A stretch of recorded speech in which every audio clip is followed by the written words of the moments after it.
Members of Parliament, ladies and gentlemen, good afternoon and welcome back to this public meeting of Parliament, public meeting number 22, the third and last agenda point for this meeting is the National Budget 2026, which discussion was started yesterday.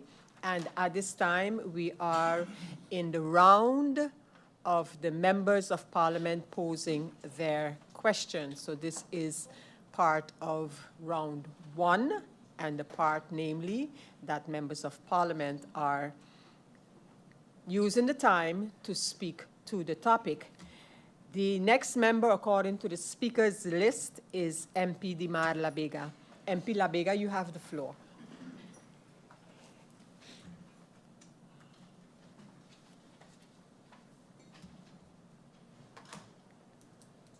Thank you, Madam Chair. Good afternoon once again to yourself, the Kafir, my fellow colleagues, the Honorable Prime Minister and the Council of Ministers, everyone in the Tribune, and everyone that's looking on from home. Madam Chair, once again, I'd like to thank the civil servants for answering all of these questions and the Minister's staff for putting it together. The 2026 budget policy-based approach is commendable in principle. Aligning spending with measurable outcomes, its success depends heavily on the capacity of ministries to implement and monitor those policies. With ongoing challenges in staff retention, recruitment, and institutional coordination, the well-designed policies have not translated into tangible results. Madam Chair, listening to the minister's presentations yesterday, they all had one reoccurring theme. Their ministry's optimistic future outlook is being hindered by capacity struggles. And without personnel, the plans will remain just that, plans. With that, Madam Chair, I will go into the individual ministries. I will begin with the Minister in the Ministry of Finance. Given we are in the 8th month of the year and we're entering the final quarter, I don't believe much can be said or amended. The minister realized that this late budget submission cannot happen again, and steps have been taken to improve on this matter, and she has taken full accountability for that. In regards to revenue-generating measures, I really feel that the government is too passive in this regard. Reading some of the answers provided across the various ministries, there are a lot of, we are looking into it, we are considering it, researching it, and whatever other its exists in the English language. Madam Chair, we are 2 years into this governing term, and we're at the end of 2026, and the budget 2027 will come shortly. We know that we have personnel constraints, and if a lot of these measures haven't been implemented now, more than likely, they're not going to be implemented in 2027 either. So that is something that really needs to be considered, or adjusted, I would say. It is time to make a decision. Funds are desperately needed for this country to progress, and there has been no lack of ideas given from the side of Parliament and also from the Council of Ministers. Both sides, the government and Parliament, has given great ideas. But for some reason, I believe we're still timid to take one idea and run with it. Many times, a lot of ideas are packaged as, okay, we're working on a broader reform, or we're looking into connecting this one with that one, but something has to be done. One of them has to jump off first, so the rest could follow. To the Minister of Finance, my sole question is to you, Madam Chair.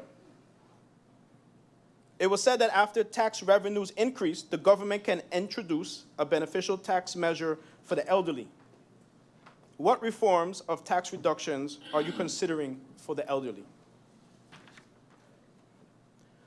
Madam Chair, I move on to the Ministry of General Affairs. I will begin with the topic of poverty reduction. In my questions posed to the ministers, I asked each ministry how they plan to assist in the reduction of poverty through their ministries. In the budget, it seems to be framed as a cross-ministerial priority focused on empowering rather than short-term relief. However, with capacity constraints, this will remain a challenge. The budget talks about the expansion of the SME programs on the TIAT to create jobs. ECYS has support for skills training and vocational education. VSA speaks about restructuring social assistance programs, and VROMI's list of priorities include affordable housing.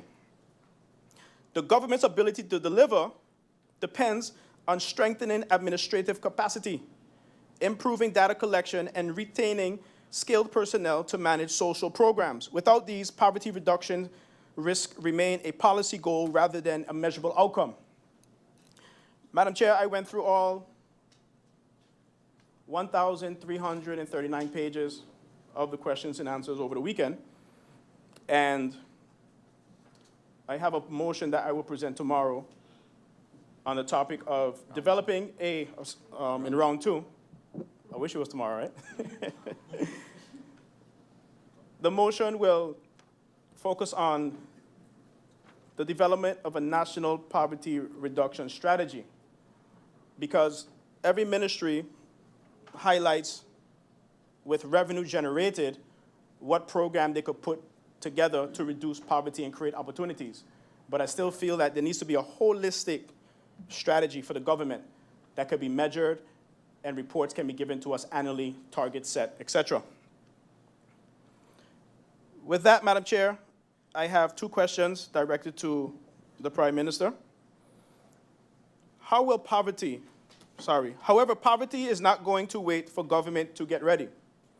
So my question to the Prime Minister, through you, Madam Chair, how will the government ensure that these policies translate into tangible improvements for vulnerable households? Question number 2, how will the government measure the effectiveness of these initiatives and set poverty reduction annual targets? Moving on, within the Ministry of General Affairs, I want to speak a little bit about the capacity issues. The Ministry of General Affairs' greatest concern is the need to strengthen government coordination and institutional capacity, particularly in the areas that affect the entire public sector. The topic of employee retention and recruitment is highlighted as one of the most pressing internal challenges for the Ministry of General Affairs. Madam Chair, in 2024, HR allocation in the budget was $3.2 million.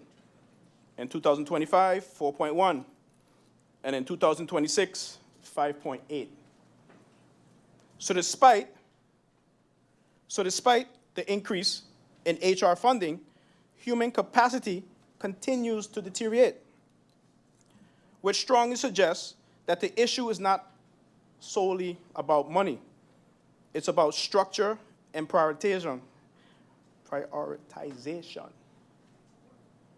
Entering the last quarter of the year, it appears that whatever strategy is or was doesn't seem to be working, because we're now at the end of 2026.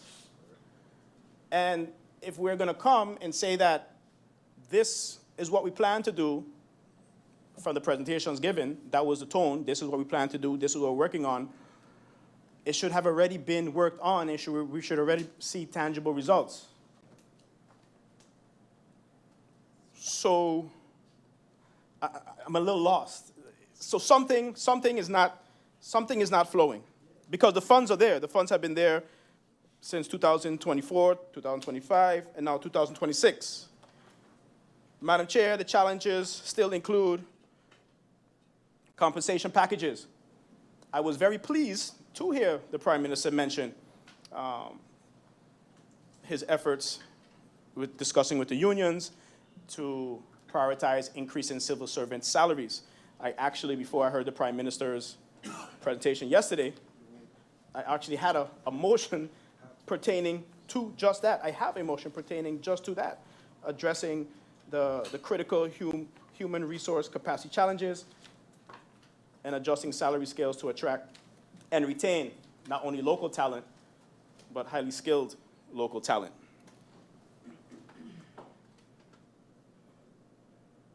Madam Chair, we are seeing an increase One second. So my question pertaining to that, Madam Chair, to the Prime Minister, through you, Madam Chair, why is the situation getting worse if every year the government's HR budget keeps increasing? My second question is it the intention to prioritize fully staffing P&O, which will have a cascading effect on the other challenges and assist the ministries with their capacity struggles? Madam Chair, the presentations had a lot of good ideas, a lot of good strategies that need to be implemented. But like all the ministers have said, without the capacity, they can't. So I view it as something has to go first, something has to give. I believe if you focus solely on fully staffing P&O and legal affairs, it will have a positive cascading effect on other ministries. And the Prime Minister did mention that was or is the plan for 2026. But we're at the end of 2026. And it still seems to be a challenge. Madam Chair, throughout reading the questions, a topic was asked, and it was pertaining to exit interviews given by P&O. Now, an exit interview is something that you give when somebody's leaving your organization. Now, the answer was that exit interviews are not regularly conducted. My question to the Prime Minister, you, Madam Chair, why not? Because on page 162, it states that P&O is finalizing a strategic recruitment plan. But in order to have a strategic recruitment plan, you have to know why people are leaving your organization in order to recruit. So this is vital information that needs to be obtained.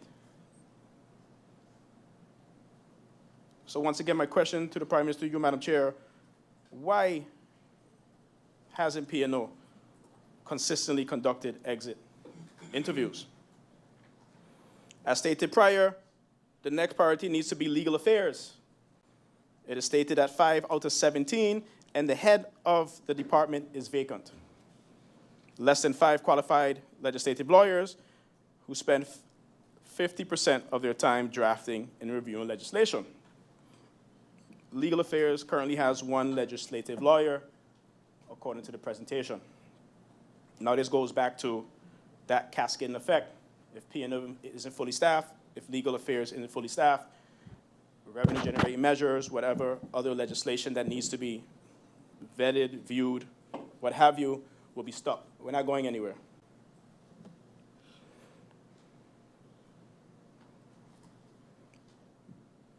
We have 2027 budget pending, which to me will have the same concerns because that's right around the corner.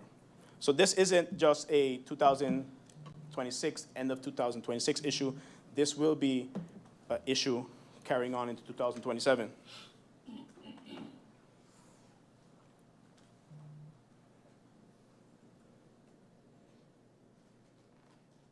Madam Chair, my last question to the Honorable Prime Minister. What are the steps in realizing the plan and the projected time frame of implementing salary raises? I know you mentioned you're in discussion with the union, et cetera. You have to go through that process. But how do you foresee that going? Can you give an estimated time frame? I believe that this would greatly assist our students and young professionals abroad who may look to return to the island to help build this country. Madam Chair, I now move on to the Ministry of TIAT. The island has been very busy throughout the year with a huge increase of stay-over visitors. I believe we have a 20% increase, which is the highest increase in the Caribbean. Now, if you hear that, any type of increase from a business standpoint sounds amazing. Wow, 20%. That's really your profit margin that you look for. But then if we go back to our poverty situation on the island, where's this money going? How is it falling through the cracks? And then you look, it's not hard to see. There's no tax on Airbnbs as yet. There's no tax on vacation properties as yet. There's no visitor collection tax. There's a lot of ways that we're not collecting the revenues that we should through this touristic boom. Because as of right now, I don't really see a slow season. But that's not trickling down to the vulnerable households.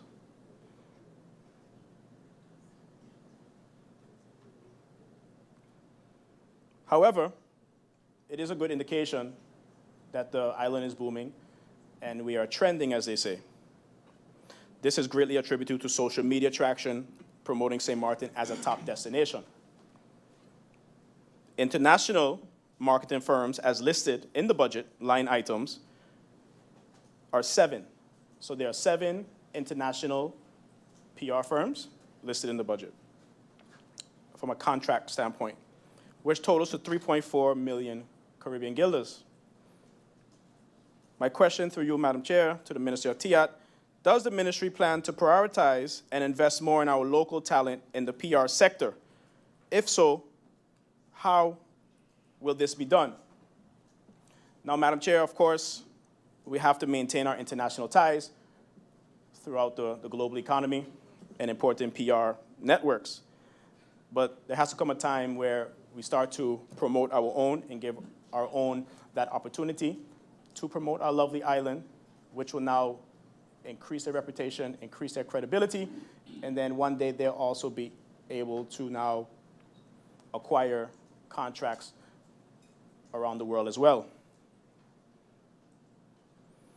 Our tourism success must be shared with our own professionals. Local firms understand the island's culture, community, and visitor experience in ways that international agencies cannot. They bring authenticity and creativity that strengthens our national brand. Broadening local PR firms and content creators experience portfolios through collaboration with international agencies will allow them to compete on global stages, opening doors for regional contracts and creative services. My question to the Minister of TIAT through you, Madam Chair, what is the update with the local brand ambassador program that was presented and unanimously approved by Parliament last December 2025? Can an explanation be given why the delay, and when can we expect the rollout for this long-awaited program? Moving on to public transportation, Madam Chair.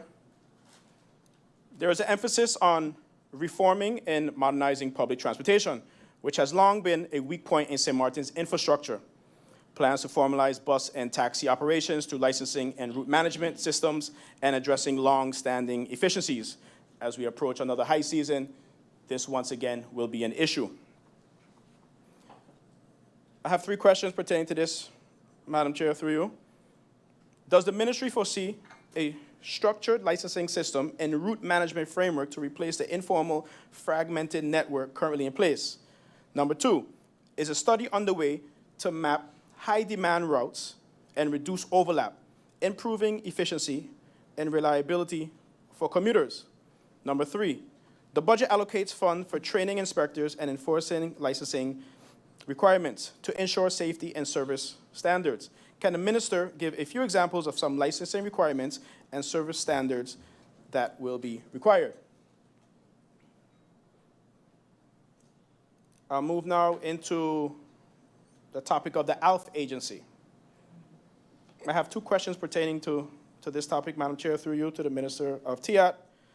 Number 1, regarding the 800,000 Caribbean guilders budgeted for the Agriculture, Livestock, and Fisheries Agency, could the minister clarify the current status and realistic timeline with the TWO's approval for the external funding component? Number 2, while awaiting formal TWO's assistance trajectory, what interim mechanisms or targeted support programs are in place to ensure that local agriculture and fisheries development does not stall? Madam Chair, I'd like to move on to the Ministry of ECYS.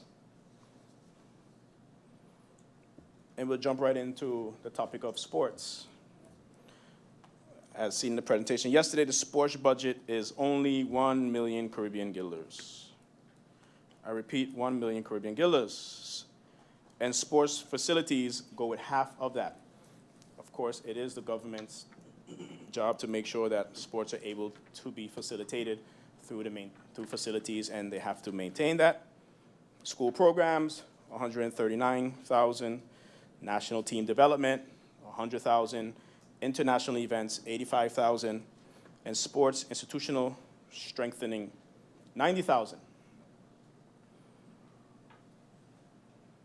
My question through you, Madam Chair, to the Minister of ECYS, can we get an update with the proposed legislation on the levy of a liter of gasoline and diesel? In March, we had a question hour, and the minister gave a great update on the steps and strides the ministry was taking.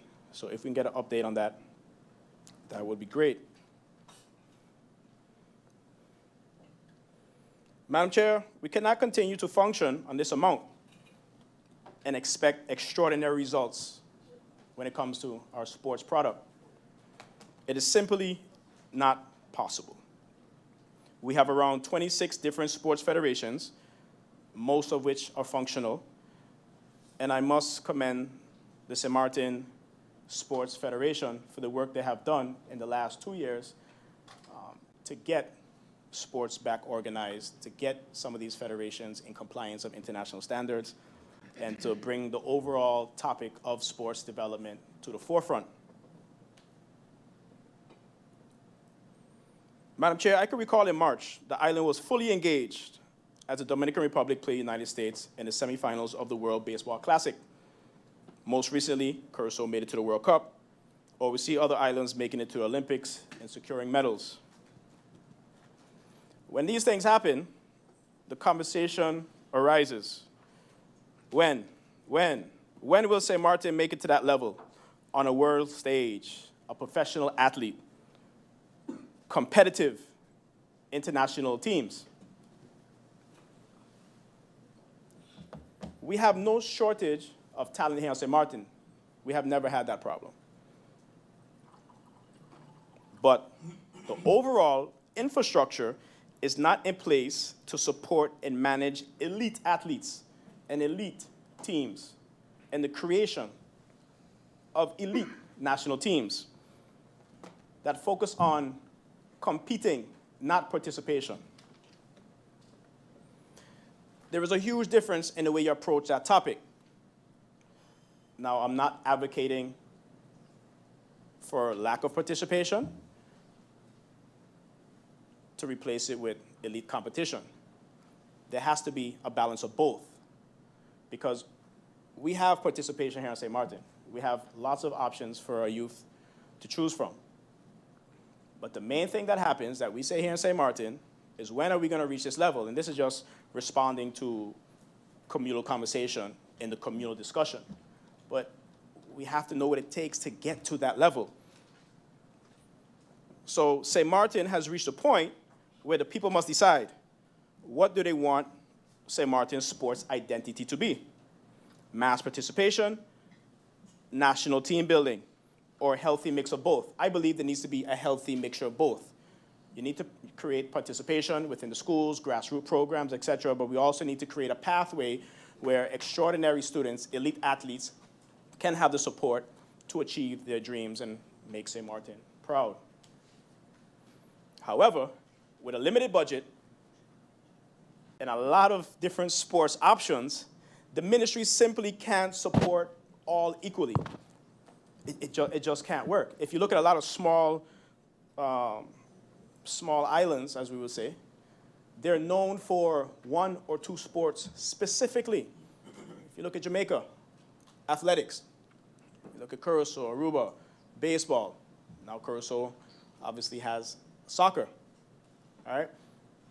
Every island is known for one or two different sports, and they specifically target that. Now, I'm not saying Sint Maarten only has to be known for one or two, but we have to have the discussion, what are we going to focus on with males and what are we going to focus on with females? And then we provide that grassroots stimulation through the schools, and we create that pipeline so we can get on that elite level. With this topic in mind, I will be submitting a motion calling on the government of Sint Maarten to develop a national sports excellence strategy aimed at maximizing public resources and elevating the country's performance in regional and international sports competition. And on a personal note, we also have to realize what our priorities are. Madam Chair, when people reach out to us as members of parliament and government officials, they reach out to us all the time for sponsorship. This event, that event, all worthy.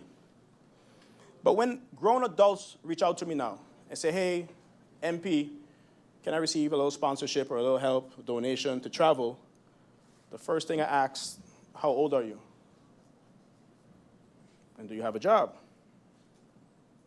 And I ask them, okay, well, you're 35 years old and you want to play your respective sport as a hobby. It's not a national team, national priority. Would you like me to donate to you? Or should I donate to the youth team that's traveling next month or the month after? Which you think should take priority? And that's no knock on adults who try to go away and represent St. Maarten, et cetera, but that's a real conversation. Now that conversation always also has to carry over to the request of incidental subsidies requested on the sports department. A lot of times people reach out to me, hey, DMAD, can you assist me with, asking for incidental subsidy? I say, no problem. What do you want to do? And they let me know. I say, well, I'll be honest with you. If I was the minister, I would say no. And they say, why? I say, well, it's not that I don't believe in you, but, the budget is limited, and we really need to prioritize in our youth teams. So with that, Madam Chair, that is what my motion will entail, and I will leave it there. Madam Chair, moving on to the Ministry of Justice, to the Honorable Minister of Justice, all my questions were sufficiently answered, which mainly pertain to the Miss Lally Center and police capacity. However, I would like one clarification, and just to share with the public. I inquired about the Miss Lally Center and how were they funded? And the answer was that they are funded through the budget of the HBO, which is a prison, in order to properly meet their needs. So my question to you, Madam Chair, to the Minister of Justice, does Miss Lally Center submit a budget to HBO on an annual basis? Or are these needs ad hocly given in? If they need this, they need that. Also, what are the future plans for the Miss Lally Center, and how will they be constructed? This was also given that the Miss Lally Center is within the broader scope of improvements under the detention sector reform project, and in intern, improvements are being taken forward through the operational and rehabilitation components. A 3-month pilot for residents commenced in August 2026, and sports, art, and literacy activities are being delivered to Miss Lally Center, which is great to hear. Now, I have been volunteering by Miss Lally Center over the past year or so. I've gotten to know some of the young men there. I started off talking to some of them on a weekly basis, encouraging them. Then we went into some physical training activities, things like that. So I would like to thank everyone down at the Miss Lally Centers for giving me that opportunity to spend time with the young men. And now that we're off from vacation, I will be pursuing that. But there is much needed improvements that needs to happen there in terms of, in respects to things for the young men to do to keep them occupied and keep their minds sharp. Madam Chair, we'll move on to capacity issues facing the police force. Once again, I would like to thank the men and women of the police force for their amazing job that they do. Sometimes you don't realize how much you need the police until you need the police. And everyone expects them to show up within a blink of an eye. I could imagine, under the best circumstances, that they would love to have a short response time, but given their capacity challenges, they simply can't be everywhere at all times. This is especially true in heavy traffic business and residential areas. The results, robberies, home invasions. But the catch is, if the police force is under capacity and protects the business areas, it can leave the residential areas vulnerable and vice versa. Simple math. Based on this, my question to the minister, through you, Madam Chair, given a shortage of capacity within the police department, which leaves many important business and residential areas vulnerable to robberies, home invasions, and other acts of violence, how does the minister feel about, or would the minister consider exploring the creation of an armed public safety support entity that assists the police? Such an entity would focus on visibility patrols, deterrence, tourism, security, and public space protection. Obviously, something like this would be highly regulated. The recruitment would be highly trained professionals, and limitations would be placed on them. But I believe that this is needed. The police can't be everywhere all the time. If you protect the business communities too much, you have a lax in the residential communities. If you protect the residential communities, you have a lax in the business communities. And it's our job to come up with innovative solutions to protect the people of St. Maarten and their property and their businesses. Madam Chair, we move on to the Ministry of Romi. I don't have anything written, but I'll just go off the top of my head. Now, I went through the questions in the Ministry of Romi, and I see a huge capacity problem once again, and that could go back to the Ministry of General Affairs, taking care of P&O, and we have that cascading effect. Apart from that, my question to you, Madam Chair, to the Ministry of Romi, I see that there are outstanding building permits, et cetera. I think like 600, my colleague, MP Kotai, 662. Only 5 were approved this year from 2026. And obviously, going into 2027, that will compound. Given the capacity issue, Madam Chair, the question is to the Minister of Romi.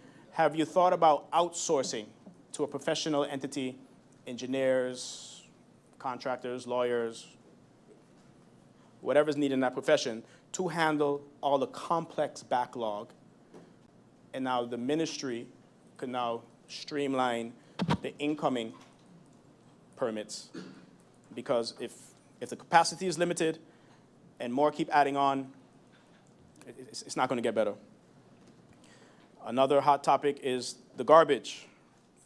Now, to me, it's 50-50. I believe that we as a community need to do better.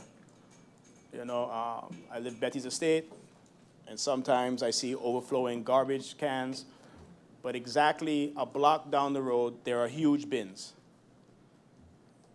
So if you see, you're in front of your home, and it could be any community, that the garbage can is overflowing, you need to take some pride in drive or walk an extra few hundred feet and dispose your garbage in the big garbage cans. Now, pertaining to the cleanliness on the island as a whole, you know, there's big commotion on the district cleaning contracts and who's cleaning town and things like that. Looking back, hindsight, I do believe that maybe the minister, well, I can't speak for him, but I think it was handled a little incorrectly.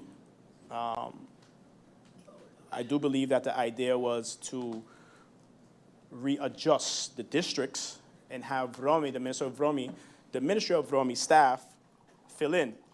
But given the capacity issue, it just hasn't been working. However, I've seen the new tenders have gone out.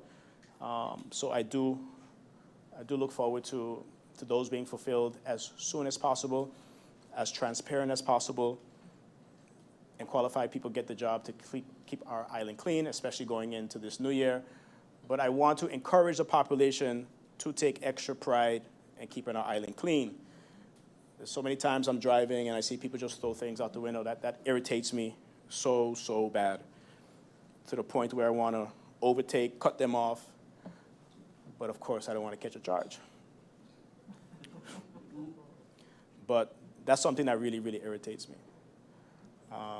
So in closing, Madam Chair, I would like to thank the Council of Ministers, their support staff, the civil servants for the questions to the answers, and I look forward to the answers given back. I look forward to round 2. Thank you, Madam Chair. Thank you, MP Labega. for your contribution and observations in this meeting. Members of Parliament, this list of speakers is now closed off. MP Otley, I don't know if you were here when I had asked the request to please fill in your names on the speakers list so that the meeting can proceed, because once I determine in accordance with the rules of order that there are no more speakers, we will go over to the next round of the meeting.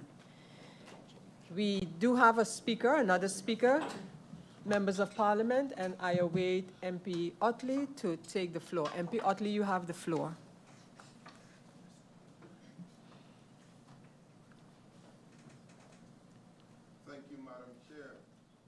Good day, St. Maarten. Good day to the Honorable Council of Ministers, the people in the Tribune, and of course, my honorable colleagues.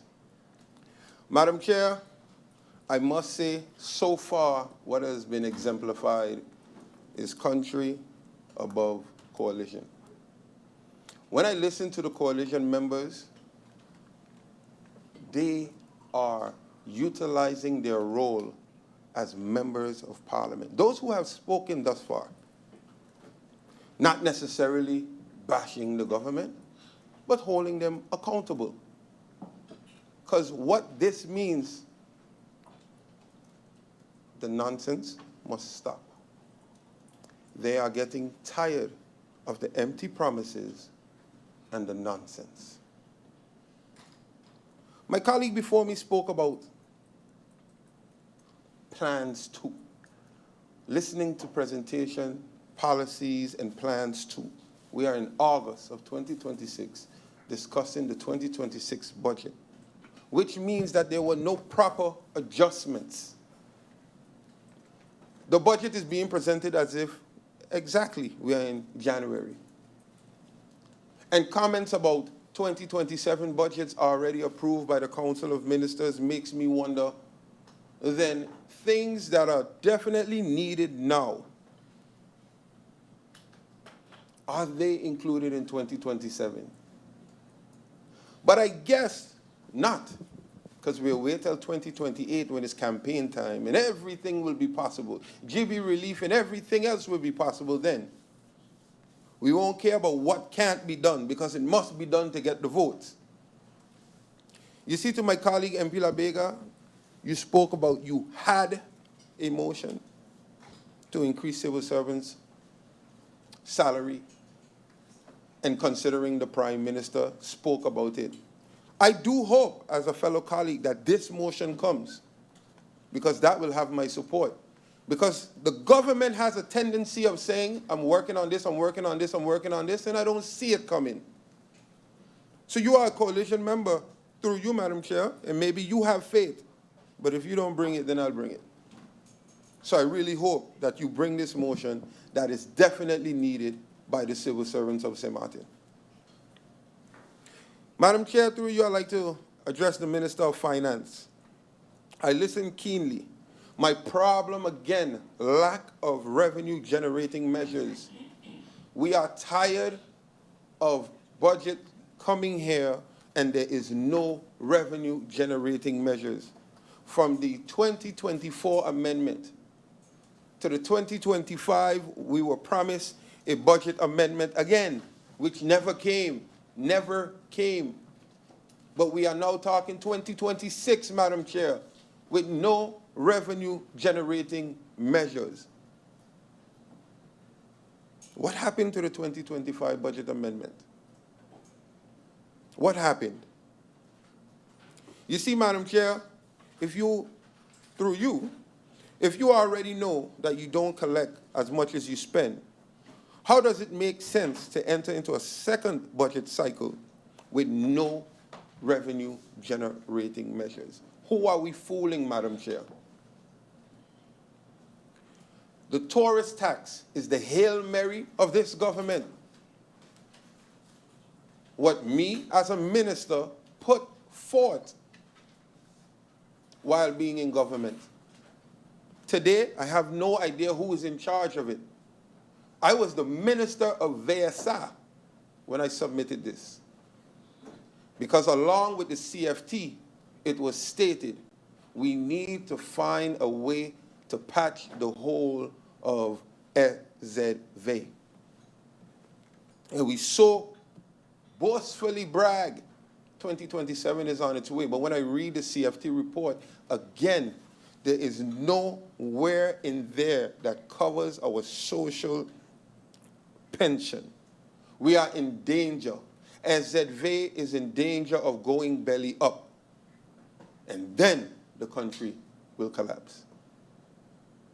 Madam Chair, in an invited comment in a news outlet, the Minister of Finance indicated that the visitor tax has been sent to the Council of Advice for review. This was August 2025.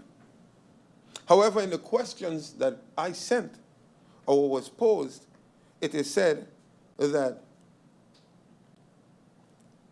it has been sent to the, it is expected to be sent to the said October 2026. So somewhere there's a miscalculation. Somewhere someone misspoke. So I would like that to be corrected. Or I would like the public to know, where is the visitor tax at the moment? What is the status? I would also like to know who's in charge of the visitor tax. You see, Madam Chair, I realize, indeed, somewhere, somehow, something is on the brink, because I'm seeing a lot of political stunts. And a very, very good one yesterday when speaking about the MPs and the ministers to contribute. Very, very, very, very good. While may stand to be correct, but we have a budget of over 3.4 million for travel. Don't touch this. Don't touch your travel. Touch everything else. Don't touch your travel. 3.4 million. That can contribute as well.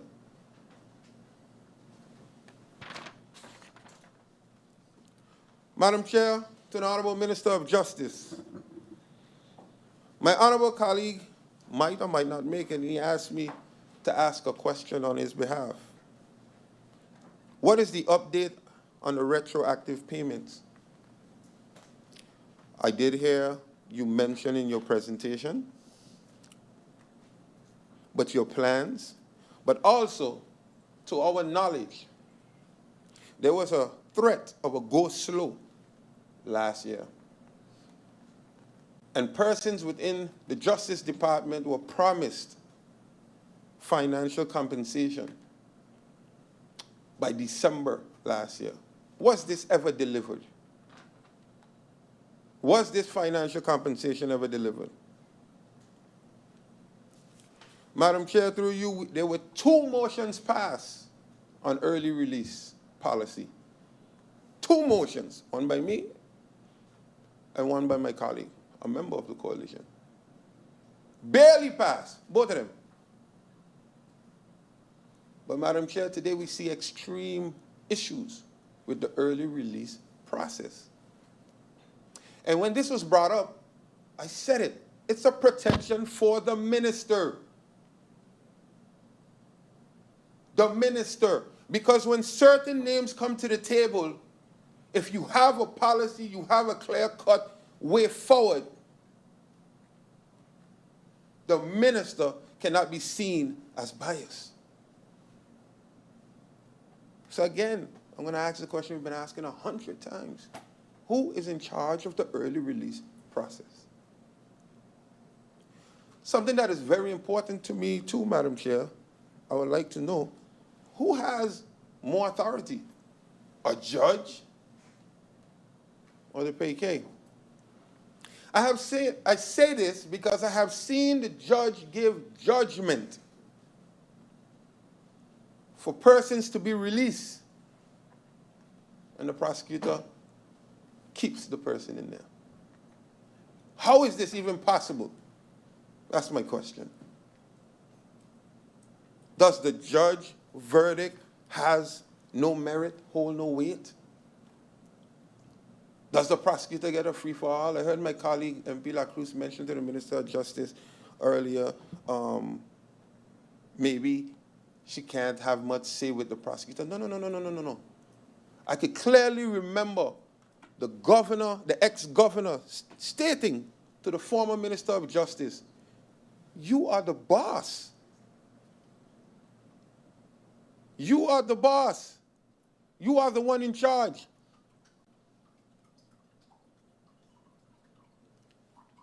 Madam Chair, this needs to be figured out.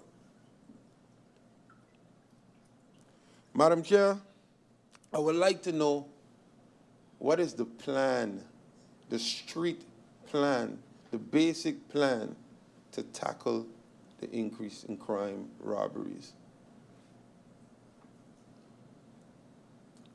Madam Chair, through you, I'd like to touch on rehabilitation.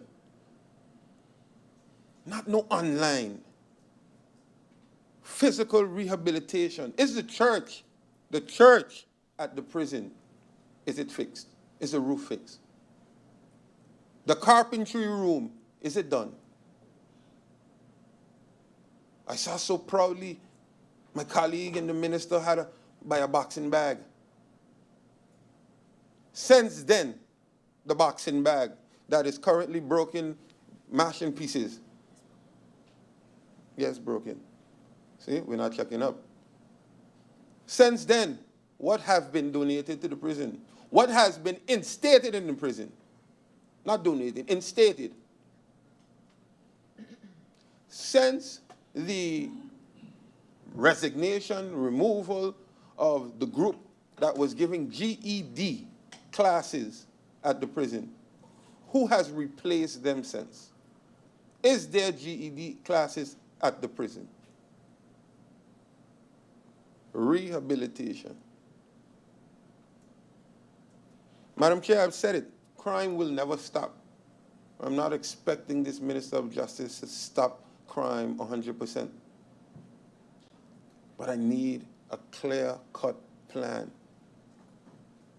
I have an education, I have a master's degree, but still sometimes it might go over my head. So break it down for me. Break it down for me and the public at large. What is the update with the pension for KPSM, for justice workers?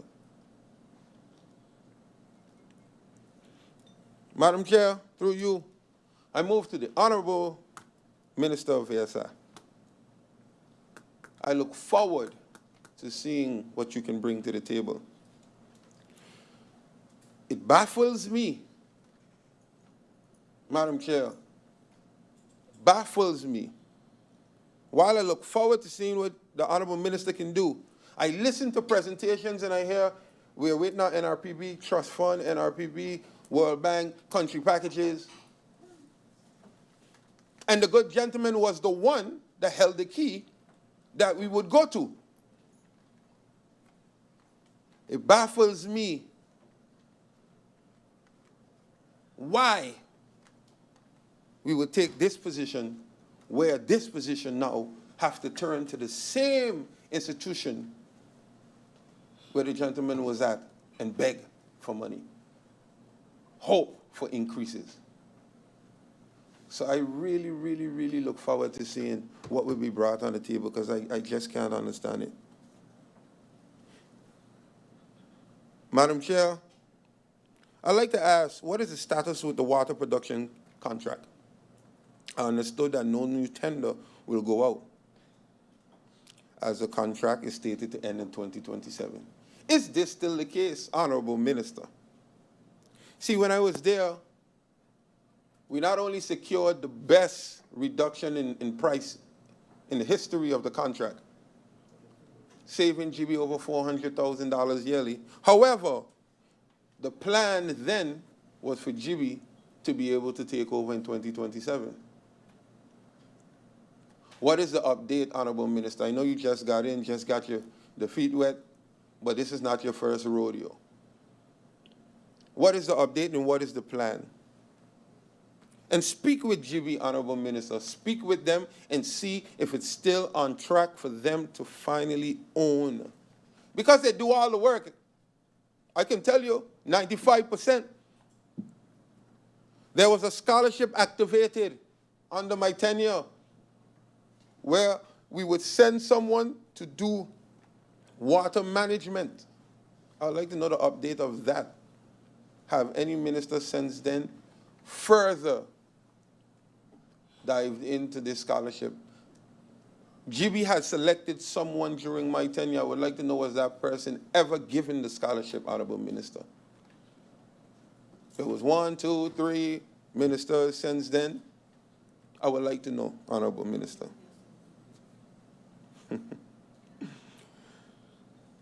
I would like to know the update on the Dutch side being able to sell water to the French side.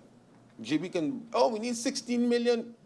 The contract was there, it was signed by myself and the president of the French side. I keep asking about it. We need money, GB need money. What about GB? And the only way GB can seem to find money is from the people, instead of doing what is there. We passed all the tests, for those who don't know. Everything was sent to France. Our water quality even surpassed the regulation that was needed on the French side. What is the hold up? I think it's Oyster Pond or one of them. They were ready to go. All they had to do was turn on the valve. They could have freed French water. It was ready. Honorable Minister, I'd like to know your plans to save SZV, your plans. Because again, the tourist levy, we could have not legally have the tourists pay SZV, but the government structure, there was an agreement that a certain amount will go towards the depth of SZV. This was agreed, arranged, everything with CFT. Is this still the plan? Because if it's not, Minister, dive into it, and I'm willing to sit with you and we can go over, because do not let them change the plan, because CFT is hounding on this issue. And this is the one time I would agree with them wholeheartedly. Do not neglect SZV. I would like an update on the cost of living assessment, a livable wage study.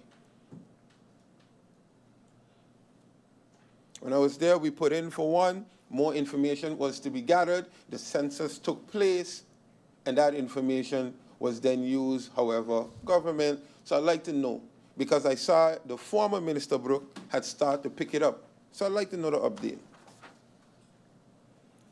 You see, Madam Chair, some things just don't change. No matter how you try. When some people want their way, they just gonna want their way. I would like your opinion on the doctor that we spoke about. I don't want to call the doctor's name, but there was a situation with the acting minister of VSR signed on to allow a certain doctor to function. Honorable Minister, the doctor is currently unable to practice as a GP in the Netherlands, nor has any evidence or proof to practice as a GP in any other country. This decision was taken by the acting minister of VSR, Luc Mercelena. And I would like to know, do you agree with such? See, Honorable Minister, is this the norm? The former minister tried to say that I extend. If you look, it clearly states when I did it that the honorable, first of all, it was done by Mr. Panafleck. Then I extended where the person can only work in the hospital where they can be supervised. What is happening now, Honorable Minister, is this person is being asked to be granted the ability to work freely when all the advice says against. So you are now the minister. Honorable Minister of VSR, I would just look at you. Is it August 5th that you swore in? August 5th? Okay, thought it was the 6th. Through you, Madam Chair. I have here a memo, August 4th, again, from the acting minister of VSR, the day before you swear in, or already undermining you. Through you, Madam Chair. The decision was taken when Minister Brooke was away or out. Now here it is, August 5th, you are signing in. Here. Because I don't want nobody to interrupt me to see if it's fake. Government stamp, real stuff. A day before you're swearing in to the members of the Council of Public Health, trying again to get them to override the decision that should not be. Signed, Dr. Luke Mercelina. Again. Couldn't wait one day? We couldn't wait one day to let the minister do his job, to brief the minister? But no, we want this person in. We want this person in. There was a motion passed by the entire parliament. Oh, not entire parliament, by the members of parliament, majority. Review, hold off, review the process. Let us see what is right. So we override the members of parliament because nothing came back to us. And we want to make sure the day before the new minister takes place, we send a request. Minister, I'm going to tell you, I ain't going to advise you through you, Madam Chair. Roll through everything with a fine-tooth comb. I don't know what is left there for you or what wasn't left there for you. But this is the reason. The last debate, we said what is good for the goose is good for the gander. Because the Honorable Prime Minister is showing no type of the famous word contrition. His way or the highway. Madam Chair, while we are on the Honorable Prime Minister, and we're going to touch a lot on this, because there will be a second round. I asked specific questions pertaining to the fire department.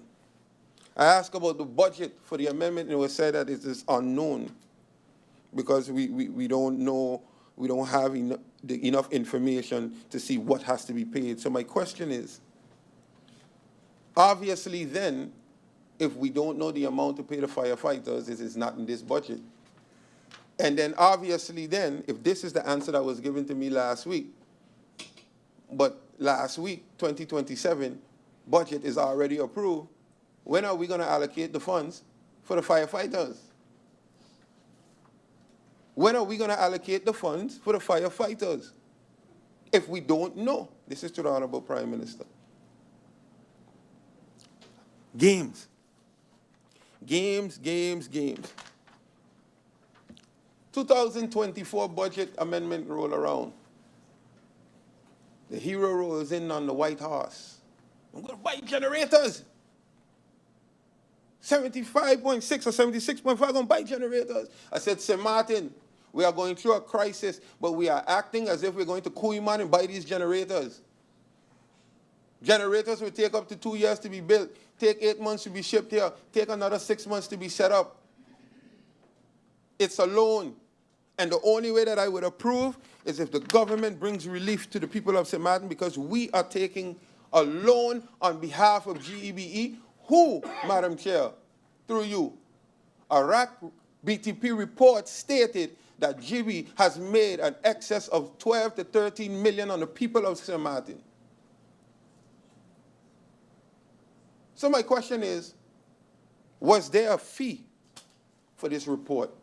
And if there was a fee, how much was paid for this RAC BTP report? Because it would be interesting to know if we paid money to ignore the advice. Ignore the advice. We have a timeline here, Madam Chair. In July 2026, last month, they received the bidding from the firms. But then I see an article, GEBE is asking for 16 million or how much more million to buy generators. So which means, public of Sint Maarten, we can't afford the generators. We take a loan to buy generators now that we can't afford because we dilly-dally and play so much that we can't. Madam Chair, it was said that, oh, we're going to remove the, what do they say, catalytic converter from the generator. to bring it to be cheaper. Madam Chair, do you know the purpose of public of Sint Maarten of a catalytic converter is to hold emissions, reduce pollutants. So we don't care about the people from KB no more. We don't care about the people from Sint Maarten no more, but yet everyone is speaking about increase of cancer. So the money we saving, we putting it to the Ministry of Versa and bring a budget amendment. The money we save for the generators, put it to the Ministry of Versa to help with cancer. Because so bad we want it that we're not adjusting to the rest of the world. Pollute Sint Maarten, it's okay. It's okay, pollute it. Madam Chair, we speak on GEBE relief. Has been promised to the people, not once, not twice, but 3 times by the Honorable Prime Minister.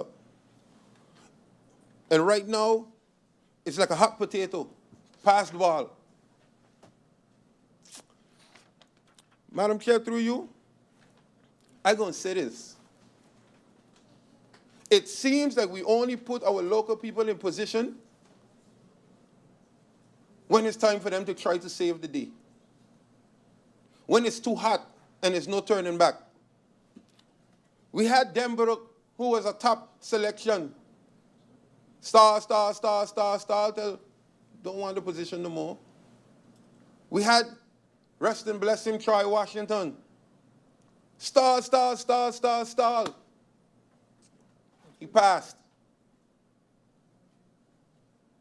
We want to bring a this one, a Paris, or a Rook, what all kind of names.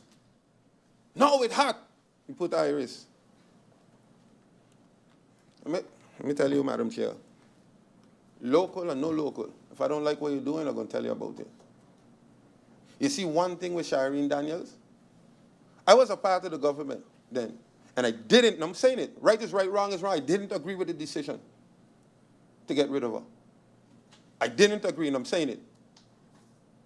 Because what she brought to the calm was collecting the big fish. I saw it. Monies was coming in. The big fish. One of my colleagues in here was on the board at the time. They can attest. But what we are seeing today, go cut the small man, go cut the small man, go cut the small man, go cut the small man. There was a video, Madam Chair, of a guy in front of GB just pacing, and everyone was laughing. That's reality for some people. That man was pacing because he didn't know what was next, what to do, how we're going to feed my children. That's the reality. And I said it here, GB will always care about GB. Who will care about the people of Sint Maarten? Their job is to bring money. Who will care about the people of Sint Maarten? And if you keep going after the small man, well, guess what? They have a voice here in Parliament. 2. Honorable Prime Minister, I'd like for you to inquire through Ye Way. Because in the answer provided by your colleague Minister of TEAT, can you provide input from Legal Affairs Department as whether the electricity tariff can be regulated via MR using the price ordinance despite the provision outlined in the electricity ordinance? Is regulating electricity and water tariff using the price ordinance via MR illegal? Because this is done in Curacao. We operate on the same aspects, on the same laws, same regulations as Curacao. Same, identical. Madam Chair, I'd like to then decipher. The Minister of TEAT, you give credit where credit is due, huh? Continuation is very important. When Roger Lawrence was there, he wanted to start a guerrilla marketing campaign towards Black America. Today, I must say, Sint Maarten does not have a slow season thus far.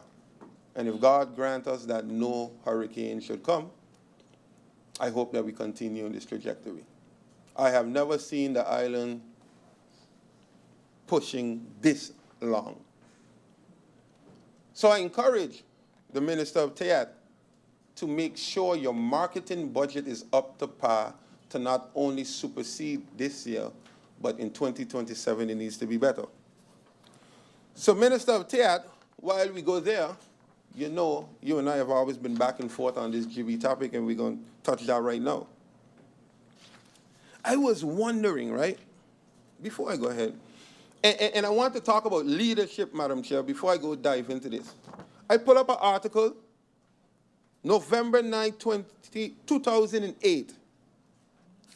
Managing Director William Brooks announced fuel clause, right? Announced that the fuel clause for the month of November will be reduced by a whopping 28% compared to October as the price of oil declined.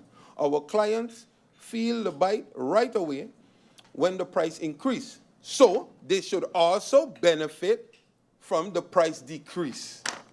GB, 2008. Our clients feel the bite right away when the price increase, so should feel the relief. This is what you call caring for the people. GEBE can't tell me nothing can be done. So since 2008, no director, no head of GB care about the people. Spit and slap in our face right after asking for relief, jump out and say, oh, well, the fuel clause going up, deal with it. Unacceptable. Unacceptable. Madam Chair, I asked about the MR possibilities. I'd like to read the law. Legal supervision. The framework for legal supervision on electricity provision has been laid down in the National Ordinance Electricity Concession. The National Ordinance established the framework within which the business is permitted to produce electricity and distribute to third party. This is also permitted if the business is granted electricity concession. This is the Electricity Concession Ordinance that the Honorable Minister of TEAT is referring to. Correct. However, economic supervision, apart from the legal supervision by means of National Ordinance Electricity Concession, the supervision on the energy sector within the sphere, activity and electricity provision is guided by the law with rules, prescriptions of the economic supervision. The guiding principle for economic supervision on electricity provision has been laid down in the price ordinance. The focal point of economic supervision and affordability of electricity tariffs. It says here, the price ordinance facilitates the process of determining price for goods and services, along with also establishing the electricity tariff. Madam Chair, it is here. The price ordinance allows us to act now. So we are saying that we are not going to do anything until the law is established with a legal affairs that has one person, one law, two law. It is there. Madam Chair, Article 2 of the price ordinance says, if goods and services are offered at such price, in the opinion of the minister, charging them in contrary to or threatening to be in the contrary to the public interest, it may be done by ministerial regulation.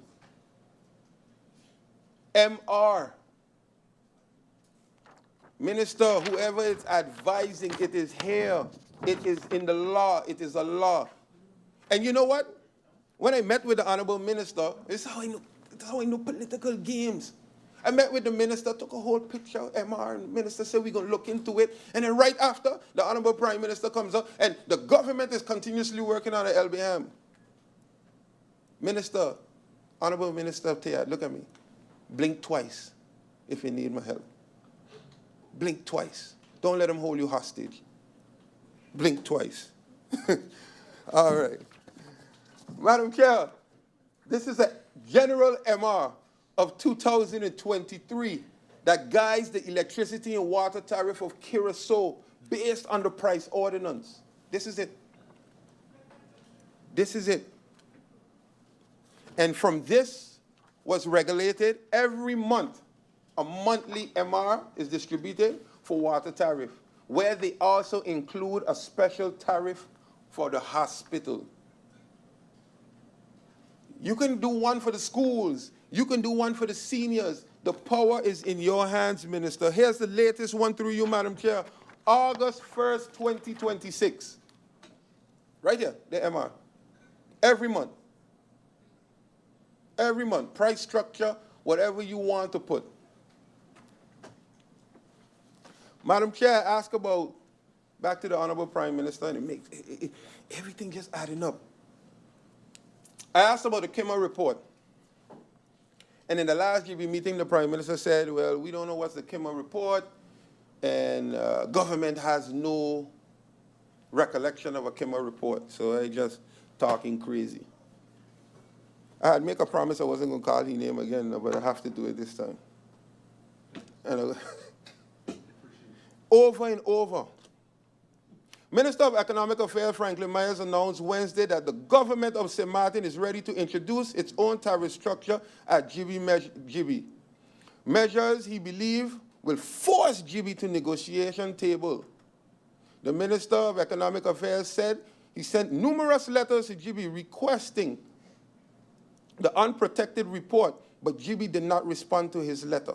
The minister said government allowed GB to introduce its new tariff structure based on the Kimmer report if their pricing could be substantiated. He said, we can no longer wait on GB. The people need me now. Man. He's in your coalition. He's in the coalition. And Madam Chair, what is crazy, right? We say the MR is illegal. This blew my mind. Franklin Myers didn't even send an MR. He sent a letter to GB. A letter. And today,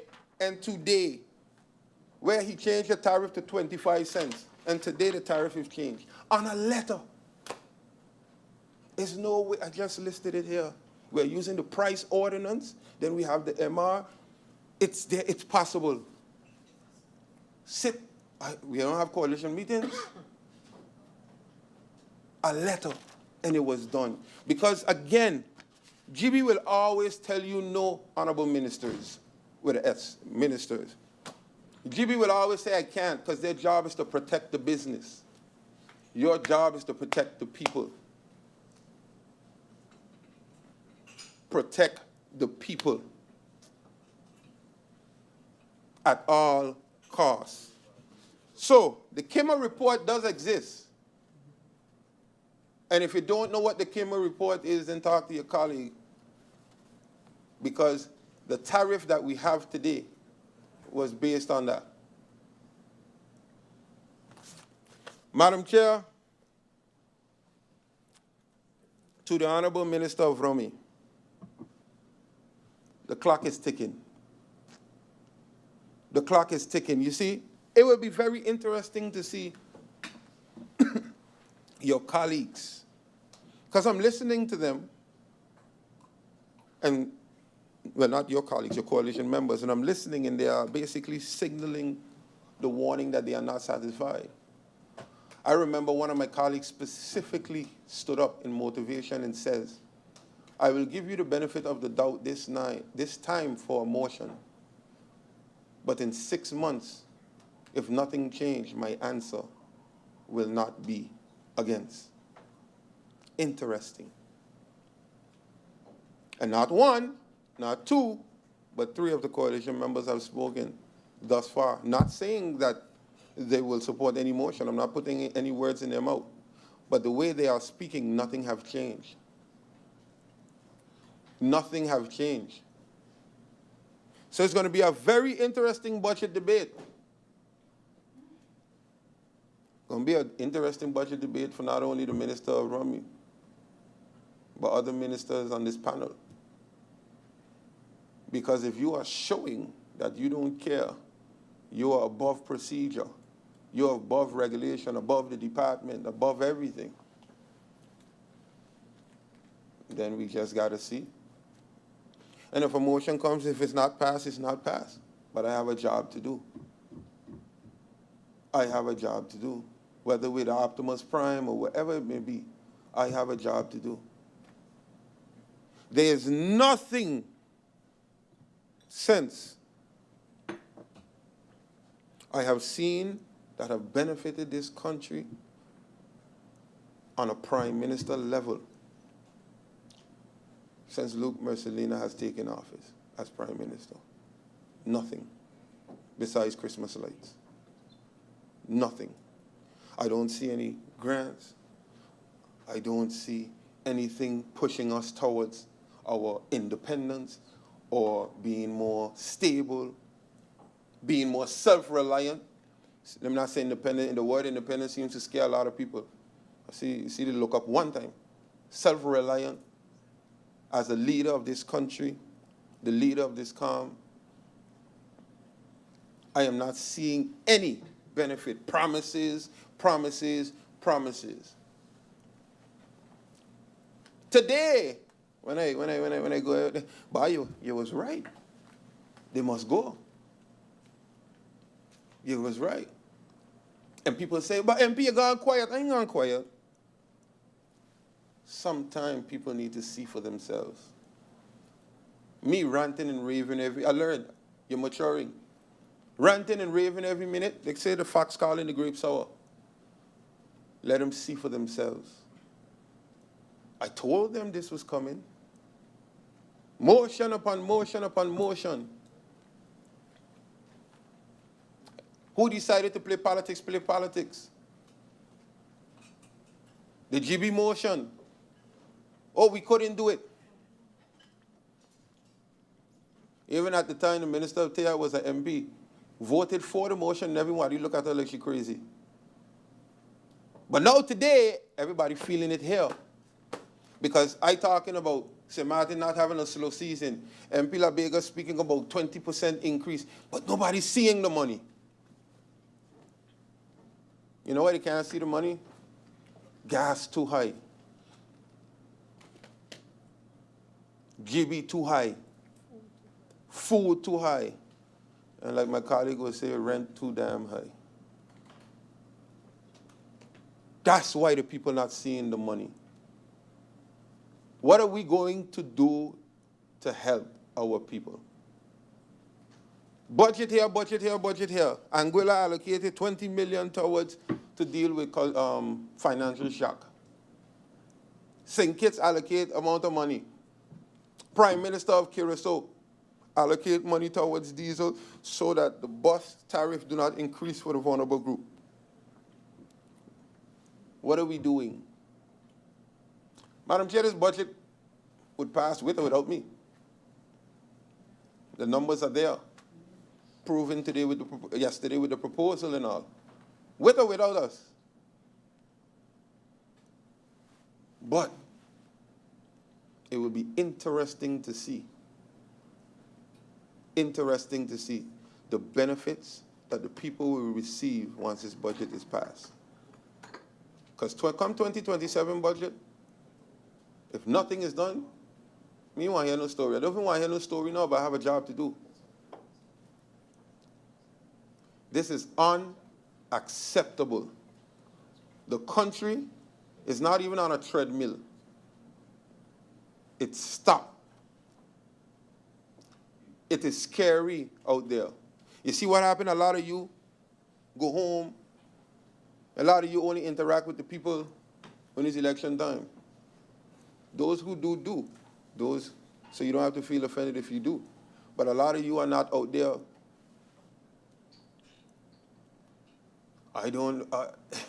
It is scary out there. There's a lot of things that are happening day by day that doesn't make the news. It is scary out there. St. Maarten is turning into a scary place. I'm asking, humbly, asking the government to get your act together. Figure it out. If you don't know how to figure it out, do not be afraid to ask for assistance. But this is a scary time. I don't know if we feel proud. I don't know if we see the disconnect with the people. It is so bad. This blows my brain, eh? It is so bad that we are out here and people are asking for a man to be released to run. What are we doing? What are we doing? And I can look at my members of parliament, but that comes from lack of productivity from the government. When the people run, when you run for election, people ask, what you do for me, what you do for me? We can put laws, but when you sit down, they don't want to hear that. They want the ministers. It is so bad. This government is so stagnant that people rather somebody else run.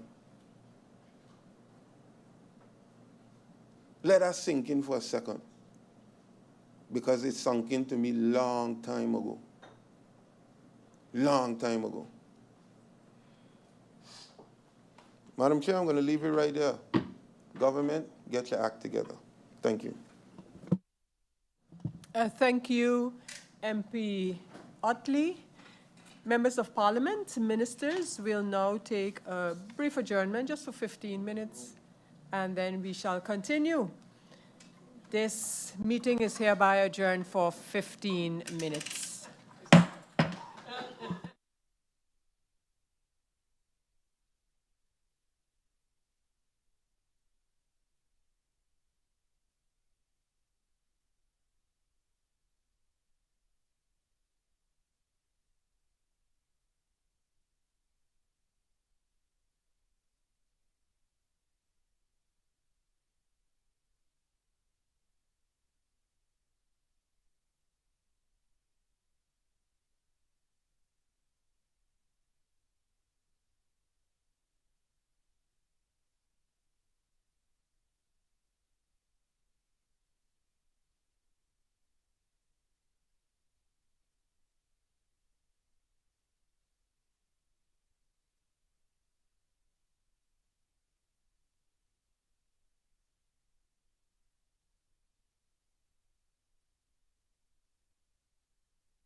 Good afternoon and welcome back. Looking at the speakers list, I see we have MP York next to speak. MP York, you have the floor.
Thank you, Mr. Chairman.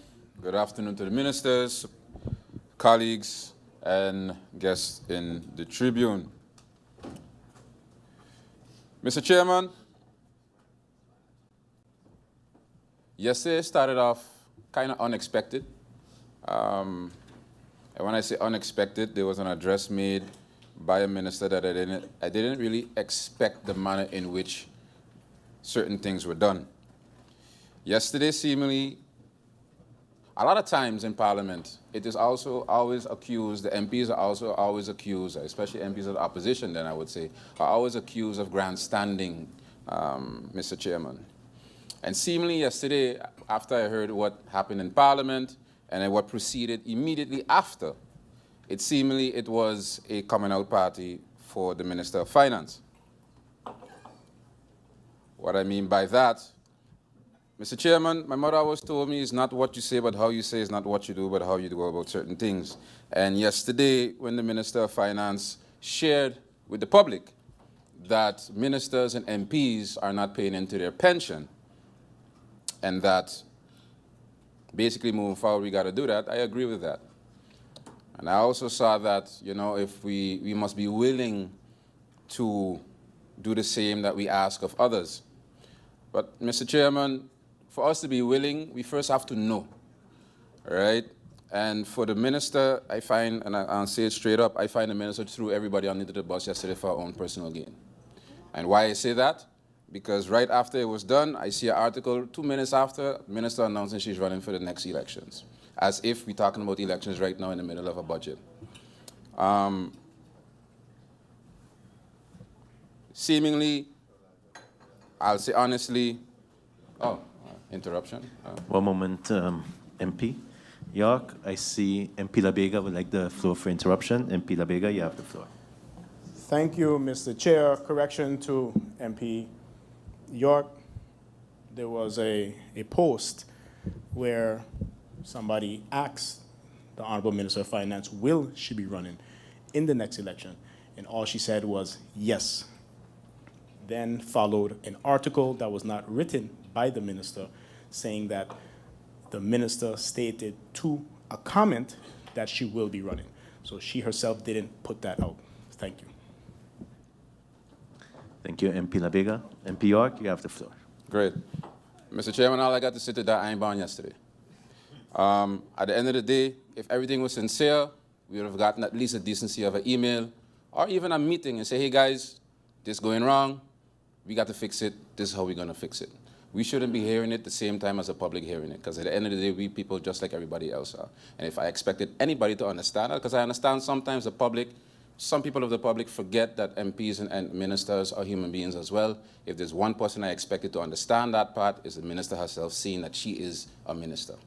You know, so at the end of the day, I do agree, we need to pay into it. If something is wrong, we got to make it right. But sometimes it's not what you say or what you do, but how you go about it. and I didn't agree with the manner in which the minister went about it yesterday. Moving on. First being, ironic, the Ministry of Finance. Mr. Chairman, when I asked in my questions, a lot of questions from myself to the different ministries were a bit repetitive, because I have this thing about every time we come here, we have a budget debate. We're always speaking about what we're going to be doing. The ministers are always speaking about what they will be doing moving forward, but we really have a time to reflect on what was done. So I made a concerted effort. Every minister received the same question from me pertaining to this. How can we rate what was done in the year prior? And I must say, in the answers to the following two questions from the Ministry of Finance, I got kind of, how will you put it, the answers were kind of sassy, Mr. Chairman. Because I asked the minister, when Parliament, how can Parliament independently verify what was delivered based on what was approved in 2025? The answer stated that we are supposed to look at the financial statements. In a subsequent answer to another question, when I asked about the financial statements, the same financial statements, Mr. Chairman, the answer was that the statements are significantly in arrears. So, on one end, Parliament is being told to verify government's performance by using accountability documents that Parliament does not have. How does that work exactly? So, as it pertains to 2025, which document exactly are we to use or peruse to judge the implementation of Budget 2025? And while we're on the topic of financial statements, when was the last financial statement made? What is the most recent, readily available financial statement? Mr. Chairman, a couple of months ago, I had an article where I stated that I sent the Minister of Finance a letter based on things that are public secret, basically, at the tax department. A letter dated 13th of May that up to today I received no answer on. But nonetheless, Mr. Chairman, I asked via the letter, I highlighted several challenges that basically a public secret that the tax department has been facing for the last couple of years, going from lack of staff, lack of department head, the issues that come because of that, temporary workers that are not working there anymore, of which their load falls on the permanent workers, different issues. To that, I got no answer. As a matter of fact, following the instructions from the chairlady, when sending in our questions, I referred to all the IS numbers of the outstanding letters that were outstanding at the Ministry of Finance. And Ministry of Finance was the only, and I would say the only ministry that answered with the following. Basically, the execution branch does not use IS numbers, so they have no clue what I'm talking about. If I was to pull an example, up to the Ministry of Justice reached out to Parliament to ask to verify what the IS numbers were when I referred to IS numbers. But I get an answer from the Ministry of Finance saying, I have no clue what you're talking about because we don't use that. No problem. But when I ask questions about the outstanding debt at the tax department, of, okay, we always talk about outstanding taxes, outstanding taxes, outstanding taxes. What is the total outstanding debt at the tax department if they were have to go there to collect? To that, I got that it's not readily available. So basically, ordinary taxpayers get assessed, they pay the TOT, they wage tax, road tax, and every other obligation, at least the compliant ones. But the government cannot tell the country how much unpaid tax is outstanding. Cannot give Parliament the aging of the debt, cannot give us a collection target. And when asked what additional collection measures are being introduced, the answer was essentially, we are calling people to remind them to pay. Basically, that's the country's tax compliance strategy, calling the people and reminding them to pay. When we all know because I'm sure if a senior citizen is listening to us right now, that that's not how it goes. Because anybody who have gotten a response or a complaint from a civil, not a civil servant, from a senior citizen, that's not what's going on. And Mr. Chairman, I can't even blame those at the tax department, because they have reached out several times to the minister. Still no solution, still no work in progress. The government doesn't know how much tax is outstanding, has 87% of its enforcement positions vacant, again, 87% vacant, and says there are no additional collection measures. How much revenue, Mr. Chairman, are compliant taxpayers carrying government that cannot effectively pursue non-compliance? And again, this has nothing to do with the workers at the tax department. Are they given the tools to strive? The government also acknowledges in the question, in the answers given, finance has an occupancy of 37%, fiscal affairs 29%, control and opsporting at 13%, and described the capacity mismatch as one of its principal structural risks. Once again, describe it as a principal structural risk. Then I asked, what happens if the vacancies remain unfilled? I got an answer. The reform initiatives are in principle not significantly delayed if the current vacancies remain unfilled. So basically, if no one else is hired, we're still on target. Mr. Chairman, I asked this question to several other ministers, and every single minister said, if the vacancies are not filled, we cannot complete our objectives as we would like to do so, such. So I would like to ask the minister via you, Mr. Chairman. I need the minister to explain two answers given by the ministry. In one answer, the shortage of personnel is described as a principal structural risk. And in the very next answer, Parliament is told that even if the vacancies remain unfilled, reform will not significantly be delayed. Which statement should Parliament believe? And if we believe the first one, that is business as usual regardless of who is hired, if leaving these positions vacant does not significantly affect the reforms, why are these positions then necessary? And if they are necessary, how can their absence not affect implementation?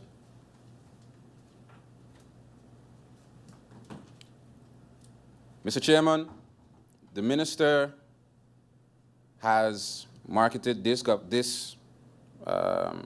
budget as the first policy-based budget. Yet, the ministry also admitted that amongst the various ministries, it does not consistently contain outcome indicators, accountable officials. It also acknowledges that several ministry chapters lack measurable baselines, targets, and evaluation methodology. So basically, a lot of things have yet to be implemented. The government expressly says that the policy-based budgeting has not been implemented yet. The missing components include standardized KPIs, measurable baselines, and everything I just mentioned just now. And yet it's still being called policy-based budgeting. So effectively, how are we to measure the results of these policies a year from now?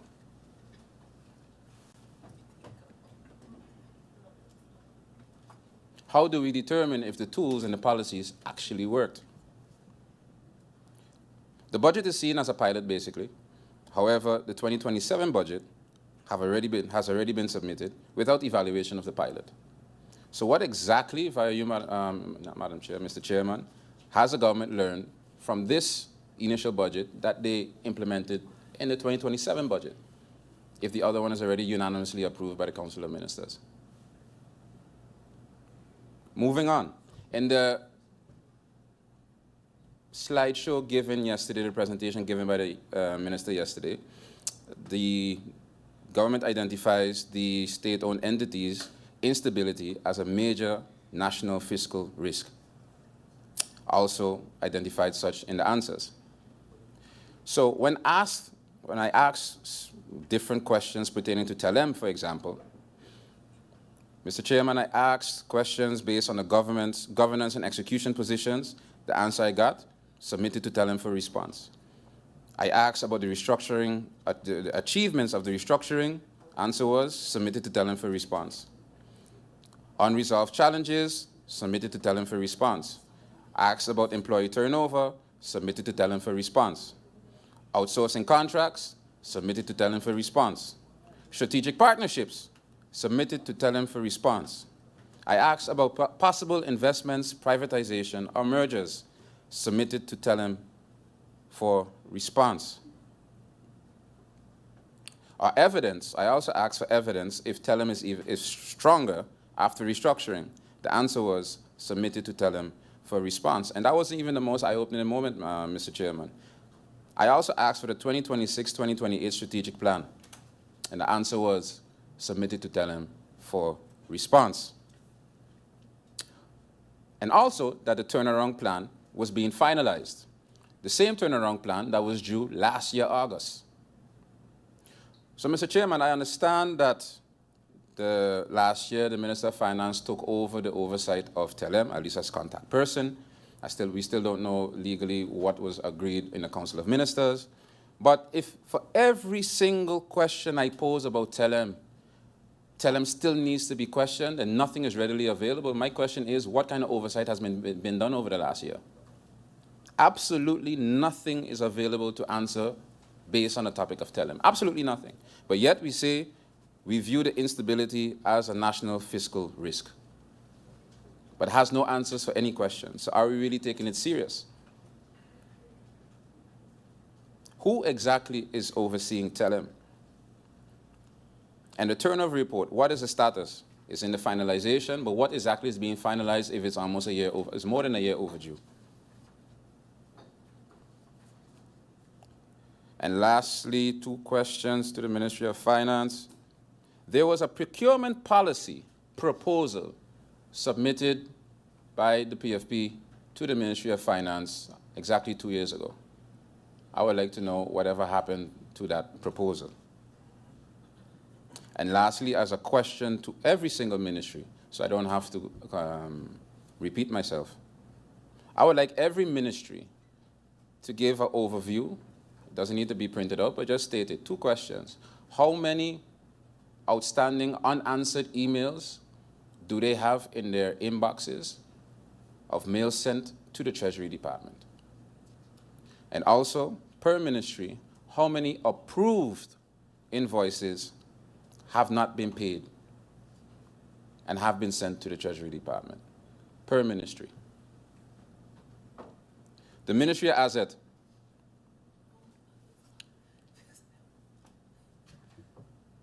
I asked the Prime Minister, Mr. Chairman, what percentage of the 2025 program did you actually deliver? To that, I still wait on an answer. It was left blank. So, via you, Mr. Chairman, Minister, I asked the percentage of 2025. I'll just leave that as an oversight that it was not answered, so I'll just pose it again, in the simplest version. What is the percentage of the things that you promised to do in 2025 was actually delivered? And if I still can't get the answer, then the following question is, then on what factual basis is the minister now asking us to approve another year for his policies?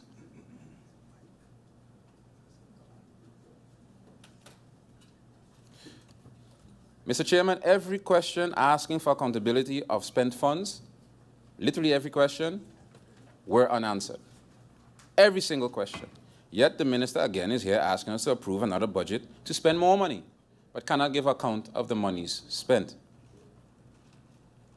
Moving on to the fire department. The fire department compensation agreement in April was signed. Does the ministry know what the exact liability is now that has to be paid to the fire department over time? Because I saw no line item and nothing budgeted for it in the budget.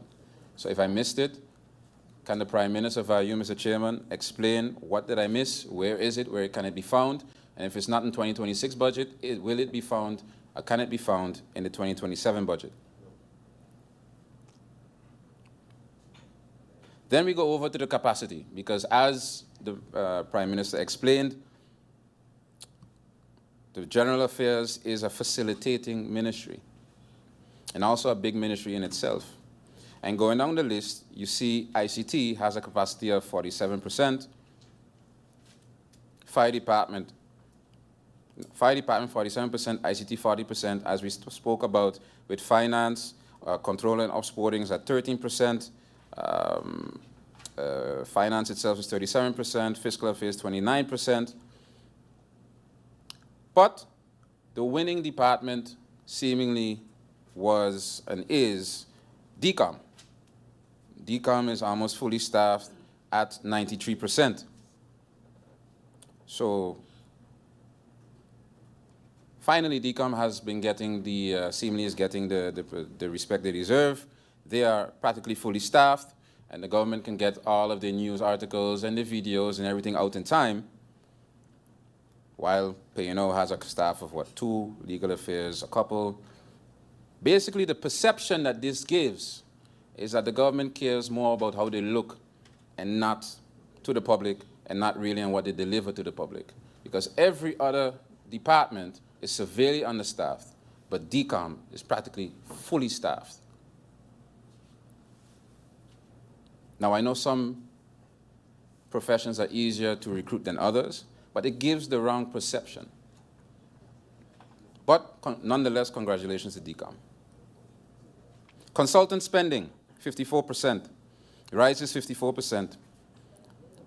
So, and I know, because of TWO ending, government is taking a lot of the contracts. So I asked a simple question, Mr. Chairman. I asked the minister's ministry, can I get a list of all contracts, no names, basically with expiration date, annual cost, procurement method, knowledge transfer arrangement, and exit strategy. Basically, what are we spending the money on?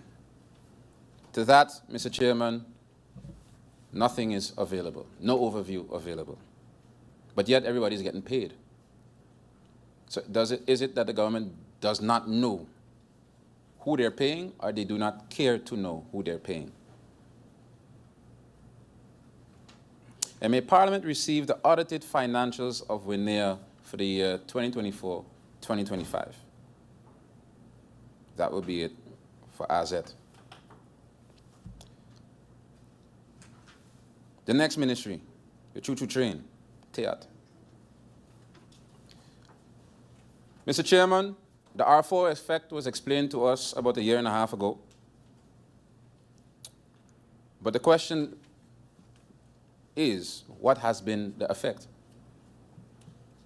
I went through the list. I would like to have a list with the entire R4 approach and the results of it. Because TEAT is asking for a bigger budget, but I still can't get what was delivered in the year prior. So, Minister, via you, Mr. Chairman, before Parliament approves the 2026 budget, I asked a very simple question. What did the ministry deliver in 2025? The answer was that the information was not readily available and that the ministry could not compile it in time for the budget debate. So 6 weeks was not enough time to compile the successes of 2025. I refuse to believe that as an answer that you agree with. And if so, I stand to be corrected. So what exactly are we approving? Because Parliament is being asked again to approve a spending program before the government can even explain what was spent and how it was spent. So I would like to ask the Minister, name 5 of the biggest deliverables Parliament paid for, or basically the budget paid for in 2025, that are not named Soul Beach. What was each cost and whether each was completed. 5 projects, not policies. Also, it was mentioned earlier, and I had it written, the strongest tourism growth in the region, yet people are still hungry. And Mr. Chairman, I also saw a nice quote by the good minister online where she stated, When inflation is 5.45% and families are paying more for electricity, fuel, transportation, and food, we cannot simply point to GDP and declare victory. Economic growth must ultimately become economic opportunity, and people must be able to feel it. Those are the words from the Minister of TEAT. But yet, we have the strongest tourism growth in the region, and people are still hungry. Did I misquote the minister? Oh, okay, well, the minister can correct me. Moving on to other items, the answers identify 123,004 activities under the strategic goal concerning vulnerable consumers, while 19 million in beautification capital appear under the same goal. So, given the quote, maybe I misquoted the minister, she can explain it just now. Mr. Chairman, people are struggling with supermarket prices and the cost of living, and under the strategic goals for the most vulnerable, 123,000 is budgeted, while 19 million in beautification projects that sits under that same goal. Can the minister explain to the single mother buying groceries now how 15 million for a square and 4 million for a lookout point constitute economic emergency relief for vulnerable consumers? 4 million for a flagpole that yesterday the minister explained that they do not have the developing rights for. Government is asking Parliament to approve 4 million for a project on land where government admits it has no formal agreement with the owners, no detailed feasibility study, no architectural design, and no engineering documentation. So what exactly is the 4 million guilders based on? The answers also acknowledge, because I posed the question,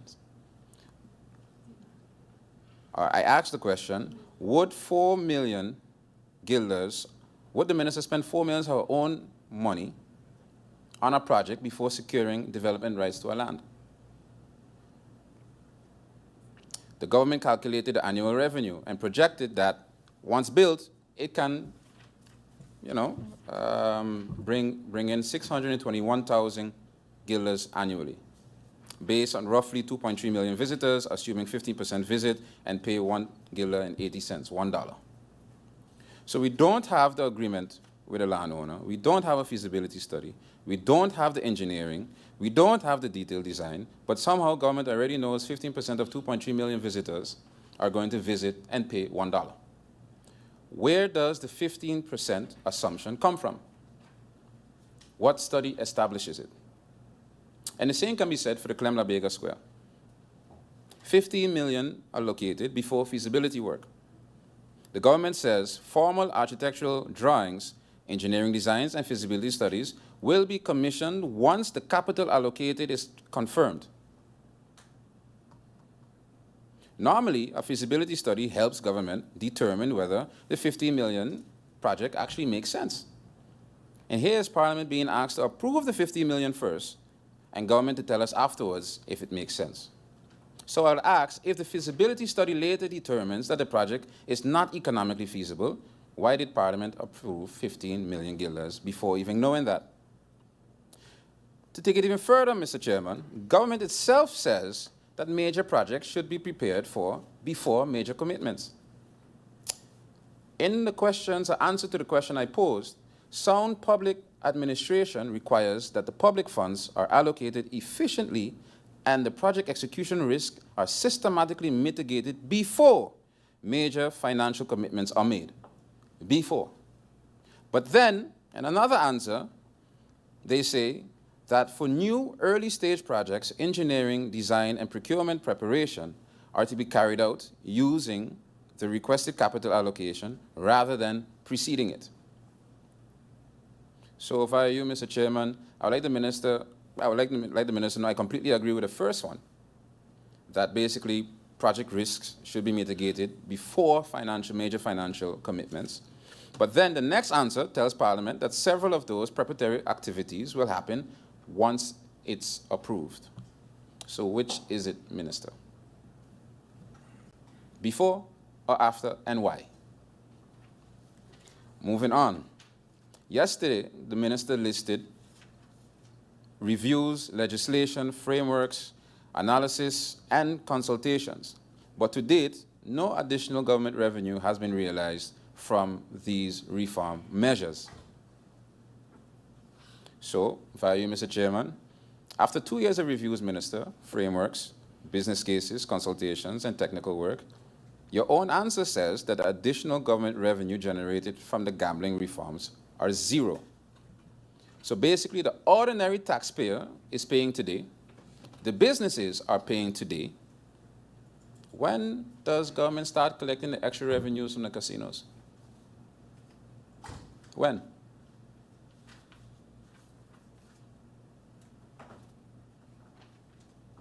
I also asked the question, Mr. Chairman, which casinos do we have that are compliant and non-compliant?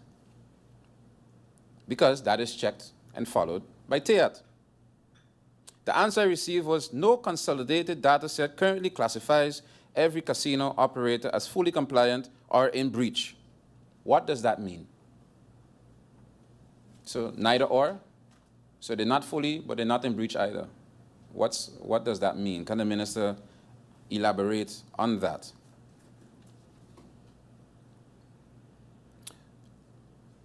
Because government tells us that it is supervising the casino industry, but when Parliament asks how many casinos are compliant, how many are in breach, and what enforcement action was taken, the answer given was doesn't have any consolidated data. How do you supervise the industry if you cannot tell Parliament which operators are compliant or which are non-compliant? Can the minister tell Parliament right now how many casino licenses holders presently are in breach, yes or no? I also asked how much money is government currently losing through illegal, unlicensed economic activity. To that, the answer is also unknown. Well, exactly that. It doesn't maintain, the ministry does not maintain validated estimate. So in short, Mr. Chairman, the minister cannot tell us how many casinos are non-compliant. The minister cannot tell us how much revenue is leaking through illegal, unlicensed economic activity. The minister cannot tell us how much enforcement will recover. So I'll leave it up to the minister. Minister, what can you tell us about the industry that we didn't already know 2 years ago? I also asked, Mr. Chairman, does Sint Maarten have a consumer protection legislation? To that, the answer was Sint Maarten has not yet enacted a comprehensive consumer protection legislation. Accordingly, no dedicated consumer protection enforcement framework currently exists. So, Mr. Chairman, consumers complain about prices, misleading practices, and unfair treatment. Yet, the government's own answers is that Sint Maarten still has no comprehensive consumer protection legislation, and therefore no dedicated consumer protection enforcement framework. So my question to the minister for you, Mr. Chairman, what protection does the consumer actually have today that they didn't have 2 years ago? 2 years ago, I also asked the minister for her vision when it comes to tourism on the island. At the time, I couldn't get an answer, maybe because she was still getting her feet wet in the ministry. But hopefully 2 years later, now, in Parliament, I can finally receive an answer from the minister. What is the minister's vision as it pertains to tourism for Sint Maarten? Because, Mr. Chairman, I find it strange that we don't have anything going on when it comes to consumer protection. I can't get an answer yet. I don't have an answer yet on the vision for tourism. Nothing is basically happening with the casinos based on the answers provided, not my words, based on the answers provided. But left, right, and center, people can't pay for their groceries, but cannabis legislation is being pushed. Is that a clear priority based on what I'm seeing happening from what's not happening? January, I sent the minister a letter based on the rising gas prices, basically asking for the update on the taxi fare price list. To date, 8 months later, I've never received an answer, Mr. Chairman. And gas keeps going up, up, and up. Well, if you answer it, Minister, I didn't receive it. To date, I don't have an answer. I also saw in the news, well, in articles, that the Minister of TEAT was having a special set of meetings with the Minister of Justice, basically saying crime is now affecting tourism. And that special meetings were being had, were going to be had about that. But Mr. Chairman, I instantly got confused because I felt at the moment that the minister was missing the mark. And what I mean by that, if crime is affecting tourism, and they're going to have special meetings on that, where are the special meetings on what is affecting crime? Because I hear no special meetings being held on poverty. I see no special meetings being held on labor, and I see no special meetings being held on education. And basically, seeing that that has to do with multiple and it's cross-ministerial and there's multiple ministers, basically they see each other every week. So is it that, must I deduce from the special meeting between justice and tourism about crime that's affecting tourism, that basically the Council of Ministers have no meetings on what is affecting crime? Because at the end of the day, the Minister of Justice doesn't have a magic wand. And we don't have 200 police on the island to go on the road. We don't. So I would like to know, any minister, maybe the Prime Minister can answer that. What is being done about what is affecting crime, not what is affecting tourism? So in short, we first had the R4 effect, where the R4 was explained, but the results has yet to be felt. And yesterday, the minister shared forward by design. And up to now, people of Sint Maarten have been seeing a lot of designs, but they haven't been feeling any movement forward. So before I move on to the next ministry, I have to go back to the Minister of General Affairs, because I touched on cannabis legislation. The Minister of General Affairs was very, very much vocal about what he thinks about cannabis legislation. And seeing the lack of legislations coming out of this government, I would ask the Prime Minister directly via you, Mr. Chairman. Prime Minister, are you okay with, by the time this tenure is over, that the main achievement of this government might and could be cannabis legislation for Sint Maarten, given your feelings on it? Because at the end of the day, we have seen that when the good Prime Minister doesn't agree with something, he gets his way. We have seen it, whether you agree with it or not. So is it that he cares more about the recent decision to send Mr. Brugge home, former Prime Minister Brugge, or he doesn't really care about the cannabis issues that he outlined that he doesn't feel Sint Maarten is ready for? So I would like to see prioritization in what this Prime Minister allows in his cabinet. As, you know, end of the day, he is Optimus Prime, as he said. So I would like to know from the Prime Minister, seeing that he doesn't agree with cannabis legislation and that is seemingly being pushed forward. The doctor, representing the group, came to Parliament and couldn't answer the questions of Parliament. At least he couldn't answer my questions. I'm sure the Prime Minister knew of that, and I'm sure the Prime Minister had those answers himself, and he knew they couldn't answer it. But why am I still seeing town halls of this cannabis legislation moving forward as if nothing? We don't need Parliament. As long as we could fool some people out there, that's enough. So I would really want to know what the Prime Minister thinks on that issue. And what he's about to do about it. Not only what he thinks, because he said what he thinks already. Moving on to ECYS. The Ministry of Education, Youth, Culture and Sport, 126 million for 2026. Mr. Chairman, as I did with other ministries, I asked for implementation calendar and an overview of things that are to be implemented for the rest of 2026, seeing the budget is about to be passed. The answer was the ministry has a 2026 calendar, but doesn't include any dates in an overview. Instead, it gives a list of broad ambitions: improved education, repairs for schools, expand special education, implement school youth strategies. So via you, Mr. Chairman, Parliament is being asked again to approve 126 million for the ministry. And when I ask, what about the things that we are paying for? Are they actually being delivered? The answer is the calendar does not have any dates. And what I can remember from the chair lady, when she sat in opposition, she once said that a calendar without dates is a mere wish list. So I would like the Minister of Education to give Parliament 5 major deliverables that will actually be completed still in 2026, and the completion date for them. Moving on, the government is asking to approve 126 million for ECYS, but only has 310,000 available for maintenance across 7 public schools. So that's roughly 44,000 per school.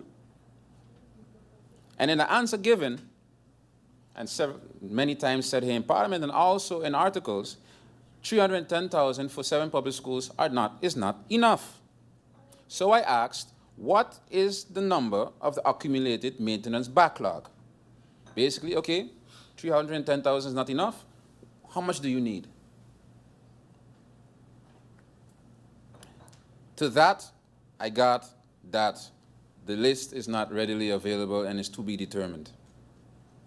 So while we have children sitting in buildings with leaky roofs, water intrusion, drainage problems, electrical risk, Parliament, knowing that 310,000 is not enough for the schools, we're still going to pass a budget that doesn't help the school, or any school. Make that make sense. And when asking the minister, what is the backlog, how much do you need, the answer is not readily available. So if the government knows 310,000 is inadequate, but the government doesn't even know what adequate costs, the Ministry of Finance, Minister of Finance said that there is no more copy-pasting happening in this budget. So if no more copy-pasting is happening, on what financial basis was this 310,000 determined? Because the minister doesn't know what she needs, how is she asking for a particular number? Because tomorrow, if somebody steps up to the school and asks the minister, how much do you need for the public schools, and the government cannot give an answer, that's embarrassing. But yet the minister says, people of the public need to step up. And the minister cannot even give a number to what is needed.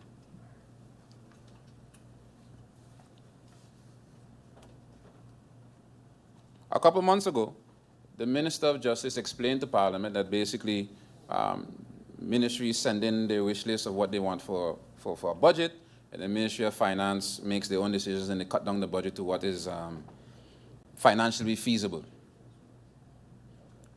And the Ministry of ECYS said in the answers, when I asked, can you rank and name all underfunded or unfunded priorities which were taken out of the budget that you initially asked for?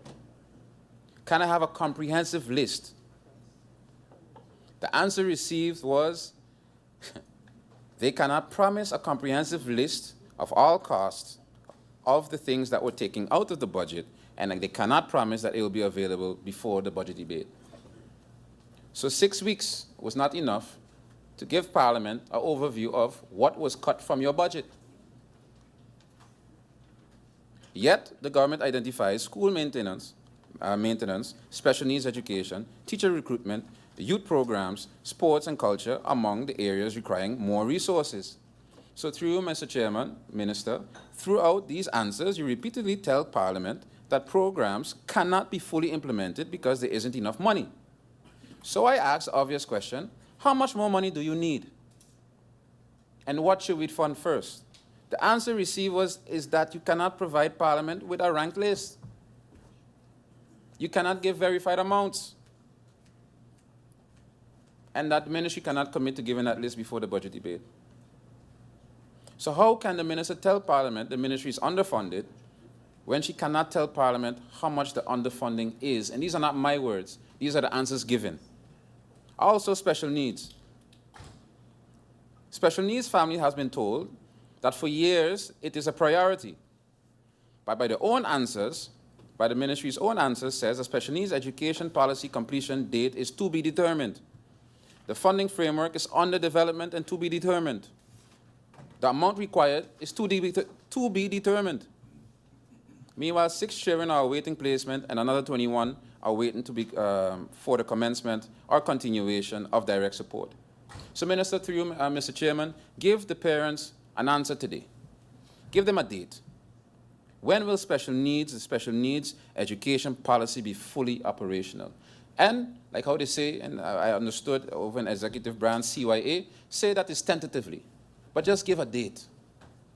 Give a date that they can expect something to be completed. Because for every question, when I ask Mr. Chairman, what is needed, how much is it going to cost, when is it going to be completed, when is it going to be implemented, I get to be determined. At a certain point, Minister, I was confused whether I was asking questions to the Minister of ECYS or the Minister of TBD, to be determined.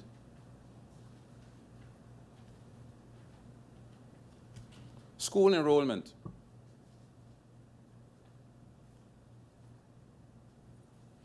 The government provided enrollment totals as requested. From 2021 to 2022 school year down to 2026-2027, there has been a drop of over 900 students, about 12.4% over 5 years. Where did the kids go? So, Minister, via you, Mr. Chairman, buried in the answers is the number 913. That's 913 fewer students, more than 1 in every 8 students in just 5 years. What's going on with these numbers?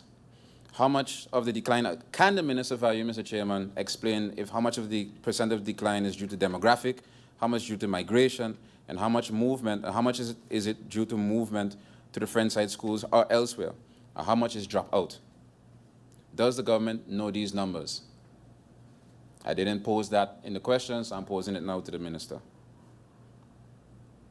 Also, some important numbers from education. When it comes to capacity, education innovation is 42% staffed, culture is 44% staffed, youth is 50% staffed, inspectorate is 50% staffed, study finances is 50% staffed.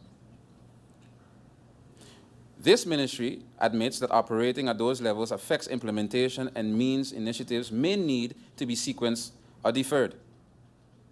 Even worse, there are no formal recruitment timetables assigning fixed appointment dates to any of the critical vacancies. So, via you, Mr. Chairman, Minister, given the percentages just named, those aren't vacancy rates anymore. Those are effectively half-functioning departments, not by any fault of the civil servants, but they are understaffed. And when I asked what critical vacancies would actually be filled, the answer given was, there's no recruitment timetable. So what exactly gives Parliament the confidence that the programs that we are now approving today can actually be executed? Because it has been proven by the CFT that there's an under-execution going on in government. But yet we are here signing off on a voting for a budget based as if everything is fully staffed. So I would like the Minister, via you, Mr. Chairman, to name 5 critical vacancies that she will first fill and what a tentative date of that will be. And speaking about vacancies, the Minister has an acting Secretary General acting since 2018, an acting head of youth since 2018, acting head of education innovation since 2017, and as of this year, acting culture head. What are the anticipation dates for permanent appointments for these functions?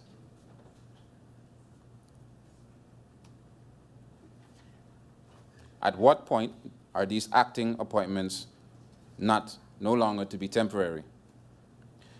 And why should government believe, why should Parliament believe that government is serious about institutional strengthening when key leadership positions have been temporary for so long? Not by any fault of the Minister, she just came in yesterday, but the Minister has the opportunity to make these people permanent. Some are even going on pension soon. These people have been working in a position and not being given the respect for it. So will the minister do something about that before they leave the civil service?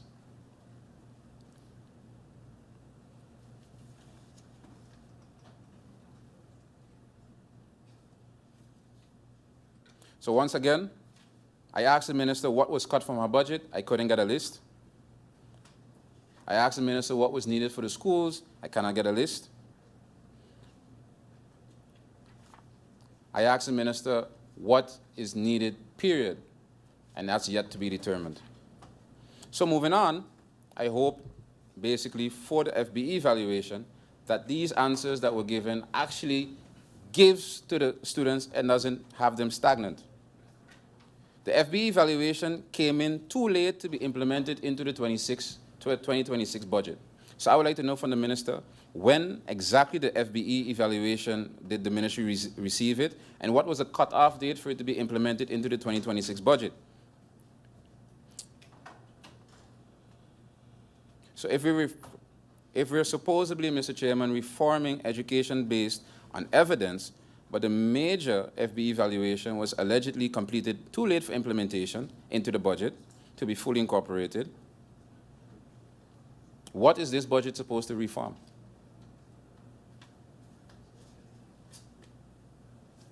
Are we funding evidence-based reform in 2026, or are we funding what government planned before it had evidence? I also asked for the performance results and data of FBE over the years, and I understand 20 years is a long time, but things like mathematics, writing, numeracy, literacy, reading fluency, and all those things could not be provided. So I would like to know how is performance in the past years evaluated in the FBE evaluation? And what outcomes improved significantly after FBE?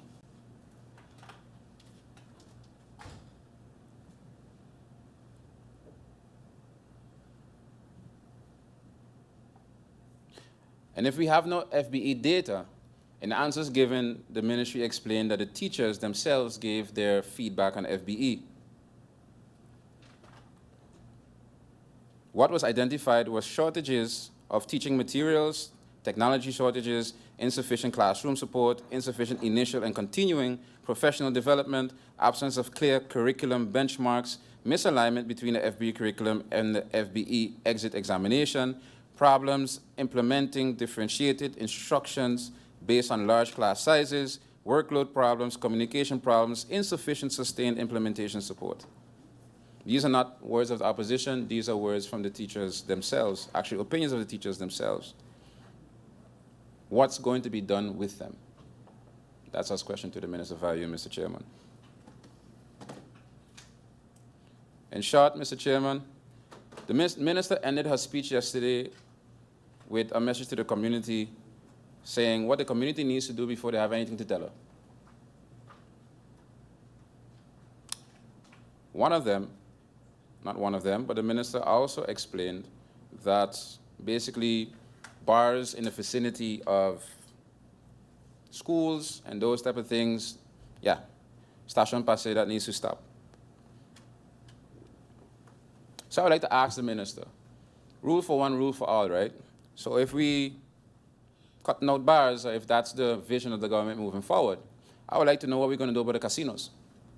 Because, for example, in town, Casino Rouge et Noir, the entrance is facing the Sundial School. And when you look at the radius, the casino is within the radius of where it's not supposed to be of a school. So what are we going to do about that? Because rule for one, rule for all. If you're going to cut out a small man who have a small little bar, what are we going to do about the big casinos? What's the minister's opinion on that? Yesterday, the minister also said that the churches basically need to stop fear-mongering. Not my words, paraphrasing what the minister said. And I'm not going to lie, Mr. Chairman, when the minister said that, it shocked me because I'm like, okay, if you don't agree with what the churches are saying, why do you characterize it as fear-mongering, basically? Because the churches are basically stakeholders of the government, like it or not. And instead of going head on all times with stakeholders just because you disagree with them, maybe the minister should show them a bit more respect and the conversations will actually be a bit more fruitful. Because looking at others and telling others, don't have nothing to tell me until you do this, that, and that, and thus not saying what you're going to do, can give you an adverse effect. Because a lot of times, Mr. Chairman, the minister has given us information, and I thank the minister for that, EGRA results, grades, declining, a good overview. But I have yet to hear from the minister what is going to be done about them. And when we speak on policies, and the minister names all the policies that are being done, I can't get a completion date, an implementation date. Everything is to be determined. And when I ask any questions about the curriculum, Mr. Chairman, all the answers were Teweo, Teweo, Teweo, Teweo, and basically waiting on Teweo, so that's also to be determined. So what's actually getting done? What can the students expect from the minister in the remaining months of this year?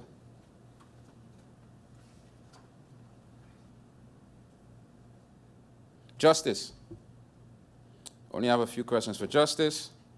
The minister said that 40 million averagely would be needed. The Minister of Justice gave an example. 40 million would be needed to do all the extra things that she would like to do for the ministry.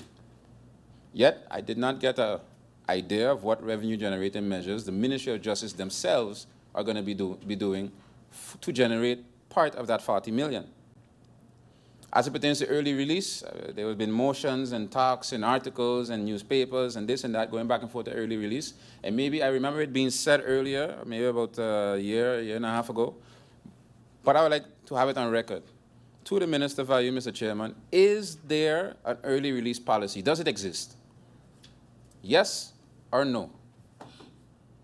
And as it pertains to the payouts to the justice workers of the retroactive pay,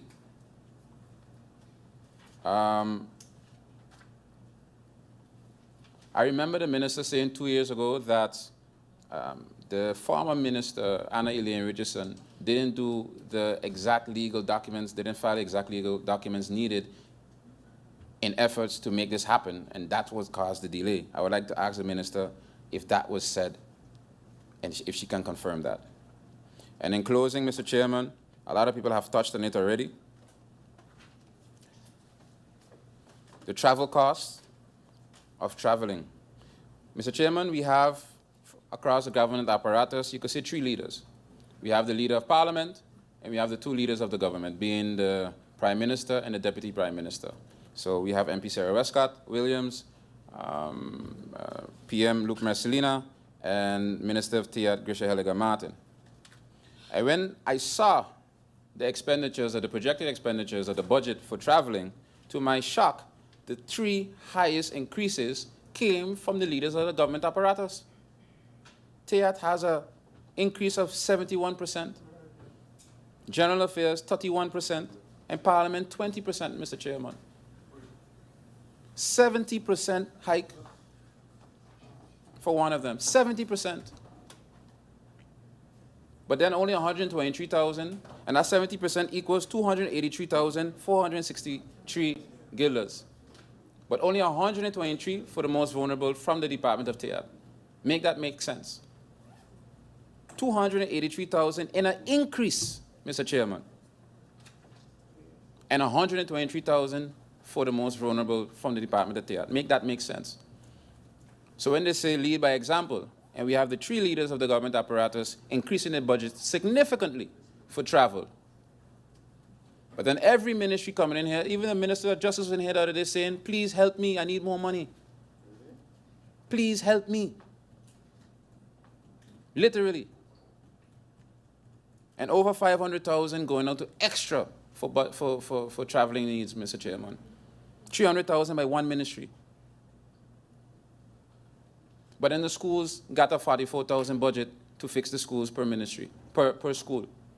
44,000 guilders per school, per year. But 500,000 for added travel budget by the 3 leaders of government. Make it make sense. So, Mr. Chairman, because of the time, I will leave the rest of the ministries as is. The Ministry of VSR, Minister, you have a 1 budget grace period. However, it will be shortly lived. As I understand, the next budget is coming shortly. Only one question I do have for the Minister of VSR. Does MedWork have a mandaat besluit from SZV? Do they have a mandaat besluit from SZV? That's the only question I have for the Ministry of VSR. The Ministry of Romy, Mr. Chairman, will have my full undivided attention for round 2. And that would be it. Thank you. Thank you, MP York. Looking at the speakers list, I see MP Roseburg. MP Roseburg, you have the floor.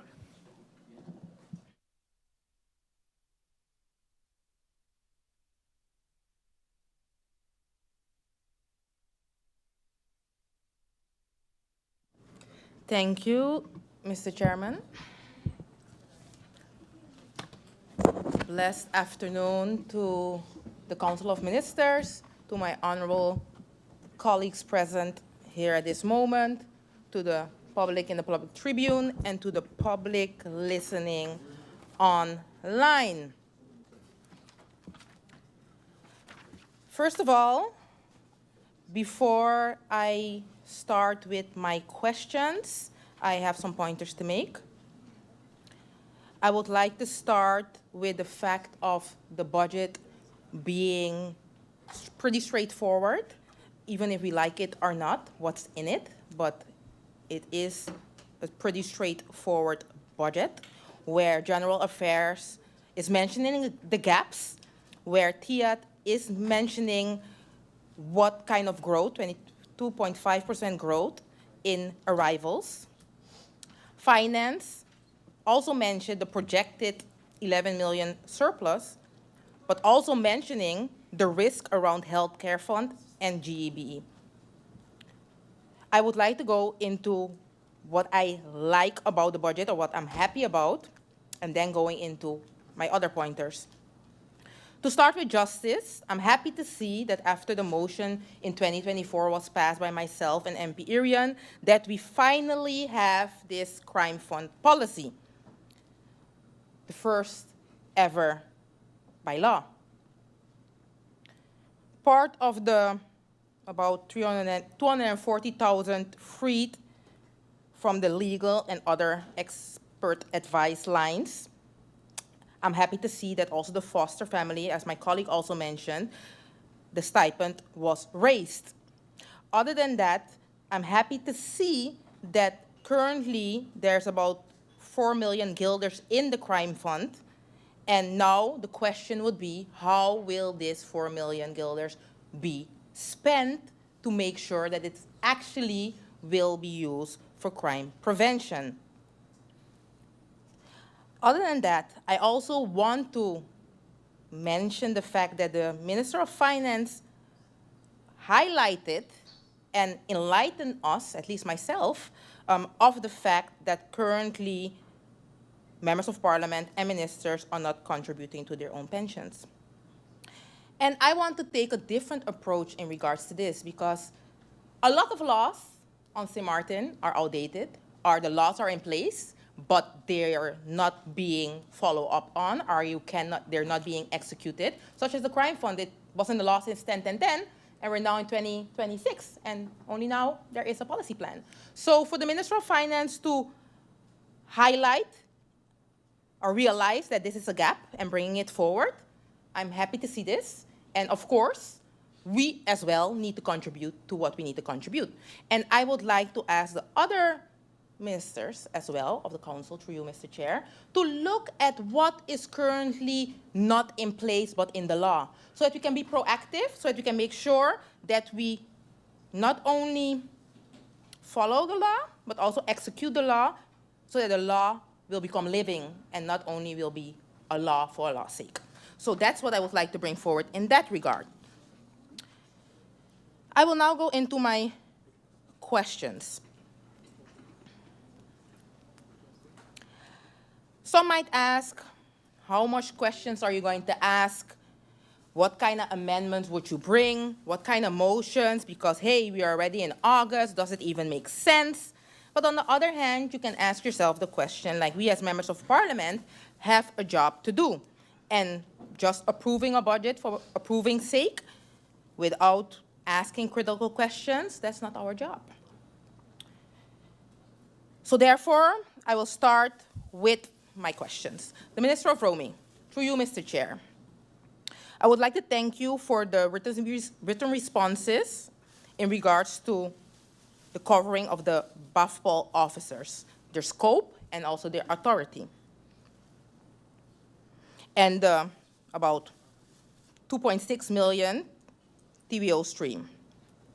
But two items from that same set of questions which I asked still appear to be missing. I know there were a lot of questions, so maybe it was an oversight. And I'm referring to the breakdown of, for example, the material cost increased by category, road maintenance, waste management, contract, consultancy, or emergency work, including whether road markings such as Brouwers Road will be repainted with the 2026 funds. And the departmental breakdown of the ministry's personnel shortfall and how it is affecting permit processing and inspections specifically. So my question to you, Mr. Chair, is if the ministry could provide these two outstanding items. Separately, on the capital project table, I would like to get more information on the figures reflected on the planned expenditure requests rather than secured funding and the project level schedules that are currently yet not available.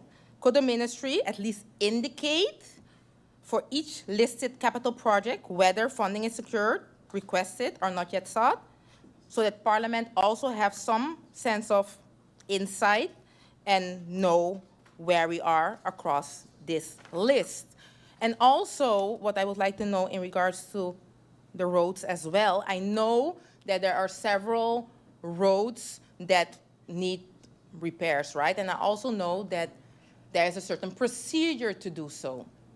But on the other hand, I know of roads as well, one of them, which I myself daily drive on, is in need of repairs. I know the public as well would like to contribute to repairing said road, and I am aware that there are other roads that the public also would like to contribute in repairing themselves. What I would like to know from you, from the ministry, to you, Mr. Chair, is what timeline is set in place into repairing those specific roads? And if there is no timeline to be given, what kind of structure will be put in place to avoid any more accidents to happen? I myself specifically referring to a road in Soccer Garden where on a daily basis families, clients, persons are driving over, but it's very dangerous and is just asking for a next accident to happen, and you wouldn't want that. So I would like to know what the ministry's plan is in regards to that.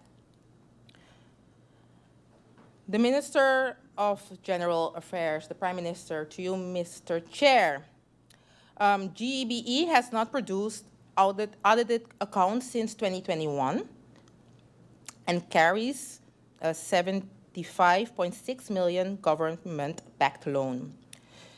Could the ministry update Parliament on the timeline to restore the audited reporting and what safeguards are in place around the loan in the meantime? Also to the Minister of General Affairs, our Prime Minister, could the minister clarify or provide the long-awaited companies disconnection policy? This is not the first time I have asked. I have asked in several ways, through several asking methods, but up to now, I have seen that the disconnection seemed to have become less, but I'm hearing no. But my question is more focused on what policy is in place for disconnecting. And just to avoid any misconception, when you make use of electricity and water, you need to pay. That is just a fact. But on the other hand, you also need to know that if there is an issue in regards to payment, there are ways to go about it, and you cannot just disconnect for disconnecting's sake. You cannot just place something online and say we're going to disconnect certain areas. That's not how it works. But yet it's happening, and therefore I would like to know when this written disconnection policy will be available for the public. Because last time I checked online on the GB website, I'm seeing there's a line of disconnection, but when I ask the AI operator, I'm not getting no disconnection policy. So therefore, I need answers for the people of Sint Maarten.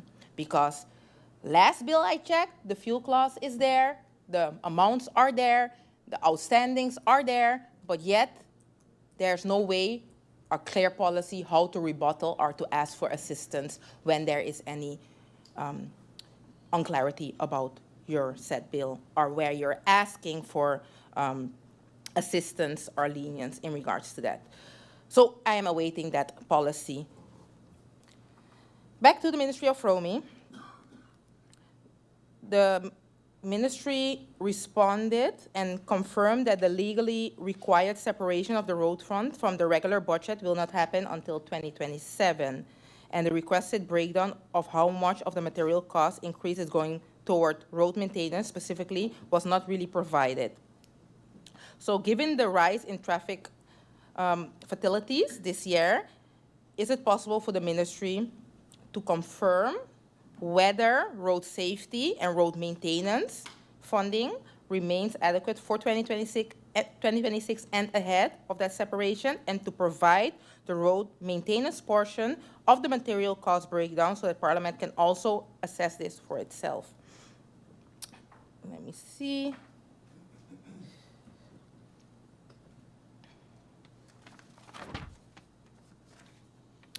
Ministry of VSA, the only question I have for now in regards to the Ministry of VSA, there is currently, or there was, a legal help desk operational where legal assistance would be given to the community, workshops would be given to the community in regards to several legal topics, such as immigration, such as labor law. There are other topics that were being discussed. I haven't seen a recent list of projects and our lectures scheduled. So I would like to ask for you, Mr. Chair, if there is any lecture scheduled. If not, if it can be looked into so that the public can be made aware of the law and made aware of the several laws that we have on Sint Maarten, if you agree with them or not. But it's important that you know your law, that you know your right, that you know what you're up to in case you get or need assistance with the law. So that is what I would like to ask to the Ministry of VSA in regards to that project. To the Ministry of TEAT, regarding the mobility and traffic management solution request for information, which the submission deadline has been closed on the 21st of August, 2026. Could the Minister confirm how many responses were received and outline also the Ministry's plan and timeline for the review and evaluation phase, including whether any concepts expected to progress toward a formal procurement stage? Because I have heard several colleagues of mine speaking about it as well. I myself have been informed about several projects, such as well the innovative rail system project, also known as Swift Rails, and reportedly it has been stated that it is a self-funded concept that will not require funding from the government. So I would like to get more information on the stance of the government. So if that can be provided, I would appreciate that through you, Mr. Chair. To the Minister of Justice, since the Minister has already invited Parliament's view on whether the MOT allocation should be revisited, could the Minister share also the recommendation in that regard? On the crime fund, through you, Mr. Chair, also to the Minister of Justice, in my proposal request for the Right Smart SXM proposal to have that implemented in the crime fund, the Ministry mentioned that this currently does not fall under the crime fund's criteria. But since the Crime Fund's evaluation framework, based on the presentation received, are currently still being developed, could the ministry clarify what specific criteria is needed? And if it's not feasible for the 2026 cycle, would the ministry be open to considering it for the 2027 Crime Fund policy plan, seeing that we already are soon to be discussing the Crime Fund policy plan? And if in the shape and form how it has been presented by myself as a suggestion, it's not possible, what other possibility is in place or what can be adjusted so that we can do something about the current way how scooter drivers and other drivers are making use of the road, and what can be in place to enforce and make sure that helmets are being used, reflective vests are being worn, etc., etc. So if this is not possible, what is possible? I also can remember that the ministry mentioned that they will do awareness campaigns through DCOM. When will this start? So that I can also look out for that. Other than that, I have seen as well online that in other Caribbean countries, there are several events being organized for bikers. I've seen it in Dominica, I've seen it in Statia, I've seen that on Sint Maarten, we have spoken about it. I think also motions were passed in the past. So I would like to know, and I think it falls on the Ministry of TEAT, but whichever ministry feels responsible, and maybe the Minister of Justice has looked into it as well, so I will pose it to the whole COM, but whoever feels that they can answer the question, what is being done short term so that also the bikers can enjoy their, or can expose their stunts in a safe and responsible manner. I can remember that I think the road of the government building was closed off to show, to be able to do such sports. I'm referring to the sports way of doing it. So is there something in place, or is something being looked at so that that can also be looked into implementing? I'm still on the Crime Fund. The policy plan lists 11 projects for 2026. We are now in August. Could the minister, through you, Mr. Chair, update Parliament on how far along each of these actual projects are, and which one has started and which has not yet started, and what is the issue, why it hasn't started as yet? Because one of those projects that I've seen, which is very dear to my heart and I believe is very important, is the HALT project. And I've seen it's mentioned as a pilot, but I've also understood that up to now it hasn't started as yet. So I would like to know what needs to be done, or where assistance is needed so that this project can finally start, because I do believe it will be beneficial for Sint Maarten and its youth. The Minister of Justice and also the Ministry of VSA, I do have another question. I saw on the presentation that it was mentioned the Second Chance Builders and Construction Skills Training, funded jointly under the 2026 Crime Fund Policy Plan, and together supporting roughly 35 to 55 participants in post-incarceration job training. Could the two ministers, through you, Mr. Chair, confirm the budget allocated specifically to Second Chance Builders and clarify whether these two programs are considered the foundation of a broader post-incarceration job placement pipeline, where as well private sector employers, or whether a larger, more structured pipeline is being developed separately? That same discussion was had, and I'm not sure where it is in the ministry, so that's why I'm asking the Minister of VSA, seeing that he's new to this. It was discussed with the previous minister, so I would like to know where we are with this Second Chance program on a broader base, and also including, seeing that it's also included in the Crime Fund, what is being done and where we are, given that a firm MOU between the ministries is not yet in place, or at least I haven't seen this as yet. So will that be in place in regards to this Second Chance program, or Second Chance Builders, and the other one that I just mentioned being the construction skills training program. Seeing that based on what was presented, it will be completed or will be there for finalization in 2026 and execution by mid-2027. So I would like to know more about that program. Still on the Ministry of Justice, not the crime fund anymore.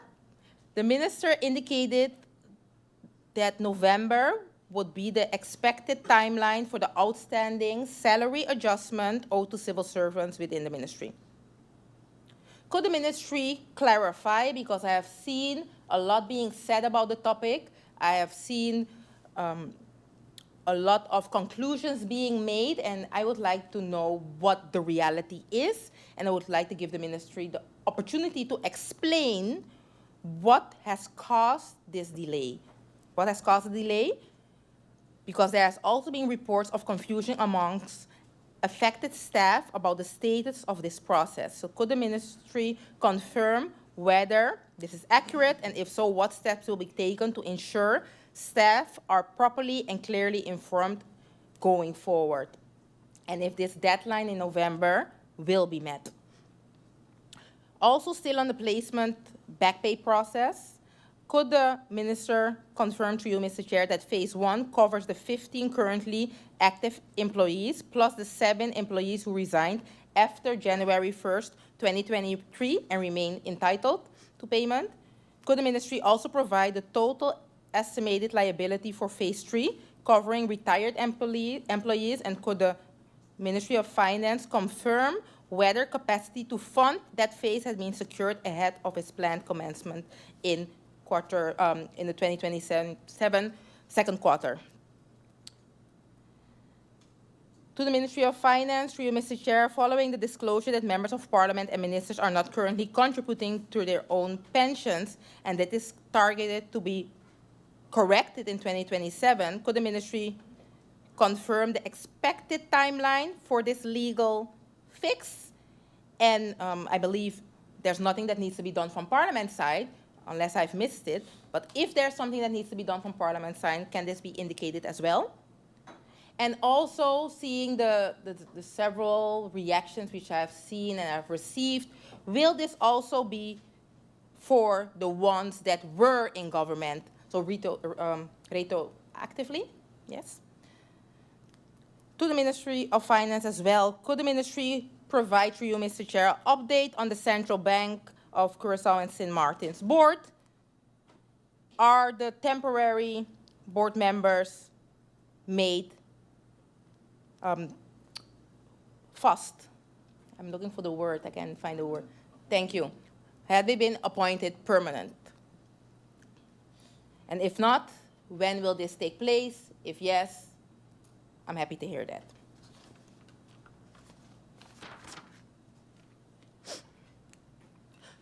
To the Ministry of General Affairs. In 2025, I myself authored a motion which was tabled by MP Westcott Williams. This was January 17th, 2025, in regards to the shortage of legislative lawyers. This motion, known by many members here in Parliament, has been something as well which I decided to work on, seeing that I have realized that legal affairs is understaffed. That was like that already the case, and I was like, okay, what can we as members of Parliament do? And often you hear a motion is a wish, but not if you follow up and follow through on it. So I'm happy to see that now, fast forward in 2026, in August, that the Minister of General Affairs mentioned that this is now being worked on on consultancy basis. I myself mentioned to look into legislative lawyers, for example, in Suriname. So I would like to know if that is being looked into and what the update is in regards to those legislative lawyers in Suriname, for example, and if it's not from Suriname, which legislative lawyers do we have? How much do we now have on hold, awaiting the changes to be made? Because when I received this update and I saw the request of the Minister of General Affairs and also looking into the motion which was passed in 2025, I thought something needs to be done. So by hearing that currently we do not have enough persons at the Department of Legal Affairs and legislation, and the personnel's budget is currently not fully being used, the only way to make sure that we can get those legislative lawyers on consultancy base is that a change needs to take place in the current budget. By doing research and asking the ones that know, I realized that about 230,000 guilders is left unused. So therefore, I am looking into, and I hope that the Parliament will support this amendment, seeing that the need is there and it will be neutral in regards to bringing that amendment and making that change from the budget of personeelslasten, which currently is not being used, seeing that we don't have the people, unfortunately, at this point. And the consultancy is needed, it was brought forward in the presentation, that we make sure that that amendment is passed and that legislation can be passed in the different ministries, because we can have the will to do so, but if we don't have the people, it will just stay a wish, and we would like to avoid that. So that amendment will be brought, and I hope on the support of my 15 members here in Parliament, so that we can change the budget post from personeelslasten to consultancy basis, seeing that that is needed and that can be used for all ministries. I'm going back to the Ministry of Justice.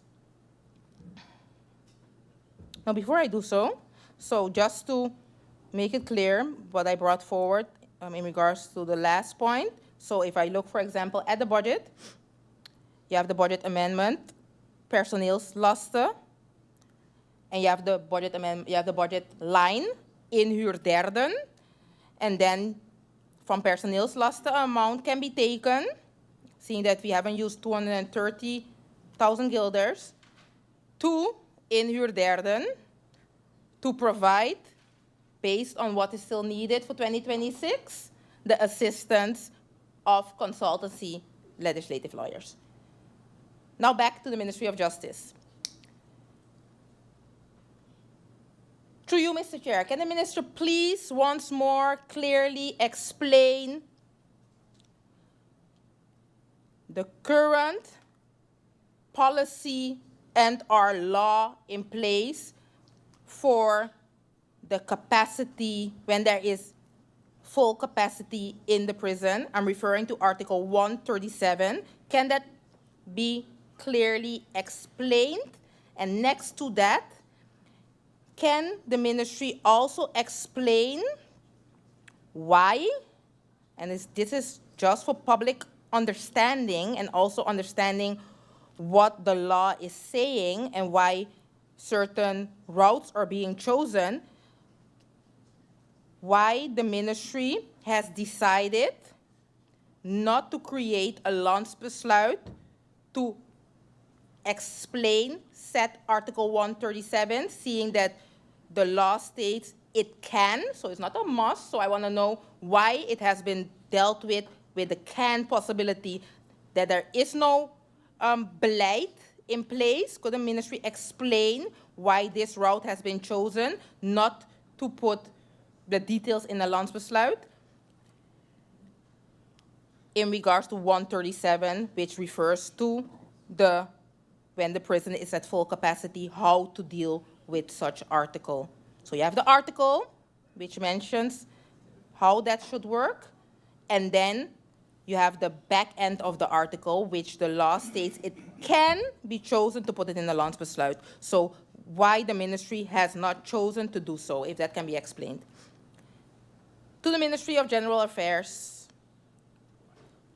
about the SER board. and about the SER in general.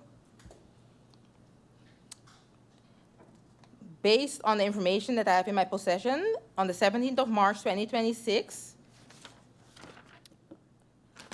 yes, it has been seen that the SER board has been inactive.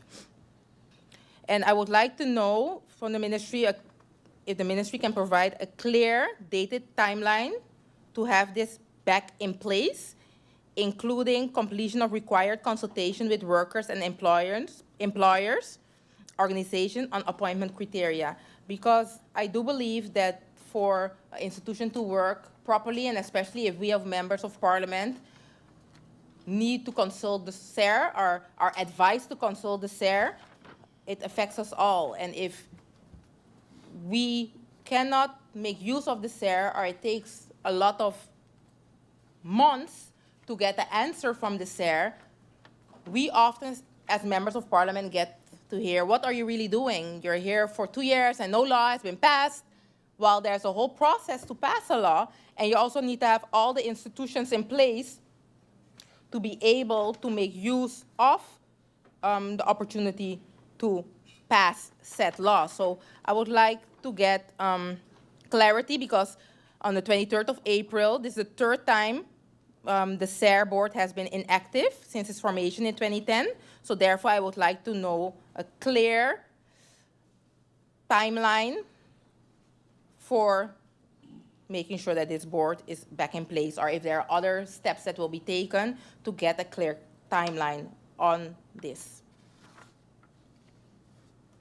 To the Ministry of ECYS, it was mentioned in the past that the hair discrimination legislation will be tabled in Parliament first, second quarter in 2026. It also has been mentioned that there is a delay and it will not be enacted before the start of the new school year. So I would like to know, seeing that this is also a topic that is hampering at least part of the community, what is the current timeline? Where are we at this moment? And how are the school boards currently following this debate? Because I can remember that it was mentioned to make sure to look into, in spirit, making sure that this will be complied to. But currently the law is still not in place, so therefore I would like to know where we are and how it's going in communication with the several school boards, and when will Parliament be able to receive said draft legislation.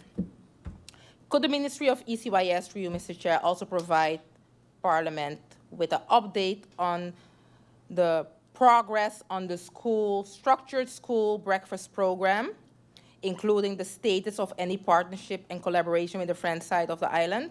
I can remember that it was last year as well, a motion of such was passed, where luckily we were able to secure 50,000 guilders, and this made sure that the coming 2 years, which we are entering into the last school year, children will be able to be fed through this program.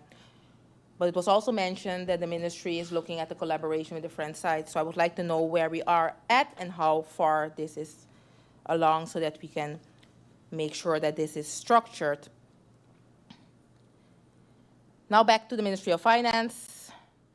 Giving the update that was given in regards to the tourist tax legislation, giving it remains excluded from revenue projection through 2027 pending its passage to Parliament. Will it be excluded? So that's my question, sorry.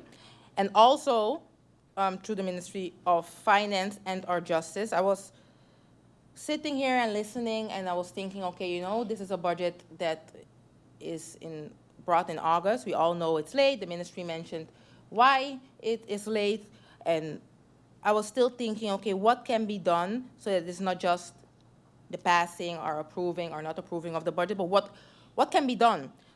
And we have heard it by several MPs mentioning, okay, how can we get money for our country? How can we generate income for our country? So therefore, I was thinking as well, and I'm also looking at amending the Landsverordening, but I want to know if the ministry is currently working on that to look into, for example, if you look at passports, you have a price for passports, but there's also a possibility to get a spoedprocedure urgently that can cost extra. Same with IDs, driver's license. Has this been looked into? Is this being looked into? If not, I can then work on amending the legislation, because we are co-legislators, and I do not believe that we need to do the same work, the same time. That's a waste of the people's money. So therefore, if it's not being worked on as yet, I will work on it myself. But if it's being worked on, I also would like to assist, because we are talking about generating income, but we need to take those steps. And if we are now hearing that it's being looked in on consultancy basis to have these legislative lawyers, if we will be able to bring that amendment to make sure that money from one post will be brought to the inhuren van derde, then one of the steps to generate income, which I see as pretty straightforward, can be adjusting the Landsverordening, where you can have those speedy processes which will be then bringing monies into the coffers. And next to, for example, having that with passports, ID cards, driver's license, and don't get me wrong, because I can remember through you, Mr. Chair, that the Ministry of Justice mentioned, okay, the Landsverordening is not meant to make money. And I agree, it's not meant to make money. But if you can have procedures in place which are done across the kingdom, where you can pay extra for a passport, for an ID card, for a driver's license, but also for immigration-related questions, why not?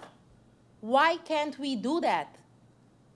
I haven't found the answer. So therefore, I would like to get a clear answer if it's being worked on, else I said already I will make that amendment. And then it will be also in regards to, for example, an annual compensation fee for permanent residency permit holders to be paid by the permit holders as contemplated under paragraph 3.1.5 of the ministry's guidelines, and also determined by LBHAM. A fee for dispensation requests, for example, a fee for applicants requiring an urgent decision on their request, achievable within 2 weeks, provided if all required documents are submitted. A fee for first-time applicants for a klemmendereder of a klemhum permit. So I would like to know if the ministry has looked into this. This is for finance and justice, if it's being considered, and if it's not being worked on as yet, also if that can be mentioned so that I know what to do as a member of parliament. Other than that, I also heard from several members in regards to... One moment, MP. Yes. Roseburg, as I see MP La Cruz would like the floor for interruption. MP La Cruz, you have the floor. Thank you, Mr. Chairman. Mr. Chairman, I'd actually love to hear a revenue-generating measure that does not touch the poor people, because increasing ID cards, driver's license, that is the poor people that are going to end up paying that. Please come with ideas that are not going to touch the poor people. Thank you, Mr. Chairman. Thank you, MP La Cruz. MP Roseburg, you have the floor. Thank you, Mr. Chair. You know, as I mentioned in regards to those suggestions, when you have currently an ID card or a passport, you know when your expiration date is, right? We're currently seeing that a lot of persons are being confronted with the reality that their passport or ID is outdated or is reaching close to the expiration date. And then we have a big issue. And my dear colleague mentioned it's touching the poor people. No, that's not the intention. And again, as the Ministry of Justice mentioned themselves, the Landsverordening is not meant to make money. But what I'm doing, and which is being done for several years, and that's why it's important that we need to update our laws, and that's why we are co-legislators to update said laws, and I'm trying to contribute to being a co-legislator, is that, for example, let me give an example so that it doesn't stay in the air, which is what is meant with this extra fee. Let's say, for example, you're paying 50 guilders for a passport. Yeah, 50 guilders to renew your passport or for your driver's license. Then the amount, if you are looking for a speedy procedure, will be 80 guilders, a difference. But it's a request. You don't need to follow that speedy procedure because you can just follow the normal procedure. Same in regards what I recently experienced with a young lady that needed information from the government, but because she's traveling and is requesting her information from the States, she couldn't get an appointment to get her detailed registration form, and she would have had to wait for a long period. A lot of people are facing that reality. So therefore, if there's a speedy procedure in place, the government will not become rich of such. It will help the public getting what they need. So I appreciate the dear MP using his interruption to enlighten me or to enlighten the people, but this is not about making a money-making business. It's about making sure that the public can get something in place that they can fall back on when they are in need of such. Because often, as being a lawyer myself, I have seen several people requesting to be able to pay from business owners that are coming to Sint Maarten that would like to pay extra to get a speedy procedure. Those are not targeting the poor people as mentioned. Those are targeting the persons that are looking to invest in Sint Maarten. So this is not a targeted basis. This is for all the people of Sint Maarten. So therefore, I welcome the dear MP to think with me in how we can create this for all the people of Sint Maarten so that we, for real, can generate income and do our work as co-legislators.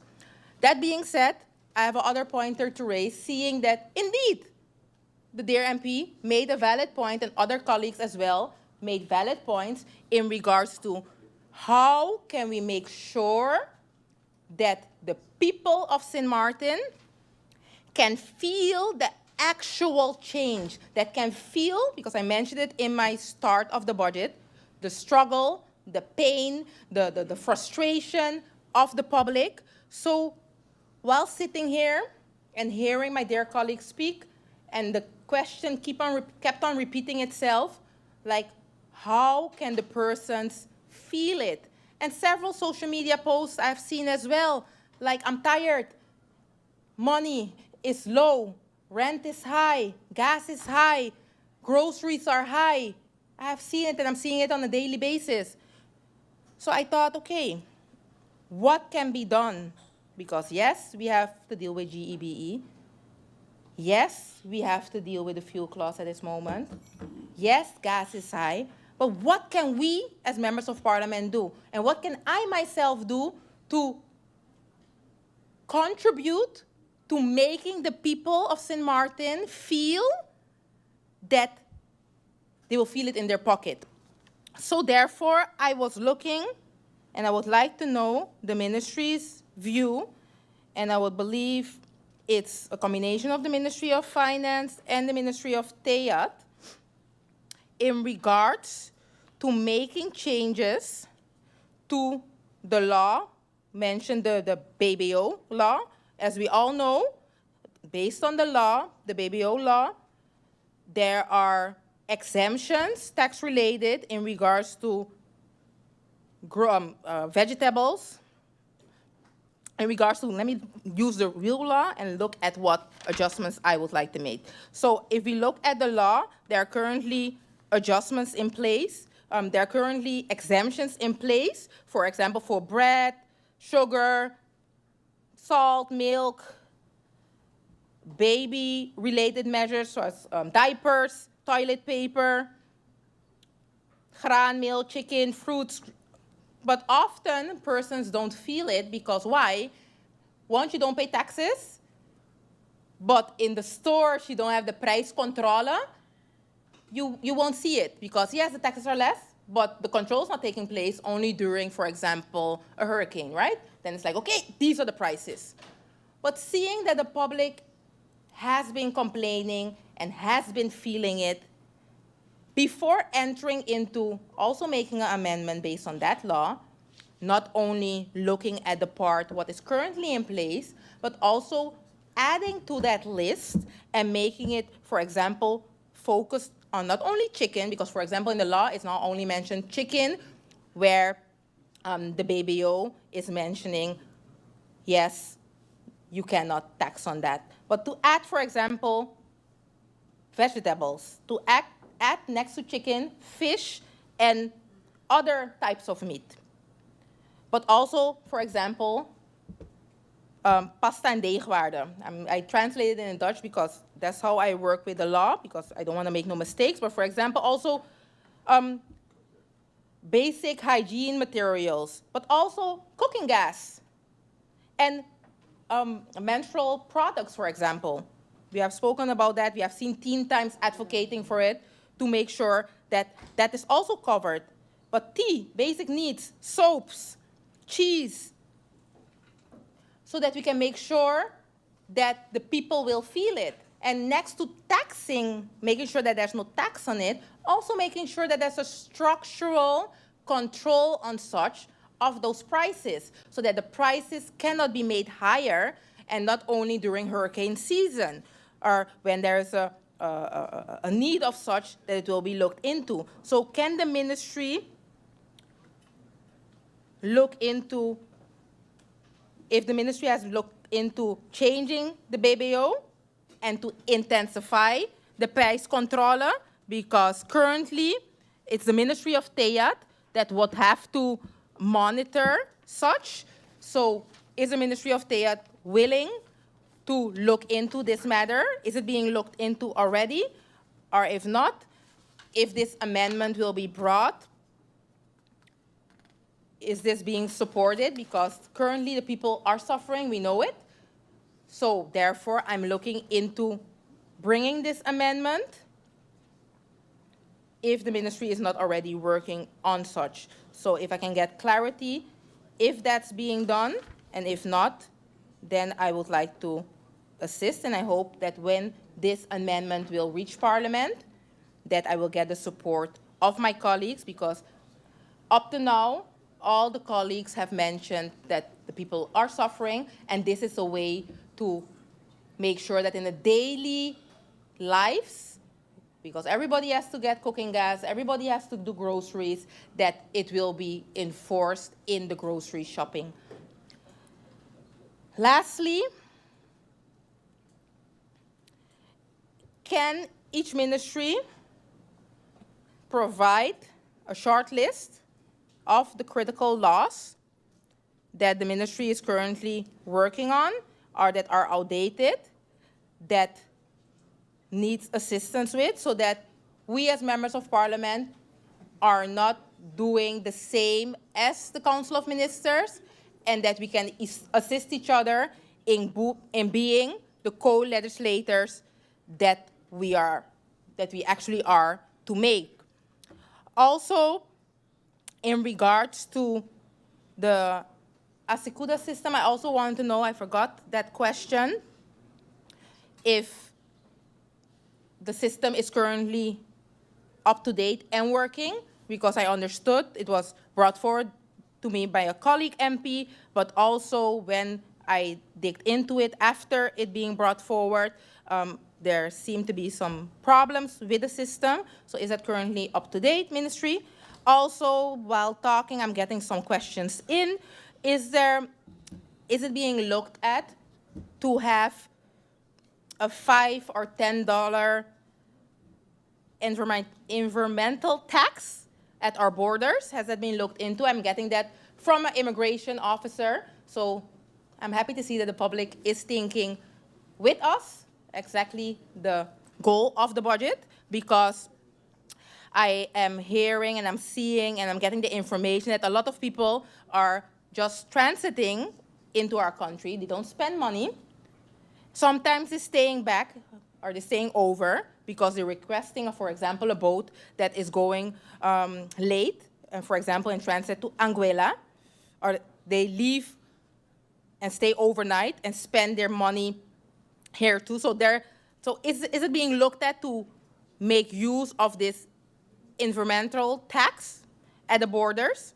It's mentioned $10 or maybe another amount, so that we can get our money as well as when the visitor is coming through our island. Let me see if I have some other questions. If not, then I believe that I have covered everything for this first round. Just to summarize, in case it was missed, currently what I'm looking at to amend for the current budget, moving, which makes it neutral, moving from one post to another post to make sure that the money that hasn't been used for personnel zaken can be used to make sure that the motion which was passed in 2024 or 2025 can be finally executed by consultants, legislative lawyers from wherever in the kingdom and or other countries such as Suriname. So I'm hoping for that support, and the change in the BBO, if that is being looked into. If not, is the Ministry of State open to making sure that the prijsregulatie and prijscontrole will take place on a regular basis so that the people of Sint Maarten can actually feel the tangible prices that are lower and that they're not being increased by the business owners. Thank you, Mr. Chair, and I'm awaiting the questions of the council and will then move forward to the second round. Thank you. Thank you, MP Roseberg. I now look at the speakers list. I see MP Peterson would like the floor. MP Peterson, you have the floor.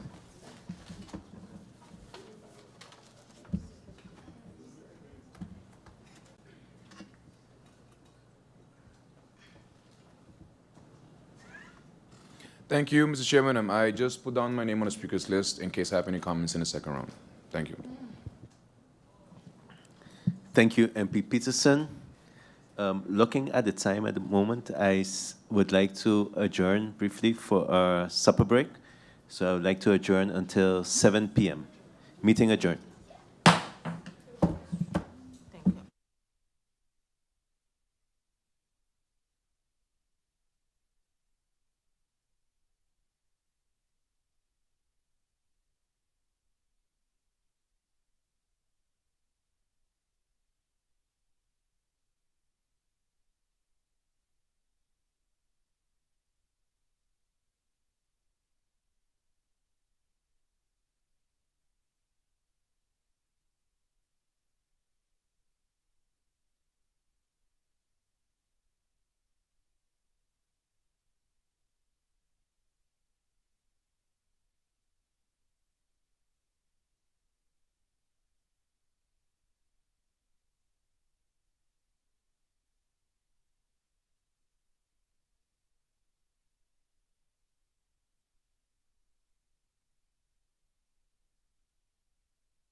Members of Parliament, ladies and gentlemen, welcome back to this public meeting of Parliament, public meeting number 22, as we continue in the first round of the speaking by members of Parliament. So in other words, the questions by members of Parliament based on what we have received thus far from the ministers of government, as well as the report of answers that we have received.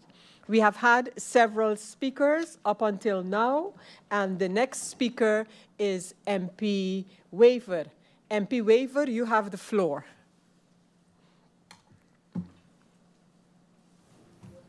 Thank you, Madam Chair.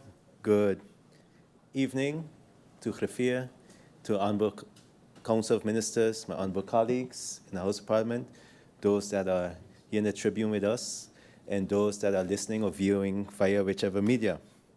I would first off also like to thank the ministers for their presentation and for the time they took to answer all the questions that were given to them. And I won't be too long, as a lot of questions were also asked by my fellow MPs here today, throughout the day. But I do have a few that I think need some clarification. So I would like to start with the Minister of Justice. Minister of Justice, through you, Madam Chair. I'm happy to see that there was an increase within the budget for court of guardianship, but I would also like to know what is the status pertaining to the function book of the court of guardianship, and also what's the time frame to have that completed. And then to the Minister of TIAT, through you, Madam Chair, who owns the domain .sx? And then based on the answer from that, then I can have a follow-up question in the second round. And the Klemna Bega parking lot, we've seen the imagery that's been circulating throughout the news media. I would like to ask, what research was done to ensure that the one-level parking facility would be enough to accommodate the growing population and also the area in which it is, or if a multi-story would have been maybe better, or what is the overall plan when it comes to that? And also, this is just a rendering, so I'm assuming that a tender for actual architectural drawing would be done as well. And when can persons look out for that tendering to take place? To the Honorable Prime Minister, Minister of General Affairs, through you, Madam Chair, we've heard the cries, and we've heard my fellow MPs as well mention today, P&O and staffing. As we know, P&O is the heartbeat of the organization. Without the proper staffing there, not much can be done. Now, I understand in the answering that, because this was also a question that was given in writing, and in the answering there are plans in place or looking to put in place for this year as to how we're going to recruit. Can we, through you, Madam Chair, can the Prime Minister give specific actions that will be taken during this year as to how we're going to look to recruit? Because I also know persons personally that applied, that reached out to me as well, that replied, that have HR background and have not gotten a call back or have not been considered, and these are people with experience within the HR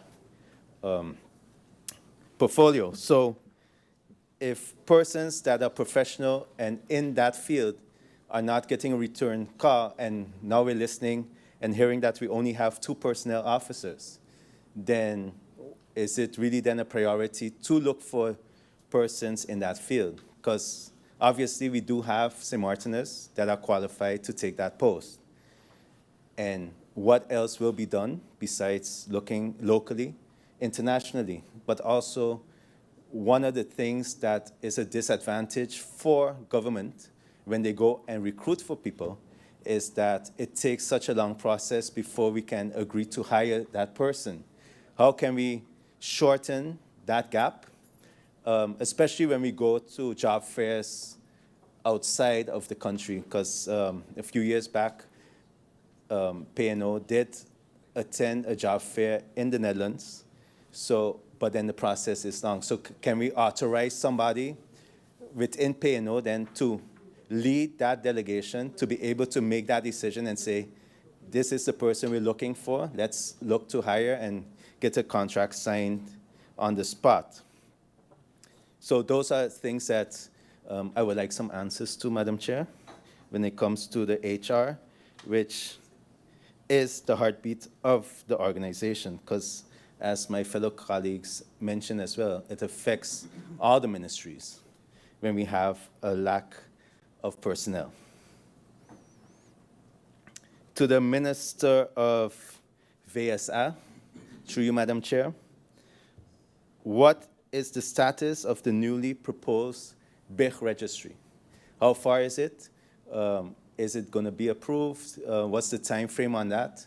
We recently took, as members of parliament, a tour within the new general hospital. And one of the things that was mentioned there was we would love to have doctors that currently function in Colombia and elsewhere that are qualified there to be able to also practice here. So with that being said, how far is that newly proposed BIG registry? To the Minister of ECYS, through you, Madam Chair, what is the status of the Raoul LH Sports Complex? I see a lot has been done, and I commend the NSI because they are busy, and you can see they're busy. But one of the things that bother a lot of us spectators when we go to support our local athletes are the bleachers that are still destroyed since the last hurricane. I saw on your slide that you mentioned facility upgrades, but I do not believe that specific part was in that slide. I could be mistaken. I know as well that in the past it was an NRPB project. So what's the time frame on that? Because every time we go to Raoul LH, you see different things happening, like they just successfully did the boxing area outside as well. So, but it would be good to have the bleachers also restored to their full capacity. So what's the time frame on that and the status? Thank you. To the Minister of Finance, through you, Madam Chair,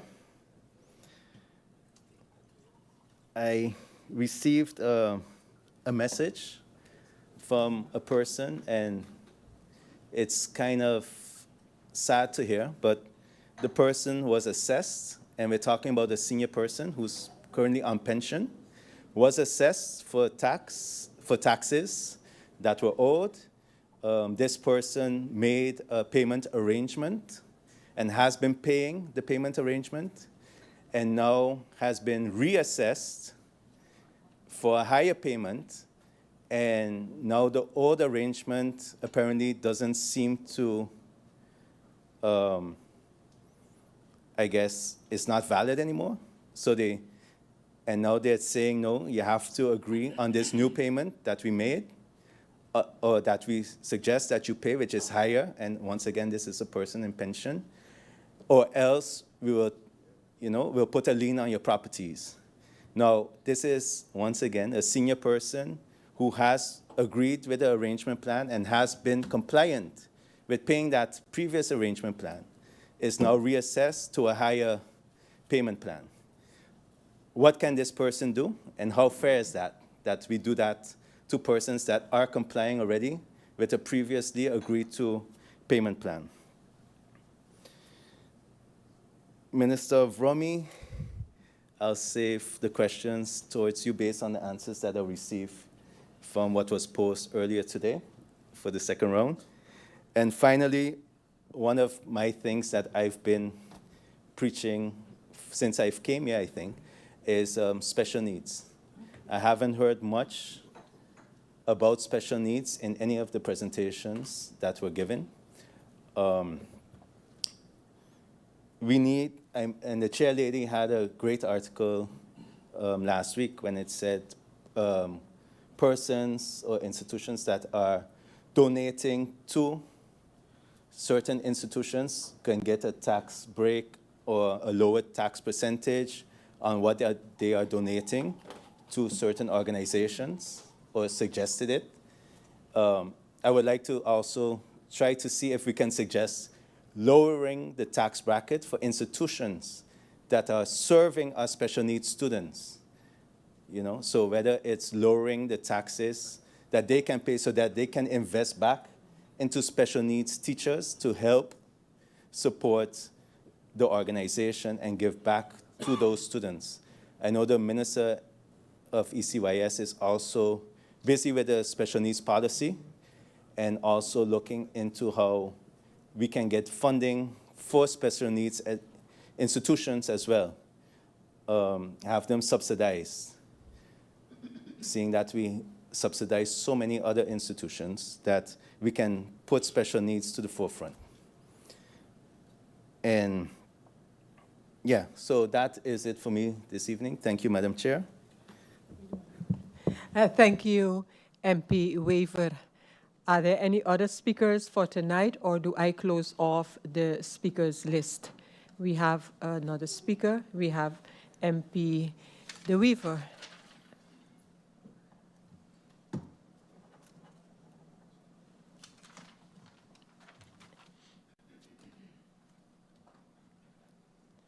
MP De Weaver, you have the floor.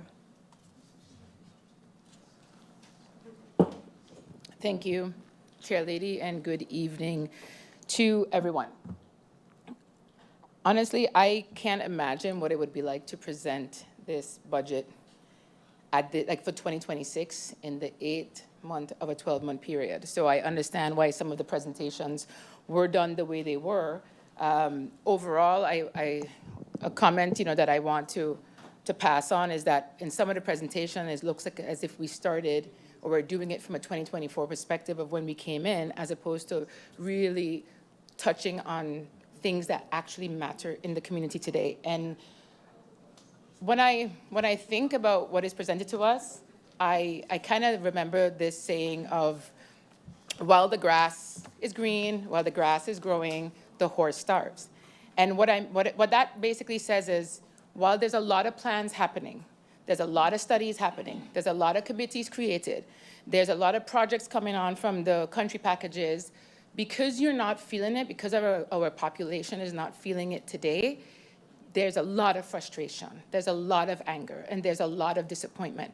And that's not sending any accusation directly at anyone yet, because I'm gonna go through the items that were presented to us in the presentations yesterday, and you can understand why the population feels like that, and why I have to hear every day that nothing is being done, nothing is improving, things are getting more expensive. And you've heard the same saying over and over from multiple MPs, and it doesn't matter which side of the aisle they're on, you've heard that multiple times. So the reality is, we are working on plans that have a later effect, but we're not feeling it today. And actually, if you listen to the discussion on a GDP and how the economy is, and you look at how the GDP growth is up by whatever amount, let's say 3-4%, there was a difference between 2 and 3%, yet we're not feeling that in our population. We're not feeling that in our community. And then we also have a study of what does it cost for us to survive here. So it doesn't correlate, and you've heard that multiple times. And quite frankly, it's not just something that has been here in the last 2.5 years of this existing administration. It's been a challenge that we've had for a very long time, but you're feeling it even more now because we're coming to the end of what we can possibly afford. So With that being said, let me go through now the presentations we got yesterday, where I took out the pages or the slides that I want to discuss.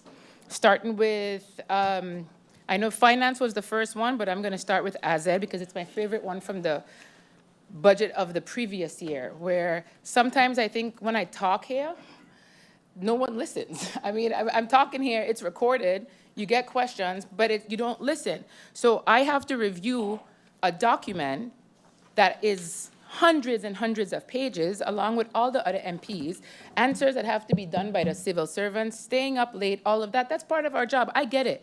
But what really frustrates me is when I give insight, when I give advice, when I give points of improvement, I don't see it. I don't see it in the budget. The budget is a cleaner budget. I honestly like what has been done with the details in the back. So I am really looking forward to 2027. But again, it's a frustrating experience to come here in the 8th month of a 12-month cycle, a 12-month period, which is our year, to discuss this, which is why we had the kind of presentations that we did. So going through, I'm going to start with AZ, and then I'm going to go back in order with finance, and then everybody else in order that they presented yesterday. General affairs, the reason I start with that is because in the 2025 budget, I pointed out something that was not properly presented in our budget details, and it had to do with the properties that we own or lease that is managed within the general affairs ministry. And the reason I say that is because it had to do with the tourist office across from what we know as Old Sangs Fairway Market that was empty. And it was not presented. A correction had to be made. We didn't have the 2025 budget. So I was expecting that when I see this nice cleaned up version of our 2026 budget, that I would see the same thing there because a liability exists. A cost exists that we have no idea because it's not presented here. So when I'm looking at the numbers, I don't see the things that I know exist. There is a contract, which is a lease agreement, and it was never ended. It comes up to about $250,000 a year, which means that we're over $1 million for a contract that was never ended, a lease agreement that was never ended, yet we talk about the fact that we don't have money for other stuff. So if we didn't end a lease agreement, it makes me wonder, do we have a handle on our expenses? Do we have a handle on our costs? And that's my main issue from the general affairs side, because when I got an explanation in the last budget, the previous year's budget debate, the answer that I got was not sufficient, and then this year it's omitted. Now, the reason that's a problem is that a budget is supposed to be forward-looking. So all your existing contracts, all your existing liabilities, all your existing agreements that you have, whether it's with a property owner, whether it's with a car rental dealership, whether it's with the toilet paper supplier for the schools, whether it's for equipment that you're renting for VRAMI, those are deals, those are contracts that you have to pay regardless. And the last time that the Minister of Justice was here, she explained to us that there was an invoice for legislation outstanding that basically came back on her desk from years before that they now have to pay. And one of the issues that we have here is that our budgets are not only late, but our financial statements are even later. So when we have to look at budget to actuals, I'm not privy to that information. So I'm here trying to make a decision on this country with outdated information, and then here the ministers, the council of ministers, are now challenged, a burden with previous expenses from over 10 years before. And so that's why I get frustrated, because when I give advice to the Council of Ministers, I want to see that you actually take it seriously and it can be reflected in the cleaned up, nice version of the budget. So that's my frustration. Going back to, so let me just ask that first question. Why does the budget not reflect the actual contractual obligation for the leases that we know are empty, for the buildings that we know are empty? We did not terminate the lease. And not only do you potentially owe that $1 million guilders, but you also potentially owe any, litigation legal fees that will be a result of it. And this is what concerns me, because it's a very, very simple explanation that is actually rampant across every ministry. When I look at the presentation from the Prime Minister, he mentions in his slide that the context and reality, the current state, a country lingering in transition. And so I wrote down under it, well, reliability of information in the budget. But again, it goes back to the saying that I said earlier on, that while the grass is green, while the grass is growing, the horse is starving. The horses are people. The people are the ones struggling, and they're struggling because all of these plans, while they're good, are for a long-term period, but today we're not seeing any direct change. And this is my concern, that you have to literally balance future planning with today. And what our people are not feeling today is literally an ease in the expensive way of living on Sint Maarten. If I go into, so to continue on with the question to Algemene Zaken, what I want to know is how much, and this is what I will ask from every single ministry so that I know what I'm working with and whether or not the budget is reflecting what we actually have as contractual obligations. So I want to know what balances are open, meaning what is outstanding, and why it seems as if the ministries don't have a handle on this. Because while it's not only the ministers, it's also the civil servants. But do we not have a system that keeps control of what is open, what is long outstanding? Because no wonder you have a bunch of suppliers on the island, you have a bunch of vendors, you have a bunch of businesses. Whether they're small, medium, large, it doesn't matter. But sometimes I wonder if government is also responsible for certain businesses failing because they can't pay them. And then when new governments come in, there's maybe no record of it. It doesn't make sense to me. It absolutely does not make sense to me whatsoever. Moving on, so let me go back to finance. Moving on to finance. The first page I printed out was about the government-owned companies. And not all of them are listed here. There's also some foundations that are in the budget that weren't presented here in this picture. And it's some of the companies that people have picked up on today in our discussion. But let me just read them off for you. GB has a red flag on it. Telem has an orange flag on it. The Harbor Port Sint Maarten has a green flag on it. Winair has a green flag on it. Airport has a green flag on it. And the post office has a red flag on it. Now, for me, this paints a very pretty picture of our government-owned companies, because sometimes, just like you look at the result, right, where we have a surplus of 39 million, when you look at financial statements, you just can't really look at you making a profit. You got to look at how much you owe at the end of the day. And so there's some of these companies that I wouldn't even give a green or orange to, because I know what their debt is. I know how much money they have to owe to whatever financing they did. So it paints a very positive picture, but it's not realistic. And what I mean is, yes, we understand that GB is red, and let me just actually mention, while I'm talking about GB being a red flag, is the fact that, of course, we dealt with the emergency that started, the emergency of where we had load shedding, where we had a loss of information, and you did have a solution presented.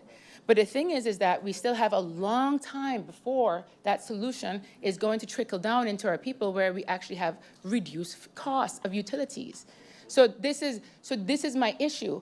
Like, is there something more that we can do today? So I commend the administration for coming up with a solution, but the solution was also halfway there, because we have great plans. We take so long to have the plans executed, which is the weakness of every government that has ever existed here. We take so long to execute that by the time we get to it, we realize that we're actually 45 million short to get the rest of the generators from GB that the government got a loan for, organized when we were in the state of emergency. So this is the trend that I see all the time, and it's frustrating. And then I go into Telem, and I know that there's been Telem had a restructuring. We all know that. Telem had to lay off a lot of persons.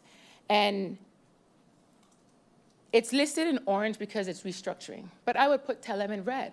Then the reason I would is because there's this ongoing discussion of should we sell Telem or not? And I'm gonna state right here so that it's remembered for posterity that I am not a fan of selling infrastructure that we should actually own. And if you want to start by cleaning up our telecom, what I would do is actually have a discussion with BTP and tell BTP, which is our ZBO, who's our regulator of telecommunications and post, and now the discussion is to add in GB for them to be a regulator of GB with fees.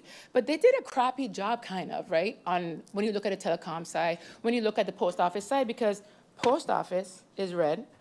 Telecom is orange, which actually I would put. Telem is orange, which I would put red, because they still need money. They still need government to act as their guarantor. They're still trying to survive every day and see who they can pay, just like government, who's urgent now. Okay, the employees are paid, but which suppliers are paid? So how do you actually expect progress when you can't even pay your people on time?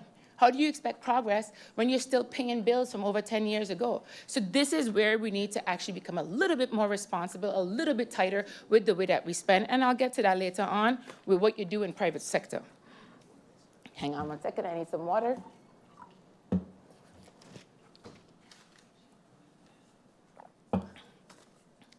Going back to Telem and BTP. The discussion about selling Telem is really an interesting one, because over the years, there has been multiple opportunities for Telem to be sold, or for another investor to come in. But when you look at the regulator, who we're actually trying to bring in to regulate an electricity company, when you look at the regulator, right, let's just say a bunch of telephone licenses were given out by the regulator, right? I'm going to come up with a random figure. Every telephone license is $100,000 a year. But then when you look at the financial statements of BTP, they actually don't collect anything from all the persons that hold licenses. So how is it possible that you maintain people to hold licenses who don't pay, you reserve for it, so you basically have to write it off immediately because you know you're never going to collect it, yet you expect to sell your telecommunication company? It doesn't work, guys, and it doesn't make any sense. So what I would say is, if BTP wants to be the regulator of GB, clean up your books first. Whoever doesn't have an active license, get rid of it. Because they're not paying you anyways, but you allow people to have a license. It's like allowing companies to have a concession fee, but then they never pay to it. So why are you giving them the rights to do it? Because if you want me to trust BTP to be the regulator of GB, make sure that BTP is handling what they already have as their responsibility, which they're not. And again, it's nothing personal, but it's about cleaning up and being strict when it comes to your administration with your rules, because that is the way that you actually clean up across the board. Looking at Port Sint Maarten, I mentioned earlier on, just because financial statements show a profit doesn't mean that it's a good thing, because they have a lot of debt. They want to expand their port, their pier, they have the causeway, they have a lot of debt. So putting it in green is painting a really rosy picture that everything's okay, but they have a lot of debt and you need to look at the debt. Winair, we all know what happened when shares were sold to the Netherlands, and they're probably the only company on this list that deserves that green. Honestly, truly, that's the only one that deserves that green. And the reason that I say that, because the airport's also in green, is because while the airport is open and the project was actually executed, the work was done, there's still long outstanding plans for the airport that actually we need to do. And everyone has heard those plans about a fuel farm move. They've heard plans about a bypass so that other planes can land while the planes are waiting on the side. So putting it in green makes it look like everything is peachy keen, but we're still heavily indebted for the airport as well. So that's why I would put it in orange, because you know what? I'm prudent. I'm cautious. And I'm risk averse. So I want to be the strictest person when it comes to our government-owned entities or the ZBOs or the foundations. Post office. Now, I want to bring up post office because when it comes to, a project was done lately, and I think it was June 2026, and it was one of those projects that came through, I believe, the country packages. And it was the address management system, where you saw that the Prime Minister, I think you had the Prime Minister there, the Minister of Rami, and with Cadastre, and everyone was celebrating the fact that we had this address management system. Now, the address management system works for maybe Rami, we're figuring out, where people live, where they are. It works for Cadastre, for address. They have their GIS, I guess, for it. I believe they're even winning an award for it. But when I think about the post office, right, my dear grandfather, Josephus de Weaver, passed away when I was 6, so I think that was about 1986. And even though I have my own address, which is registered in Colby, that is in the government building, I vote in Simpson Bay, they still deliver most of my mail to Josephus de Weaver's P.O. Box 15, just because my last name is de Weaver. So the difference between the Dutch side and the French side is this. The French side, you're required to have an address.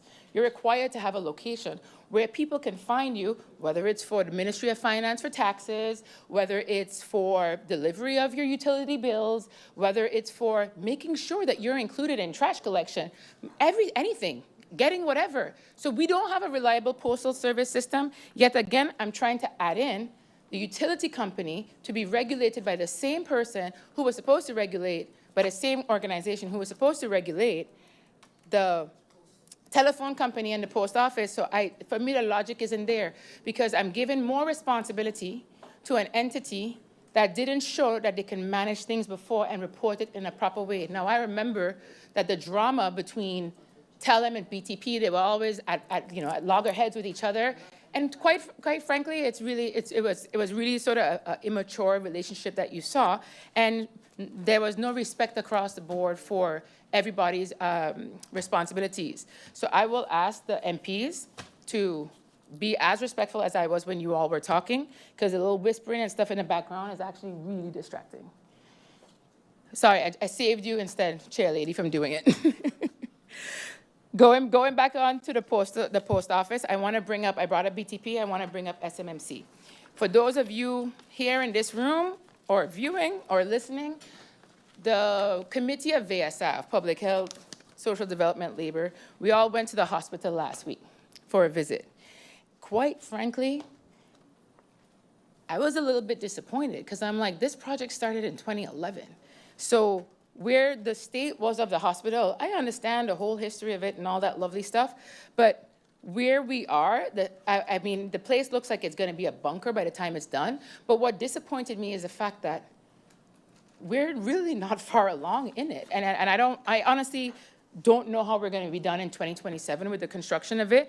And the reason that I bring that up as a concern is because of the fact that while I understand the whole corporate setup of the hospital being a foundation, so it's kind of outside the influence of government, the way that you have with the government-owned companies like GB, Harbor, Telem Airport, and Post Office, for instance, what really bothers me with it is that we are heading down the same trajectory as Curacao, where Curaçao's hospital, to be there is so expensive, we might as well continue to send our people to Colombia, to Panama, to the Dominican Republic, because it'll be cheaper to actually medevac them out than it is in the hospital. And this is what boggles my mind.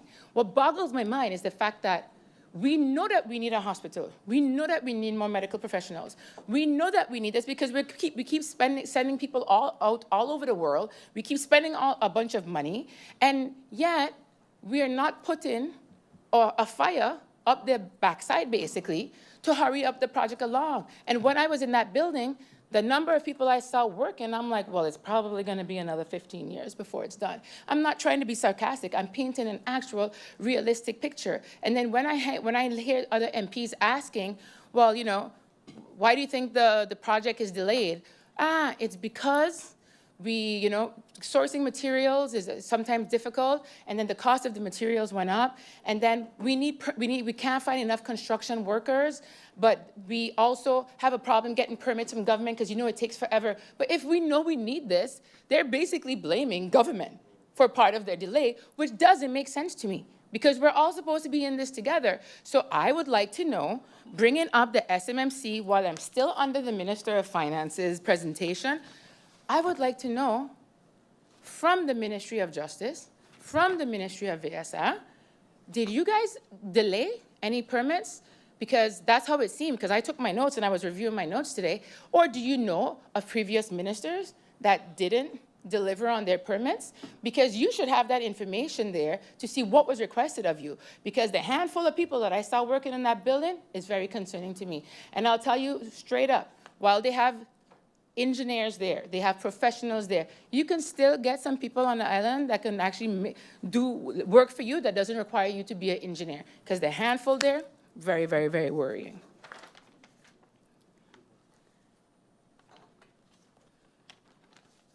I think for finance, I covered the majority of it.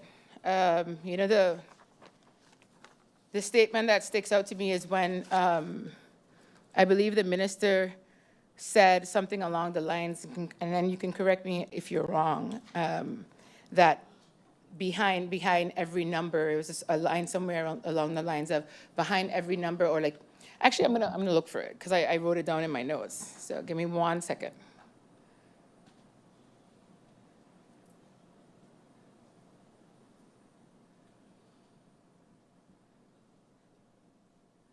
It said behind each number there is a choice, right? And I don't know if I wrote it down correctly because I was just like hurrying up between, you know, writing notes on a paper and then also my phone. And when you listen to that, behind every number is a choice, it makes me think about whether or not we're actually allocating money in the right areas. So behind every number is a choice, and I will actually expand that to say, well, sure, it results in numbers, but behind every action, behind every approval of the Council of Ministers is also a choice. And I'm going to end the finance part there for now before I move on to TAEAT. And a big part of, from the time this administration started to the time that we started getting presentations in here for cannabis legalization or, you know, marijuana legislation, I have said that maybe our priorities are a little bit like skewed, like maybe our priorities are wrong, because I go into the TAEAT presentation and there's a lot of stuff that we've had open, like I said earlier on. There's a lot of plans, there's a lot of projects, there's a lot of committees, there's a lot of studies that we have that take so much time that we don't execute. And because we're not executing, because we're not focusing on one thing that our people can feel, this is why you have frustration. And let me bring it home for you a little bit more so that the ministers really understand it, Chair Lady. You know what I have to hear? And I'm just going to keep it real so that everyone knows exactly what I hear. I have to hear that this government is worse than the previous one. And so when that happened, I had to go and look through everything over this administration that has been accomplished, which is why I could actually say, we have so many plans, we have so many projects, and you're seeing them, but they're the projects that people aren't feeling. So don't like, I'm not trying to minimize the work that is being done by the ministers now, but because they are long-term effect plans, we have a major, major shortfall in the fact that our people today are majorly suffering, and I don't see anything happening in that aspect. So I'm going to go to the legislative overview of the TAEAT presentation. And I'm going to read out legislation, policies, and institutional updates, okay? Legislation and policies. Number 1, cannabis regulation. Number 2, public transportation ordinance. Number 3, beach and vending policy. 4, residential economic policy, sports tourism policy, hosting policy, festivals and events policy. Everything on this list except cannabis regulation existed in previous administrations, and especially after 2017 with the country packages, yet number 1 on my list is cannabis regulation. So the reason that I bring this up is, last I checked, I wasn't really crazy about this legislation, and here's why. Because I feel like some of the authority of government is being passed on to a foreign entity that registered here. It's going to regulate how people do anything here when it comes to cannabis. And you're basically giving away the power, your own power, to someone else. You're giving away their own right. Now, I know that it was something that you all inherited from the previous administration.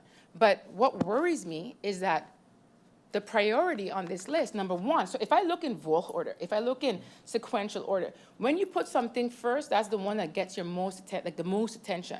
So I'm going to go back to how I started off speaking. I said, when the grass is green and is growing, the horse starves. So you think of grass any way you want right now, but I think it can be applied across everything. Because this, what we're doing, is very concerning. When I just told you before that a hospital is being built, that started, a project that started with an expansion in 2011, that I can't see ending in 2027.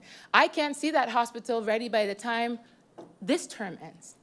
So that's my concern. We're sending people away all over the world. We're not training our people to actually basically occupy and work in that place. We're expanding something, yet here we are with a priority being cannabis legislation. We're not ready for it. We're not even ready for our mental health issues now. We're not even ready for the concentration levels that we're gonna get. We're not even ready to literally care for our people now, yet you wanna compound that. You wanna compound the weakness, the challenges that we have with something that we know nothing about that you're giving the authority to a foreign entity that is then registered here now. So I'm actually super concerned that a majority of the ministries have their priorities a little bit messed up.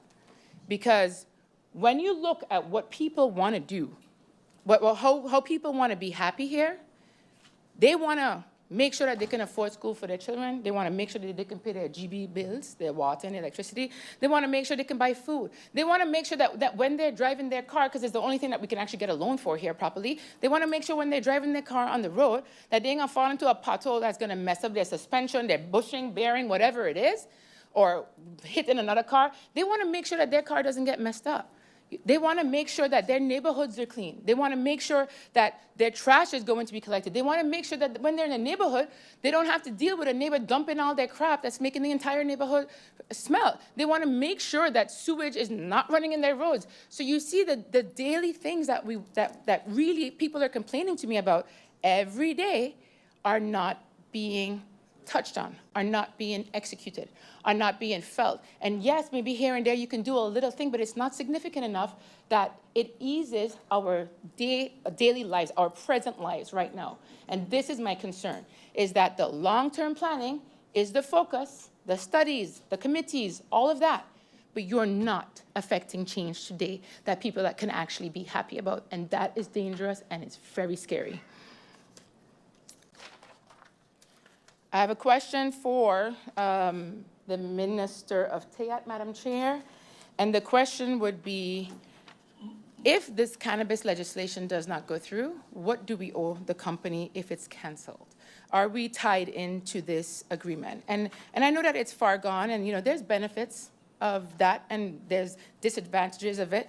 But I really want to know what happens if this doesn't continue, because we didn't show a good experience or a good, a good record of executing projects. So if this one basically goes like everything else, what happens? What is our liability? What do we have to pay because this contract or whatever agreement exists? Because I've never seen anything, and this is the issue also that I have. It is shrouded in mystery. And the fact that I know nothing about it means that I can't trust anything that I can't read. I need to read something, understand it, and if I don't have it in front of me, I can't read it. And I'll go on that. I'll continue on that, maybe second round, or maybe when we have another presentation by them. I'd like to understand why the Met Office is still not, there's no progress with the Met Office, right? And it's one of the big things that have been on there for a long time. And even the Minister of TEAT said how important it is for the airport, for maritime, for weather, all that stuff. So I just want to understand it, just high level, really, what's the delay on it? I think it's one of the most important things in the ministry, basically, that has existed for a long time. And I really just simply want to understand between that and transportation, basically, coming up with our routes that we always talked about, which is part of the country packages, why we are taking such a long time to do anything with those parts of the country package. Oh my goodness.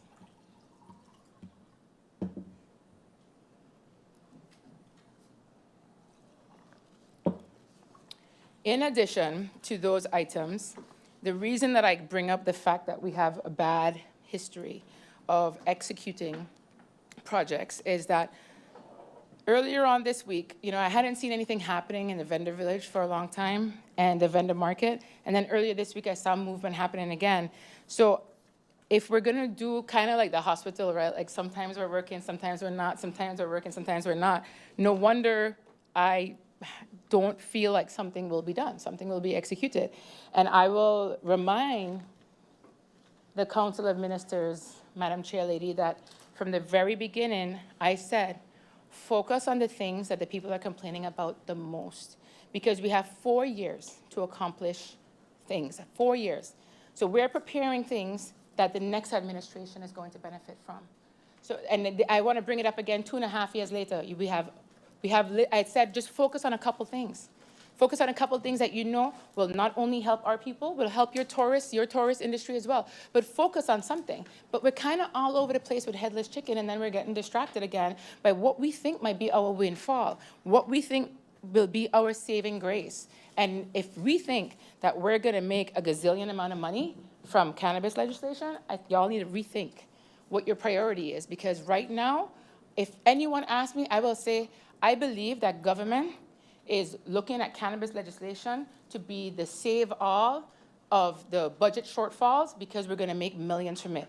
Just so you all know, marijuana was legalized over 10 years ago in the US, so the money that was going to be made from marijuana is actually, that passed. We're past that stage. So doing that here on the island in a hurricane, in the hurricane belt, where we're destroyed every, 20 years or so, it doesn't really make much sense to me, because I'm like, how are we going to safeguard whatever is grown here by the company that we allow to come in, that's going to control the licenses and how people, and the rules of how people can grow marijuana. Like, this is what boggles my mind. It really, honestly, absolutely boggles my mind, because at the end of the day, when you all take the reality into consideration of the fact that we are a little island in a hurricane belt, and you can still see the damage of hurricanes all the time before, what's going to happen when they can't produce anything here? They're going to start importing it. So when you start importing it, when you deal with all of the financial issues that are going to come with it, when you have to deal with corresponding banks in America, that is federally, it's not legal, I want to know what you're going to do.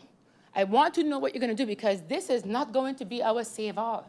So let me just wake you all up a little bit, okay? It's not going to be, because I hope that when the Minister of Finance brings that nice, cleaned up 2027 budget that I am so eagerly looking forward to, that I'm going to see revenue in there for marijuana legislation. And if it's not in there, then I don't know what we were wasting our time with, where I think that there was a lot of effort, a lot of time in committees and studies and stakeholder conversations, yet the medical professionals were excluded from it. So it's very weird to me, very bizarre to me.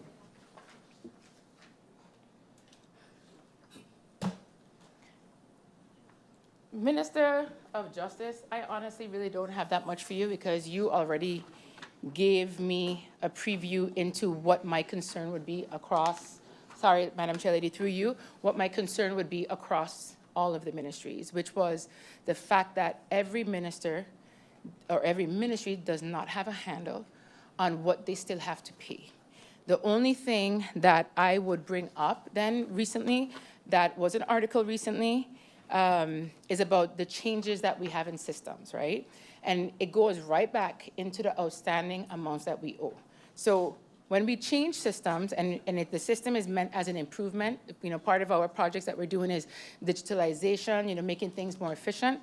And my concern with that is when we change systems, what exactly happens with that is the people that were there before get kind of like they fall off, right? And this is what happens across every ministry. When you change whoever's going to do our new tax system, or which is something that happened in the previous administration, when you change who's going to be the one to actually create your new tax system, you still have liabilities outstanding from the companies that started the work. So are we aware of that? And this new system that's in, I would like to know basically if the persons that were there before, the company that was there before, if they also have a significant amount of outstanding liabilities.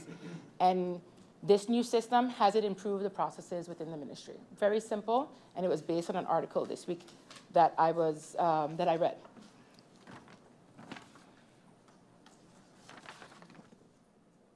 That's pretty much it for justice.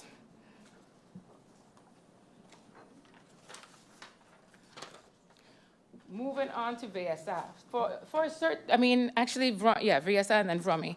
ECYS, I actually didn't print anything for you, but the only thing that came up from ECYS before I go on to the Ministry of VSA is last year, I think it was October or November, every single MP received about 40 letters from parents at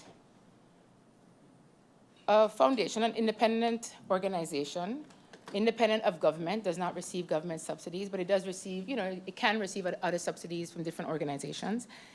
And each each MP received 40 letters signed by each parent, and it all had to do with special needs.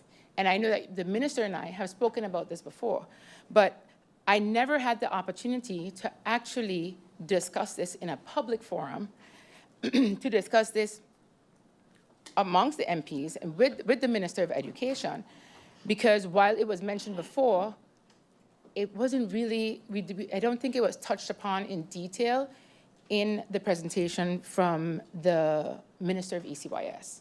And the concern here is that the minister did mention that we have to extend the policy to include 0 to 4-year-olds. But what happens in our school system, if I understand correctly, is that really the education or care for students from the age of 7, it starts from the age of 7. So any child with a learning disability that is considered special needs, it's not required, so correct me if I'm wrong when the minister gets an opportunity to answer these questions, that we're basically missing a gap of the children that are between the age of 0 to 7. So knowing that the special needs policy was something that was touched upon when this administration started, I want to know where we are with it, because it's something that we definitely are struggling with here. I have said it before. In the past, families, because of our very conservative and traditional and proud way of being Caribbean people, in the past, families hid their children that had special needs.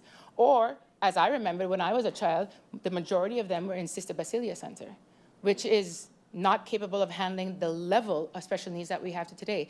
And thank God, we are so aware of what happens in the US that we become a little bit more accepting of when we have to deal with a child with autism, when we have to deal with a child with ADHD, a child that never ever talks, which is part of being on the spectrum.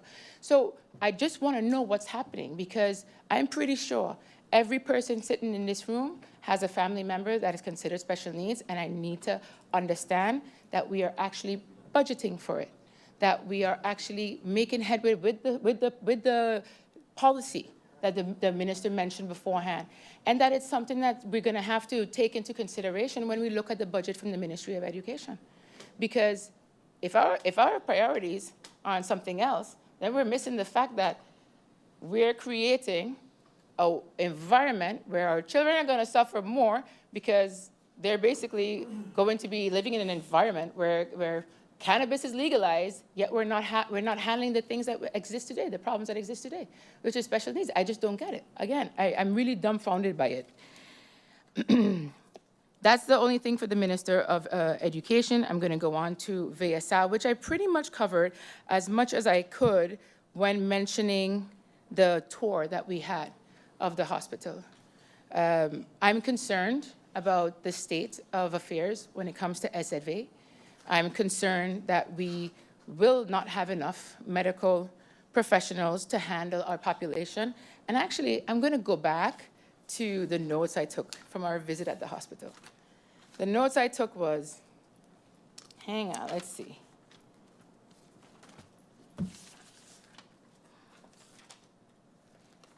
This was what was shared with us.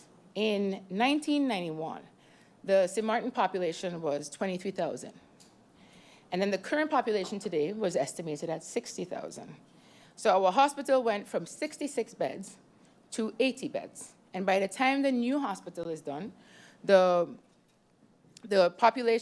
hospital beds would go to 104. That's not really a lot, though, when you look at how much our economy is growing, how much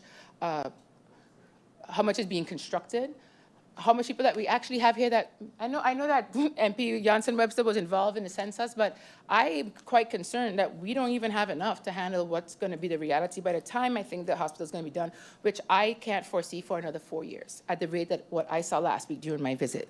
So when you think about that, 104 beds for a population of 60,000, I'm actually really concerned at where we are with SZV, the fact that SZV is still without a CEO. I think you have an acting CEO. I want to know the status of the recruitment process, because I am not going to allow a GB that has been without management since 2020 to happen with SZV, knowing that SZV is our biggest liability.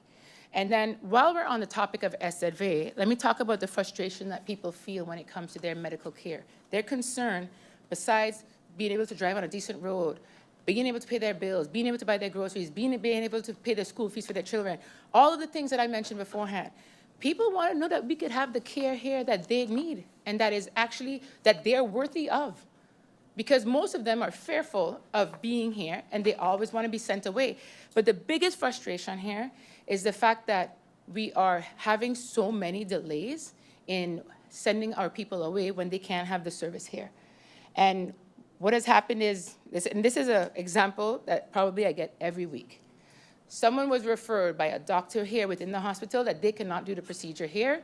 They need to go abroad. They say they're going to be sent to Curacao. And I don't know why we don't go to Curacao. Maybe we didn't pay the bill at Curacao. I don't know. Because remember I said, we're heading down the trajectory of Curacao, where what's going to happen is we won't be able to afford to put our patients there, and it might be cheaper for them to be sent to Colombia, or to the Dominican Republic, or to Panama.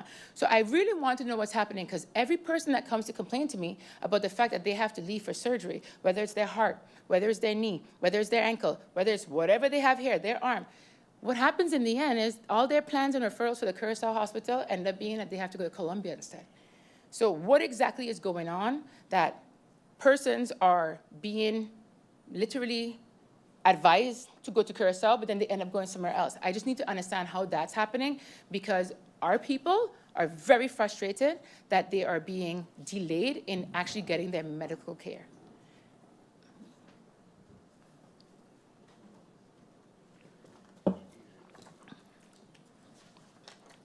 Madam Chair. MP De Wever, with your indulgence, I'll allow MP Otley an interruption. Thank you, Madam Chair. Madam Chair, my colleague raised a very good concern. And this is why, Madam Chair, you would often hear me ask about SZV 1B, where there were specific changes. What is important is to realize that SZV legally can only, and is supposed to only refer to Curacao. That is based on the legislation. That is the reason when I was asking and hammering on the former Minister of VSA to continue and the process of this amendment, because we had an amendment in there that allows this change. And that is one of the reasons that SZV during the audit process always will receive a negative, because no matter if it's done on a humanitarian basis, the law only allows Curacao. So that may be why persons are being told to go to Curacao and being sent somewhere else. So Honorable Minister of ASR, definitely look through and let's push this law. Thank you. Thank you, MP Otley. And MP De Wever, you may continue. Thanks, Madam Chair. I think it would be like a few weeks back, a few months back, I brought up, thank you, MP, I brought up the issue of turning point with the responsible minister, right? And again, what you have seen in our community after, especially after Hurricane Irma, and even more so after COVID, what you have seen in our community is a very obvious increase in mental health issues when you are driving around the road. Thanks, Minister, thank you. And while I know that turning point is not a direct responsibility in terms of subsidies for the Ministry of VSA, it does have an impact on what we do and what we decide as a government. I know that finance will send the payment, maybe VSA has input on it, and I know that justice is involved in it. And when you look at the facilities that we have here to offer services to persons that are handling substance abuse, when you look at the facilities that we are subsidizing to a certain extent with persons that have mental health issues, how is it possible that you can tell me when they're at risk of closing down for not getting money, how can you tell me that the priority again of what I saw as number one on the list under the TAI presentation of cannabis legislation is a good idea? It's a genuine question, guys. It's a very genuine question. And I don't want it to be a divisive issue. I'm talking about the realities of our community, the challenges in our community.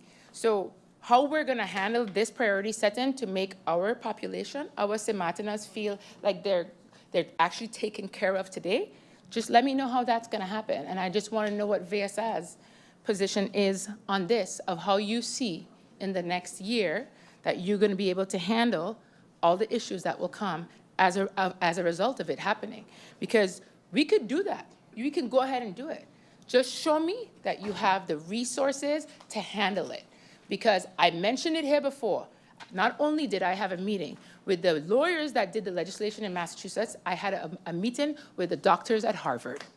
And no one was prepared for the issues that they had as a result of concentration levels. So I want to know from the Ministry of VSA, you're in charge of our public health.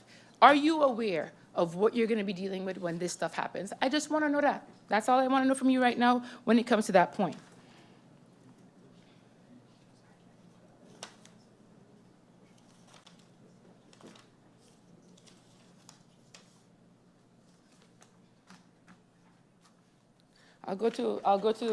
I'll use it as a reminder at the last part. You know, for the Ministry of Rami, let me just tap on that briefly. I remember in your presentation, you know, I think you said something along the lines of, you know, doing the work with limited resources. And I think that's building castles on clouds, because every ministry has presented to us the amount of staff they have, the amount that they're supposed to have, and the shortfalls in the staff.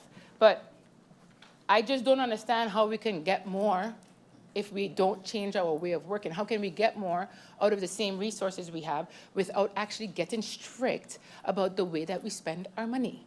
Now, I'm going to say something that's going to be touchy for a lot of persons, and I mentioned earlier on that I will give a little bit of advice of how things are done in private sector, okay?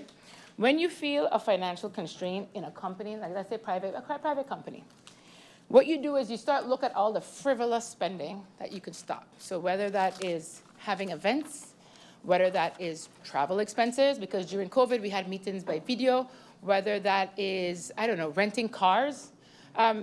There's a lot of things that you can cut, right? And quite frankly, I don't see that. And I just don't understand sometimes how the Minister of Finance doesn't really lose it because of the fact that we're trying to pay for things that is not just from today. We're paying for things that we're not really trying to control on a ministerial level. So I will go back to the question that came up because of the last Justice meeting. How much outstanding does every ministry have? I would like a breakdown by year. And you know what? Let's keep it simple from since 2017.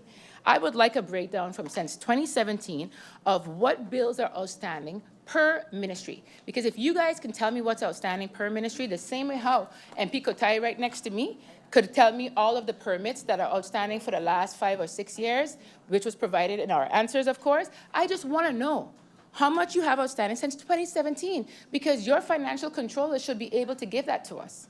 And then when you give me that information, I want you to tell me too, through you, Madam Chair, to the Minister of Finance, when you think we can receive the financial statements. Because we can't continue like this, guys. We really can't continue like this. Because while the grass is growing, the horse is starving. We have 1.5 years, maybe max, left of this administration. And I want to know what you're going to tell the people that what kind of change you affected today. How did you help them today? I just don't understand. The money that we're going to get from the windfall of money that we're going to get from cannabis legislation ain't going to come next year. Huh? It's going to come years down the line. So we've moved away from all of the discussions you've heard beforehand about tourist tax, health tax, all of these things. We've moved away from those because we keep getting excited by something that seems shiny and new. And then we drop all the other things that actually make sense for us to actually finish it off faster now than try to put on more on our load, take on more responsibilities, and then the limited staff that each minister told us yesterday they have, you're expected to do the same with its resources. It's not logical, and it's building castles on clouds. Madam Chair, I'm going to stop right there. I'm going to stop there for tonight. I think I've made my point for now, and then we'll wait for the second round. Thank you. Thank you, MP De Wever. We continue with the speakers, and I invite MP Myers to take the floor. Thank you. Thank you, Madam Chair. And a wonderful good evening to the Honorable Council of Ministers, my colleagues here in Parliament, those of you in the Tribune, and those of you listening via social media. Good evening. Madam Chair, I want to start on a light note. My colleague, MP Shamira Roseberg, in her other capacity as an attorney, there's an article in the social media today about licks, and that licks is can be illegal. And I just want to say I wish MP Shamira was around when I was a kid, because my mother and father will definitely would definitely be in courts. But today I can stand here. Today I can stand here and thank them for those licks that I got, because I can surely say that is because of those licks that I can stand here today. I'm going to be very brief. I'm not going to get into the semantics, because in my proposal of order, Madam Chair, I stated that considering, and if the members of the government, the coalition, and of opposition wanted to chide the government for bringing the budget late, I think that will be, of course, in their right. We're 8 months down the road, and as members of government, of the Parliament, and of the coalition, it was something that we as individual members of Parliament had to defend. So yes, but the flip side of that, Madam Chair, is the SAM, me in particular, did not see the necessity to bombard the ministry with a bunch of questions. And when I was called by the administration and asked, we're waiting on the questions for the SAM, I said because of expediency to get the budget to Parliament and to get the budget approved, that we could move on to the 2027 budget, I said the SAM will not submit any questions. I have a bunch of questions here. Every meeting I come into, I write questions, I take notes on what individual members of Parliament says, and I hold them in my record for another day, which I'm going to do today. I'm going to hold them for another day. I am going to propose in the second round, Madam Chair, a budget amendment for the Ministry of Justice, which will remain a budget neutral proposal.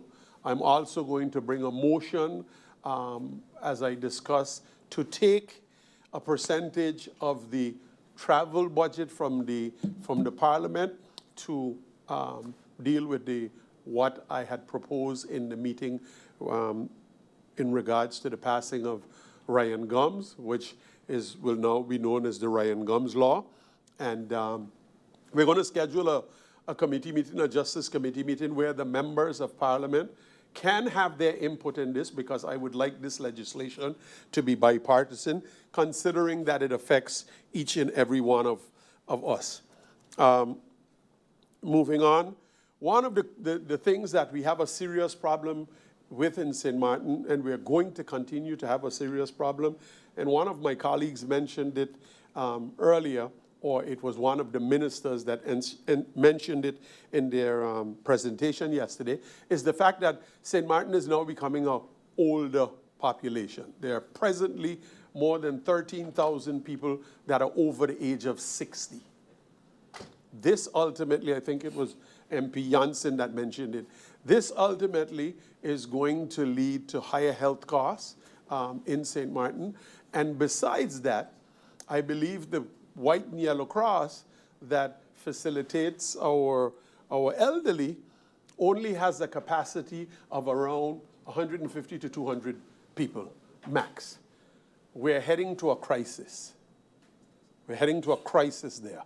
I mentioned the same thing a couple months ago, a couple of years, when I first sat back down in Parliament, in regards to the situation at the cemetery. We're also heading to another crisis there. Another crisis that we're heading to in regards to the hospital.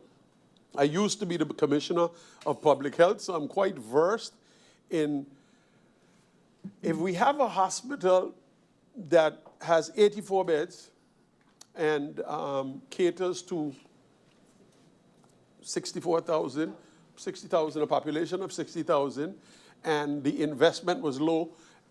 And because of our social tariffs, that hospital ran into problems. And now what we do is we spend more to put ourselves more in debt to create a larger. Ultimately, if we do not get supplemental income for that hospital, we are going to find, and it's going to fall on government lap. And I refer to being in government is because in government, all of us, each and every one of us here, whether we're in the executive or the legislative branch, we are the ones that deal with the brunt of it. Someone throws the garbage out of the window, someone goes to the garbage bin, they rest their garbage on the side of it, and they're not held accountable. It's government for picking up the garbage. So the same thing I'm saying with the hospital is if we do not get these things in the cemeteries, if we do not start to make a constructive plan for them now, moving forward, ultimately the population is going to turn to government and say, well, hey, why can't you or didn't you fix these problems? Madam Chair, one of the things that I have noticed in the past couple of weeks is, and I'm glad for it, I may not be necessarily glad for the pressure that the Minister of Justice is undergoing for it, but I'm glad for it because in the 16 years that we've been a country, justice has never received the attention that it is receiving now. It has never received the kind of attention and the kind of onslaught that it is receiving now. That's good because I believe the harder the battle, the sweeter the victory shall be. At the end of the day, Madam Chair, justice was normally used as a negotiating tool where if you wanted to join the coalition, we will give you justice. Justice is the only area in which, as an island territory, we did not have a commission of justice. So it was the only division, unlike VSA and VROMI and finance, it was the only portfolio that literally had to be built from scratch here to where it is. So justice is as old as the country St. Maarten as it pertains to that portfolio. But I understand and I know and I believe that better days for justice is to come. And if we want to do something right, we have to do it the right way. And today, that's why I believe that it was superfluous to come in and bombard the Council of Ministers with a load of questions about a budget that is 8 months into the budget year already. As a matter of fact, there was a particular member of parliament that every time he got a chance, he accused the government of spending the money illegally because the 2026 budget wasn't approved. So, and rightfully so, because the budget wasn't approved. So today, now, we're here 8 months down the road. 8 months down the road, I just didn't see the necessity of bombarding with a load of questions. To the Minister of Romy, indeed, I believe that better can be done. The island, and this is a, if you look around, the island seems to be dirty. The little things that can be done should be done. I know I have sat in the executive branch for a lot of years. I know that, especially with financial constraints, it isn't as easy as 1, 2, 3. And if all of the problems could be solved 1, 2, 3, they would have been solved 1, 2, 3. So I understand that. But I'm just saying to you, moving forward, something, if you need to shake those who need to get up and go out and really hit the ground, I think you're going to need to do that. And if you need to be a little more forceful, you're probably going to have to do that. Because at the end of the day, the product St. Maarten suffers from it. And when the product St. Maarten suffers from it, the people suffer from it. And then lastly, Madam Chair, like I said, I believe If you can't say what you got to say in 10 minutes, then you have nothing to say. To build a country, you must build it on the shoulders of the people, not on the backs of the people. To build a country, you must build it on the shoulders of the people and not the backs of the people. Thank you, Madam Chair. Thank you, MP Myers. There are no other speakers at this time, and we therefore go over to, I will be speaking. So we'll take a few minutes break as I ask MP Waver to take the chair. Meeting adjourned for 3 minutes.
Yeah?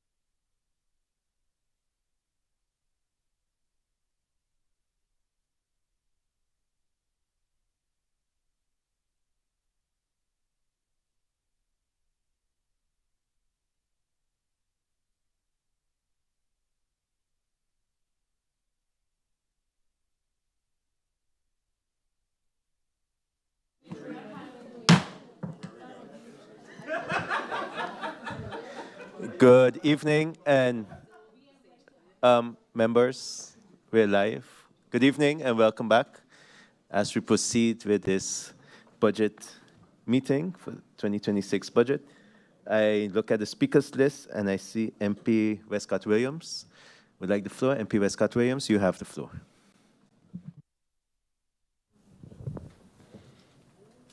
Thank you, Mr. Chairman. Mr. Chairman, a very good night to you, to our Secretary General, and of course to my colleagues, as well as the ministers, the support staff of both institutions, and everyone. Hopefully there are some still tuned in to this meeting at this time, handling the draft budget 2026. As I say that, Mr. Chairman, and I want to state my words very clearly for the simple reason that I'm hearing more and more often in here, but Chair Lady said, and Chair Lady say, and Chair Lady this, and Chair Lady that. She said back in this month and back in that month. Now, of course, because the Chair Lady don't have the opportunity right there and then to check back and see. So I shall state, and this is my general introduction statement, that in my opinion, a budget in the month of August, nearly September, is an anomaly. I honestly, truly believe that. And I think that that is the way the discussion on the budget that we have before us should have proceeded. Mr. Chairman, I want to thank the ministers for their presentations on this national budget. It was not easy, I can imagine, for you to present it. Neither was it easy for the members of parliament to receive it. And why? Because we are in the third week of August and discussing a budget as if we were handling it at the beginning of the year. Mr. Chairman, there are a few red threads throughout the answers that we have received from the government, throughout the ministries. And these red threads raise not only concern, but contribute to my conviction that the government needs to make a course correction in terms of how we are moving forward. There is no way under the sun, with the current limitations that this government is faced with, that we can achieve a fraction of what we all would like to achieve as put forward in the presentation by the ministers. What we should have been able to do now, rather than spending all of this time on a budget in the month of August, is to look at how we have fared financially from January to where we are now. I have asked the Minister of Finance regarding the execution report which we receive every quarter, but they are only due 6 weeks following the quarter. So actually, the second quarter report for 2026 is due by the 15th of August. I have understood, we have not received it as Parliament yet, but I have understood it's on its way practically, firstly to the Council of Ministers and then to the Parliament of Sint Maarten. However, it is also a known fact that I am not a fan of the way that these quarterly reports are presented, because it does not allow the Parliament, or anyone else for that matter, in my opinion, probably not even the ministers themselves, to get a good understanding of where we are at any given quarter compared to the budget itself. So when I look at things like lack of capacity across the ministers, we don't have legislative capacity. When I look at a TWO, and firstly, the government responded to my questions with a statement as, no, we are not able, Parliament, to report to you on the execution of the budget. That's what the government said. We are not, in fact, no, we will not. We will not report to you, Parliament, on the execution of the budget. In addition to that, this first policy-based budget, the next stage of that should be an execution of the budget. That's what we should be receiving. However, from the answers, I understand that for 2027, we will not be that far either. That's what I've understood from the answers as provided. Before I continue with this change of course, a course correction as I want to call it, in terms of how we are going to make happen what we want to happen. Because currently, the way things are going and where we are at, we cannot make the things happen that we want happen. That is clear. It is clear from the answers we received.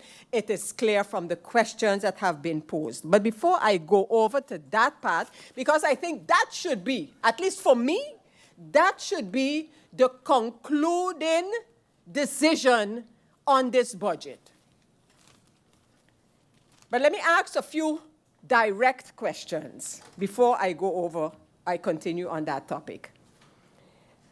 From the capital projects in the budget, which are already in execution and which are shovel-ready. So the plans are there.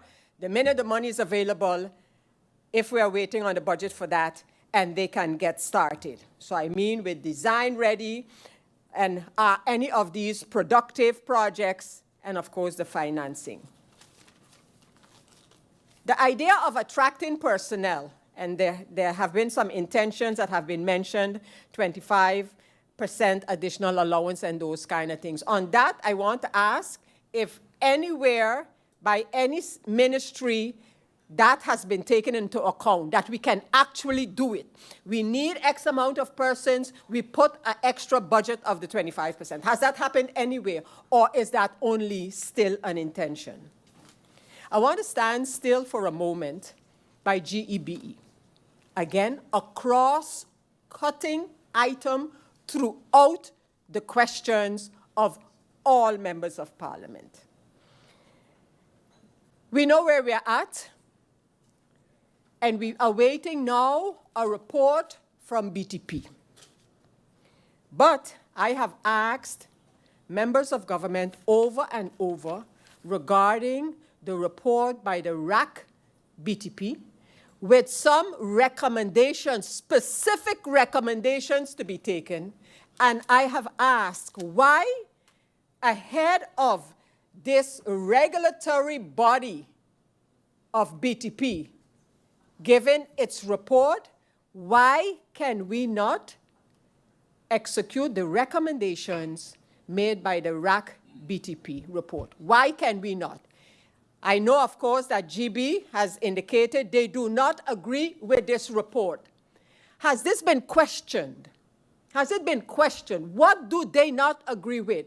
So now we kick the can a little further down the road, and we're going to wait until BTP peruses and make up, I'm not sure what, for the government regarding GEBE. In addition to that, we have learned recently that the generators for which the government got a loan, and the money is no longer enough for 3, but GEBE now, so we have a loan that government got. Government is going to buy the generators, lease them to GB, but now GB itself is also going to get a loan to add to the loan from government for the generators that are going to be leased to them. So I would just like to know how that going to work out financially. So who owns what? Or is the part that GB going to get a loan for, is that then going to be discounted from what they have to pay government back for the 2 generators? I really would like to understand how that going to work. This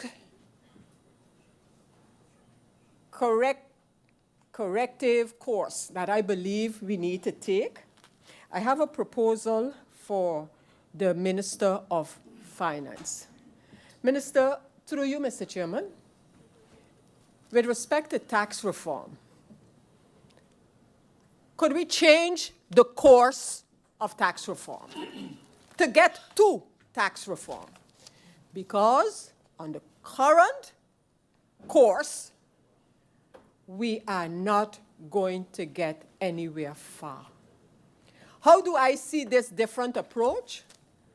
By the minister being willing, Mr. Chairman, to, with Parliament, sit down together and decide on some of these items of tax reform.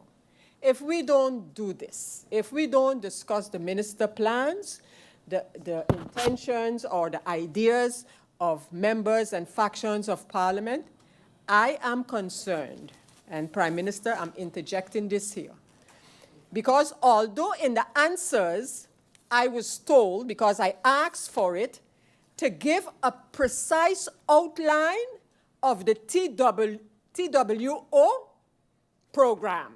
So what we got, what we getting, what we don't have yet, what they're paying, what they're not paying. The government said in their answers, and I quote, "We cannot provide you with that." Okay, fair enough. However, when I take what is available on the TWO site itself, what I see, the picture is alarming. The picture is alarming. And while I know that we are still waiting to hear whether that program is going to be extended, we have an issue if it is not extended. We also have an issue if it is extended. Because right now, the most critical things, in my opinion, have been put further again. We have not made much progress at all, where it pertains to, amongst other things, corporate governance, that whole structure that needed to be revisited. The entire matter of gambling that was supposed to be channeled via the TWO. The matter of tax reform itself. And why are these things going and moving so slow, if not moving at all? Well, the TWO have some reasons why some of them are not moving. And that is apparent from their report from April through September 2026. We cannot continue in the same fashion and expect to make better results. So the TWO report currently is alarming if we don't decide how we're going to deal with our own capacity, how we're going to deal with legislation, because what we're seeing now is that many reports that need now policy and regulations and legislation, we have the reports, but we're not getting any further. We have a report on the labor market. What are the results? What have we done? We have a report on spurring economic activity. What are the precise outcomes of these type of reports? We can't do anything because, one, they need legislation, and we can't get a legislation done because where our legislation, first of all, the individual ministries are lacking legislation capacity, and where this legislation has to be vetted, we're lacking capacity.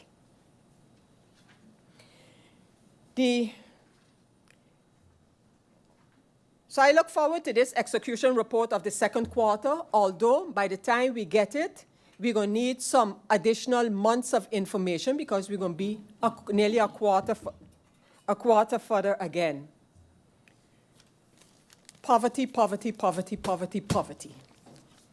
Well, we don't exactly, paraphrasing the answers from the ministers, we don't exactly have a line yet. We're waiting, and we're going to get some baseline again via a TWO project. And this would make me ask, specifically, the social registry project, that every time in the past when I ask about when will we get a poverty analysis? I mean, we know so much, we see so much, we hear so much, but of course, as we're always told, there's not much that can be done without evidence and data. So where did that social registry project end up? Where is it? The Disaster Reserve Fund. Why is there no movement, or is there, no, let me rephrase that. Is there any movement? And then, and if there is, what is there? Healthcare. GHI, by whatever name you wish to call it. There's some money budgeted for, I guess, the preparation and the awareness. I think approximately 1,700,000 guilders for different parts of it. It is clear that GHI will not go into effect come January 1st, 2027. And then I'm going to ask the government again, which I did via letter, but I'm going to ask you now. And I would like your commitment one way or the other. It's either no, we're not going to do it, or yes, we can and we will. So since that is not going to happen, we needed to get GHI in the 1st of January 2025. Then we needed to have it in 1st of January 2026. Then it would have been 27. Now, it might be 28. So is the government, the relevant ministries, prepared to change the legislation and where necessary maybe even get a LB-HUM in order to make it possible for sole proprietors, taxi and bus drivers, vendors, and the like to get medical coverage ahead of the GHI? I suggested to a previous minister of VSA to change the SZV law and expand the denomination of worker. It was said at the time, it wasn't officially told to me, but it was said, oh no, but then we need to deal with the civil code as well.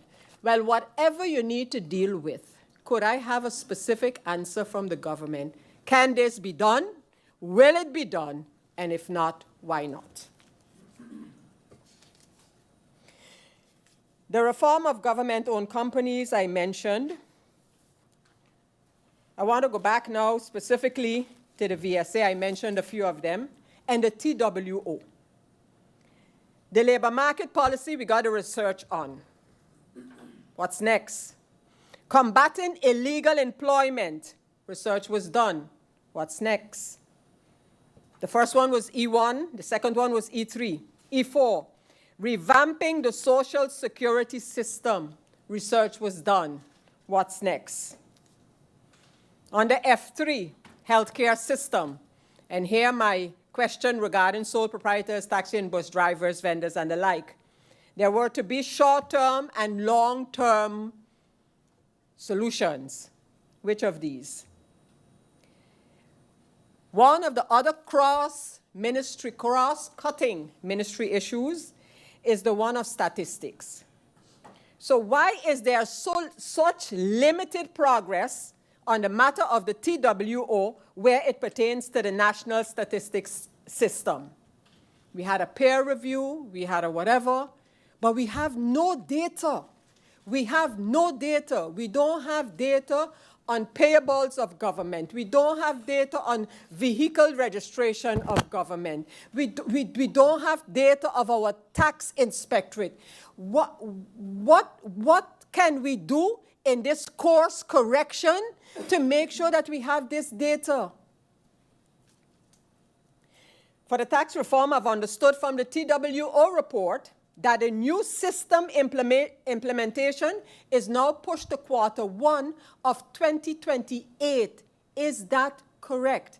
And if that is so, what are the intermediate steps that can and will be taken? There is supposed to come out of the TWO AOV, so that's the old age pension supplement scheme for incomplete contributions. That should have come in Q1 of 2027. What does that mean, one would ask? That means that the persons who, because of the amount of years that they were actively working, and if it's not a maximum of 45, that the intention for this particular item would have been that those persons who sometimes receive 100 or 200 guilders because of the amount of years that they work, and that is what they then would get for pension. So now this would mean that they then would get a supplement. Where is that from the TWO package? Apparently, it is stated the legislation required substantial revision. Do the ministers understand why I am saying we need a course correction? What do I mean with that? Could we just decide that as of tonight, as of the 1st of September, we have to do things differently? That government ministers need to put down their foot to say, you know, we cannot continue on this course. And that means we need to take sometimes some unpopular decisions, but you got to make that mark for people then to understand, okay, that's why. That is why now the Minister of Romy is waiting to get the garbage collectors to go pick up garbage, but is going to enforce the cleanliness of this island through administrative enforcement. Prime Minister, you mentioned, through you, Mr. Chairman, you mentioned the other day that the littering is becoming an issue. Prime Minister, that's a euphemism that you used. The littering is becoming a problem? No, because I consider littering is when you throw the chiclet box out, you know, or a can out of it. No, the cleanliness of this island is less than 0.0. I mean, honestly, we cannot just rely on persons, oh, please, you know, it's your responsibility to pick up the garbage. No, we got to get more drastic than that. And that is what I mean when I say establish a mark. And if you need to change things in the budget to get money for the administrative enforcement, which every minister can introduce. Every minister can introduce that if you don't comply with the regulations and the laws of that ministry, fines will be imposed. We cannot rely on just, yeah, you know, well, everybody got to pick up your garbage. No, because it's not happening. And now with this drought, I mean, everybody should be responsible for their area, whether it's their piece of land or whatever it is. Because nobody is believing that anything will happen if they just disregard the law.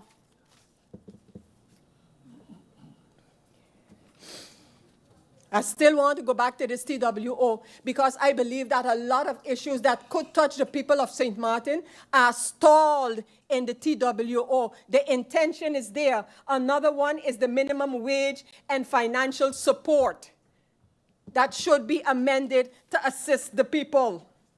I mentioned again already the poverty line and a social minimum income study. Now, it was targeted for the third quarter of 2026. Is that happening? Access to financing, access to financing for the SMEs. The study that was completed, what has that done for the SMEs?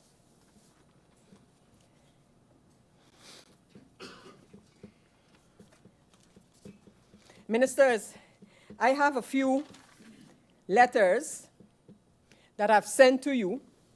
Some of them have been answered, and some have not. So I want to repeat some of those and ask you to give me an update on them.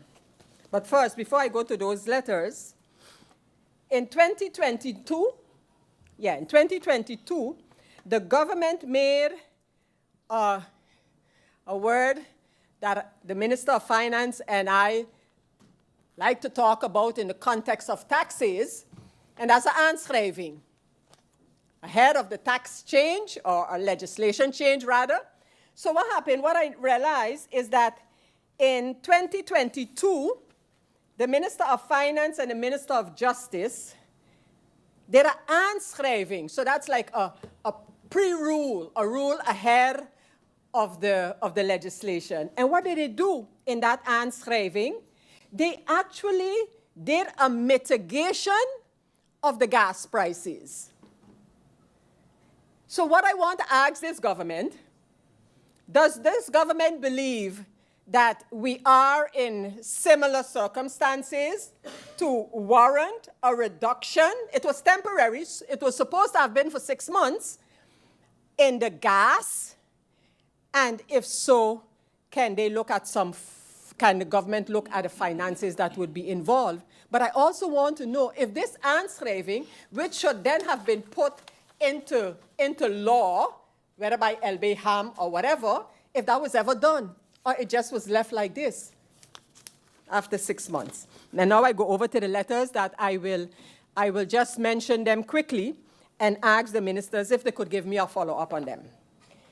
My letter to Vromi regarding the matter of, I'll tell you what, because I have so many letters to the Minister of Vromi. But before that, Mr. Chairman, if you could allow me just a moment to grab a tissue or a napkin, please. Thank you. Okay, MP, I'll adjourn for 2 minutes. 30 seconds. Oh, 30 seconds. Thank you. Well, I don't have to adjourn then. 30 seconds, go ahead. Touch hand. Blood pressure machine, everything.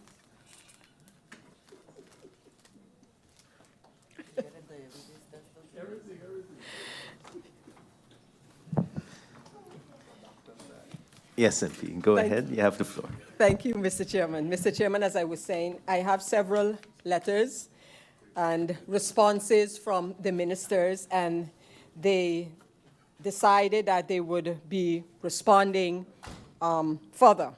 And now I'm looking for that. I'm looking for answers or updates from the Minister of Vromi regarding the zoning, the licensing, and that, please, if I can get an update on those. For the sake of the minister, Mr. Chairman, it had to do with the report by the General Audit Chamber, which I then questioned the minister about. I would like from the Minister of ECYS, if the project for the slavery past, and I don't want to call it reparations, it's kind of reparation, but nevertheless, the money that was made available and the projects that the ministry had intended, could we receive an update on that? And that is based on your letter giving things like the projects would have included a national curriculum development for the history of St. Maarten, monument remapping, beautification, and digital infrastructure, upgrading the Phillipsburg Cultural and Community Center, heritage scholarship program, genealogical research for descendants, upgrading the John Lamini Center, et cetera, and if I can get an update on what is happening in that context. To the Minister of Romy, Mr. Chairman, the matter of the Climate Impact Atlas. And Minister, now I want to quote an answer from you and ask you to explain it further, because if we need to address something in the budget regarding that, then let's do it. What did the minister say to me regarding this Climate Impact Atlas? As such, let me start a little higher. The Climate Impact Atlas was developed with funding from the International Panel for Deltas and Coastal Areas platform initiated by the Dutch Ministry of Infrastructure and Water. This platform ends in April-May 2026. As such, funding for the maintenance and further development of the Climate Impact Atlas is not currently structural. Continued maintenance would require either allocation within the national budget or securing longer-term external funding support. And then the minister continues, everything is about we don't have the money. VROMI aims to deliver the National Adaptation Strategy by the end of June 2026. Where are we with that, Minister? Through you, Mr. Chairman. However, funding for the development of a national adaptation plan has not yet been secured, and securing resources for this next phase will therefore be an important priority. Is this reflected in the budget as an important priority? I want to hear from the ministers regarding this matter of traffic, mobility study, etc. So I asked the Minister of Romy, Mr. Chairman, about the signing with UNOPS on a mobility study. So the minister answered, yeah, it's a study that is going to be. The Minister of TIAT has issued a call for information regarding solutions to the mobility situation on St. Martin. What are we doing about this whole mobility thing? Who is doing what? Yes, apparently both ministers are doing something. What are you doing, both ministers, through you, Mr. Chairman? You know, this thing about government, and I understand why government is doing it, but I think it's a wrong approach. And that is asking for proposals for something that the government wants to happen, without the government itself giving an indication from what they would like to see. It's the same thing with a proposal, a request for proposals. That's what it's called, a request for proposals. It's the same way we got to where we are now with the cannabis legislation. Government asks for a request for proposals, for others to give government proposals. But what was government's stance before they asked for proposals? Wouldn't that be the way? Well, this is what I would like to do, and I would like to do, and I would like to know if you could do it for me. So when we ask for traffic solutions, let me call it that and not mobility, whatever, but traffic solutions, and then what does the government want? Does the government have an idea? The proposal that we saw for the Clem La Vega Square, what else does it include, or what else does the Minister of Romy has regarding that? And has it now been finally decided where the Parliament building, the new Parliament building, can go? Is it there? Is it somewhere else? So that's on the traffic. Let me know, please. I asked about the RAC BTP proposal and why we can't give the relief that RAC BTP proposed. It's either they were wrong in their assessment or they were right.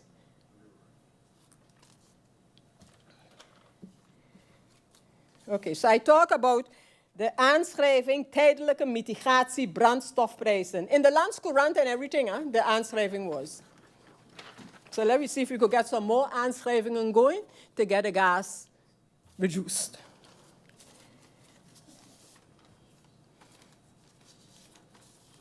Mr. Chairman, I want this government to know that, and it's no surprise because for over the years, my question, my plea, my concern, my plight has been the same thing. And I would like those issues to be addressed and addressed clearly. I mentioned already the matter of the medical health. I want to hear clear answers on that. Tax reform, to take another approach to it to get things done. I want to hear on that specifically. I want to hear on what we're doing about the zoning. I want to hear on what we are doing about all of those outstanding matters that could be potentially lost with respect to TWO. And Mr. Chairman, if any of these things cannot be responded to now, I would just like whichever minister to indicate that, but then I also want to know right away when I will get the very specific answers. Because again, members, government, the people government, we need to make a course correction. I respect your presentations. I understand your will, but we gonna think it like this. We honestly can't go ahead like this. We need to change things. We need to bite some bullets. We need to allow ourselves to be challenged in doing things. Like I said to the Minister of Romy, who thankfully is again picking up the derelict or abandoned cars, whatever formal name we want to give them.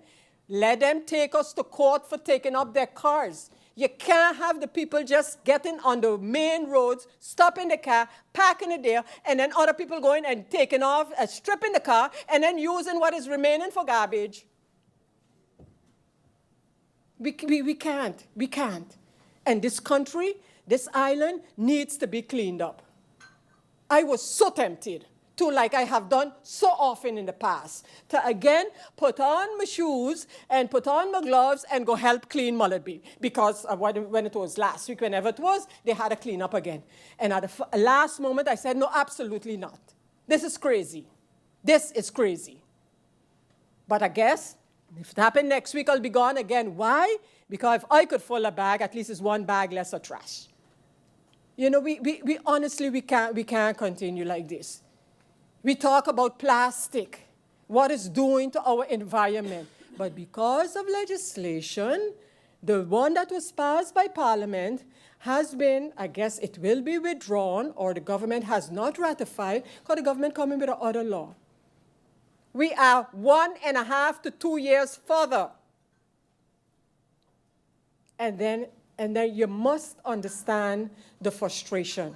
You must understand the frustration, because I understand the frustration. Mr. Chairman, I thank you.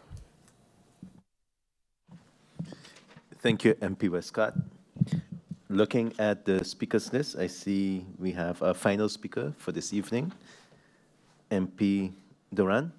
MP Duran, you have the floor.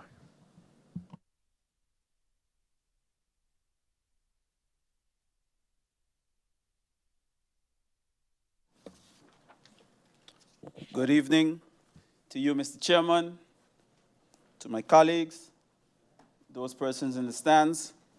Good evening to the Honorable Council of Ministers, and a special shout out to the people of Sint Maarten that are tuned in now with us at this point still.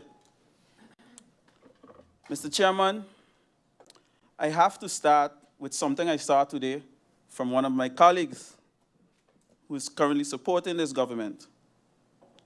My colleague mentioned and spoke about parents giving licks and how at some point licks stop being discipline and becomes abuse. Mr. Chairman, that got me to thinking. Because since this government took office, the people of Sint Maarten have been getting nothing but licks. You drive on the road, licks. You look around how dirty the country has become, licks. Fired over 170 workers from district cleaning, no new tender, licks. You need proper health care and cannot get the help you need, licks. You go to the supermarket and you see your money and you can't buy anything really, licks. You open your GB bill, more licks. And that makes it even worse, Mr. Chairman. This government promised relief, not once, more than once. The Prime Minister himself stated on the record several times, not once, more than once.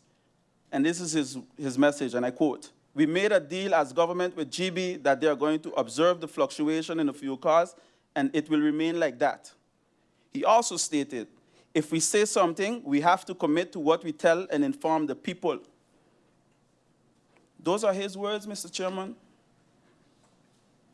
August 28th, fresh off of the election, 2024, this was his words.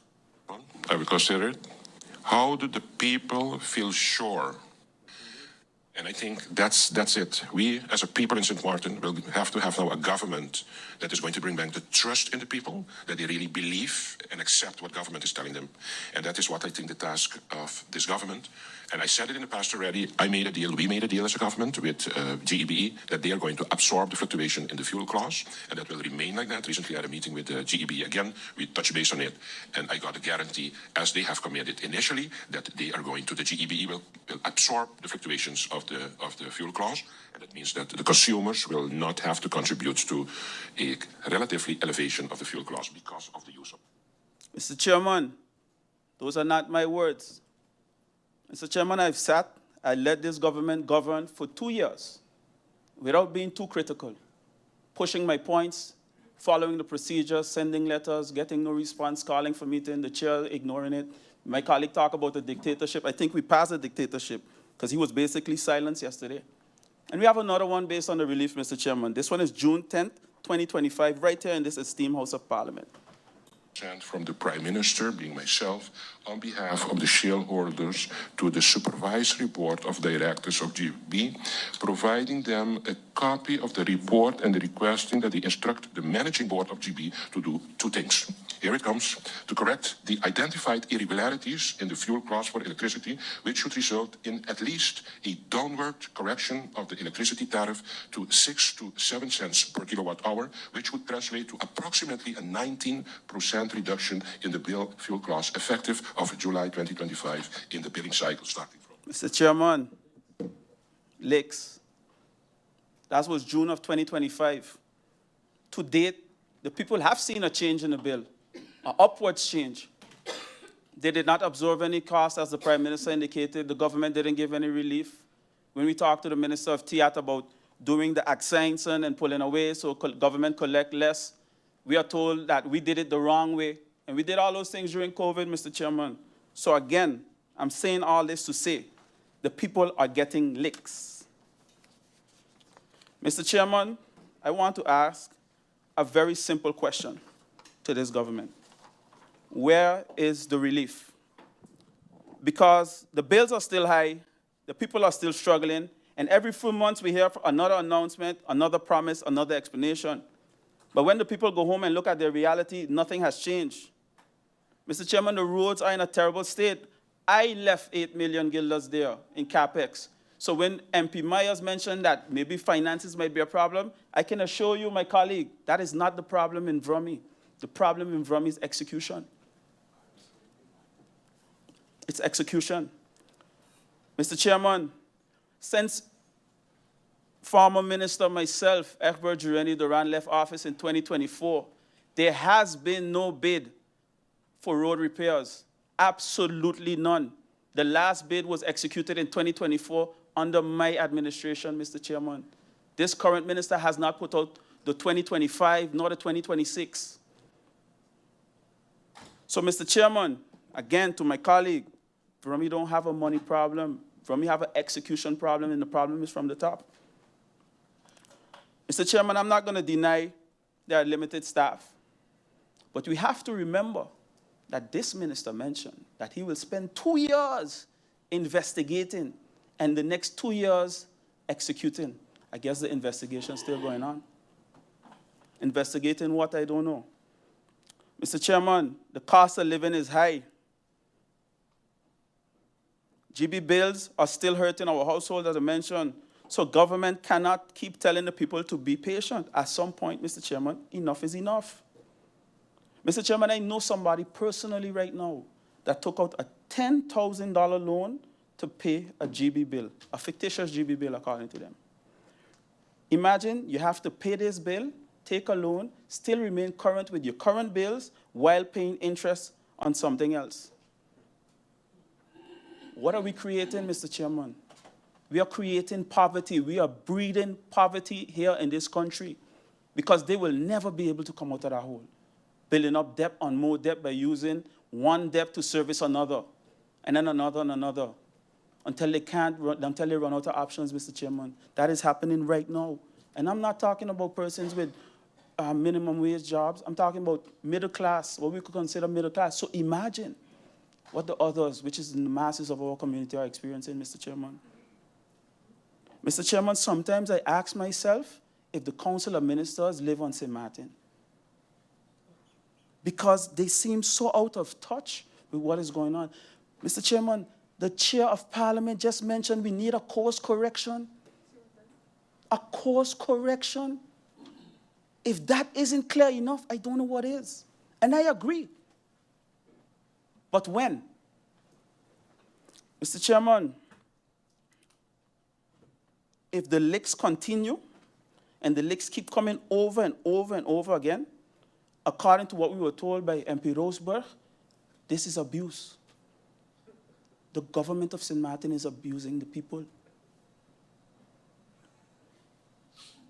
The people need relief, Mr. Chairman, and they need it now. Mr. Chairman, when I see all the presentations and how the ministers speak, it's as if we're in January of 2026. Unrealistic presentations. And that's why I was so doubtful if to speak at all during this budget debate. But when I heard some of the colleagues, even from the coalition, rooting up the ministers, basically indicating like, hey, bro, you have to stop now, though. Because the abuse that they are feeling indirectly from their constituents as well. These members of parliament on this side are under a lot of pressure to defend the nonsense that's happening, Mr. Chairman. I can't imagine what their phones look like if I could see the messages that I receive as somebody that's not part of the coalition. And I understand, you know, sometimes you have to defend, and that's all part of the game, one on one side, the other side. But how long can we be able to sustain the nonsense that is being defended? We cannot continue to spare the rod and spoil the child, Mr. Chairman. Mr. Chairman, I have a few questions for the Ministry of General Affairs, and I'll delve right into it through you. Prime Minister, I heard you mention several numbers regarding government staffing. Can you tell the Parliament plainly how many positions government should have, how many are actually budgeted, and how many are actually working today?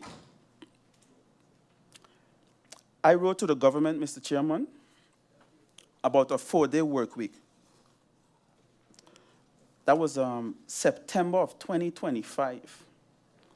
I see today in the answers, I'm hearing about a proposal of a 36-hour work week.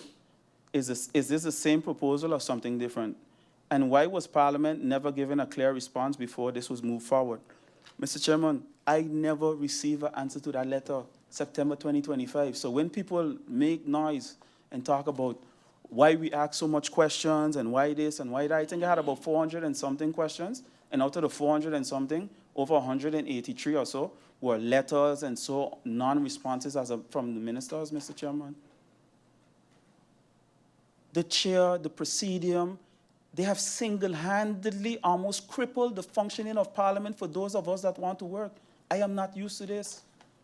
I say it before and I'll say it again. Say what you want about Rolando, former member of Parliament, former chair, but he was fair. He had us under pressure. Me, Omar, Atwell, we couldn't go 2-3 weeks without answering. Never.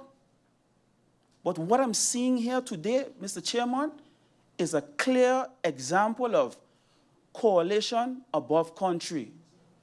And with that being said, Mr. Chairman, the people continue to suffer. Mr. Chairman, when I posed the question and sent the letters back then, this was the response now I'm getting from government during this budget debate because I didn't get an answer back then. The proposal was approved by the Council of Ministers and formally submitted to the Committee for Civil Servants Union, CCSU, in January 2026. To date, the government has not received a formal response. However, the discussion with CCSU amendments to the terms and conditions of employment for civil servants has recently been reiterated with a proposal of a 36-hour work week. Mr. Chairman, it also further states that basically this was in discussion before, but yet no response was given. And my letter is dated September 5th, 2025. You do the math. I'm saying all that to say, Mr. Chairman, it is clear, in my humble opinion, and I say this respectfully, and I'll explain why, that this government lacks vision. The majority of the government, let me say that. You can't put everybody in one basket. The majority of the government lacks vision. Because I have no problem with somebody that tries to do something and fail than somebody that doesn't try at all. Mr. Chairman, if you have to continue to hijack ideas from somebody else, it clearly shows the lack of vision. We've seen it with MP Irian when he brought up law proposal for finance. It was hijacked by a member of parliament in here. No matter how you twist it and turn it, it still was an apple. We tried to change it. Maybe it was a green apple, but it still was an apple.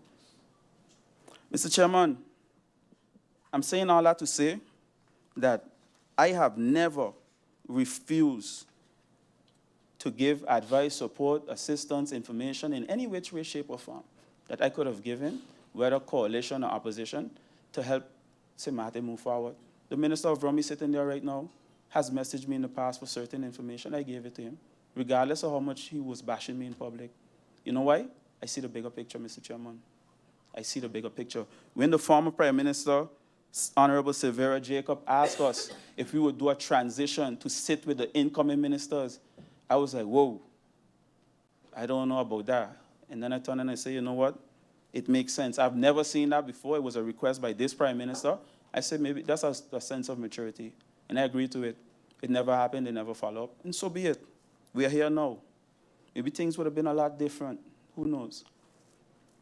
Mr. Chairman, a number of government positions and projects are being paid through the TWO and other temporary funding. When that funding ends next year, what happens to those workers and services? Has government worked out what will it cost to keep them?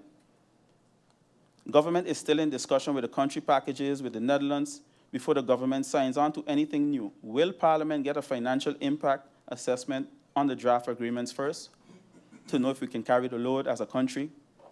Mr. Chairman, every ministry is announcing new laws, new policies. Can Parliament get one list showing which laws are being worked on and when they're expected to come through?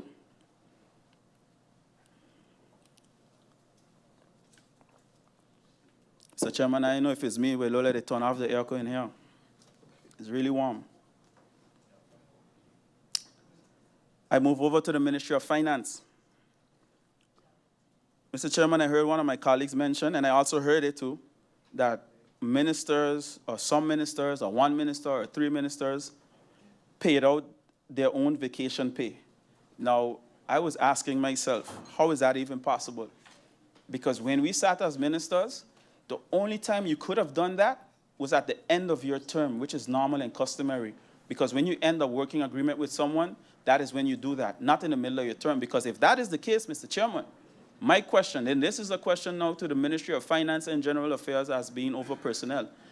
If your staff ask you to get their vacation days paid out, what will be the response? And what are the legal parameters to make that happen? Because I also always hear you could get time back. Mr. Chairman, yesterday a statement was made, and I think that's my personal opinion, and I'm allowed to have that because I'm a free thinker. I think that was to kind of like throw us off the fact that the budget late, confuse us with other different things, where the Minister of Finance, through you, mentioned that the pension was not being complied with. I opened my phone one time and looked for the email to try to find my pay slip to see if that is the case. I see some colleagues from the other side of the aisle rush over and say, is this even true?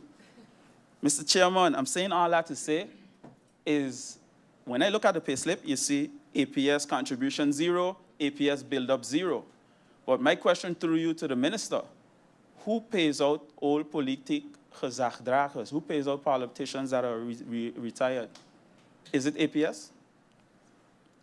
Mr. Chairman, the notion that is out there, I got like 2-3 messages this morning. I'm so disappointed in all MPs and former ministers and so forth that they didn't regulate this. And my thing is, I had to explain to the person, I don't receive pension. Pension ain't even on my horizon.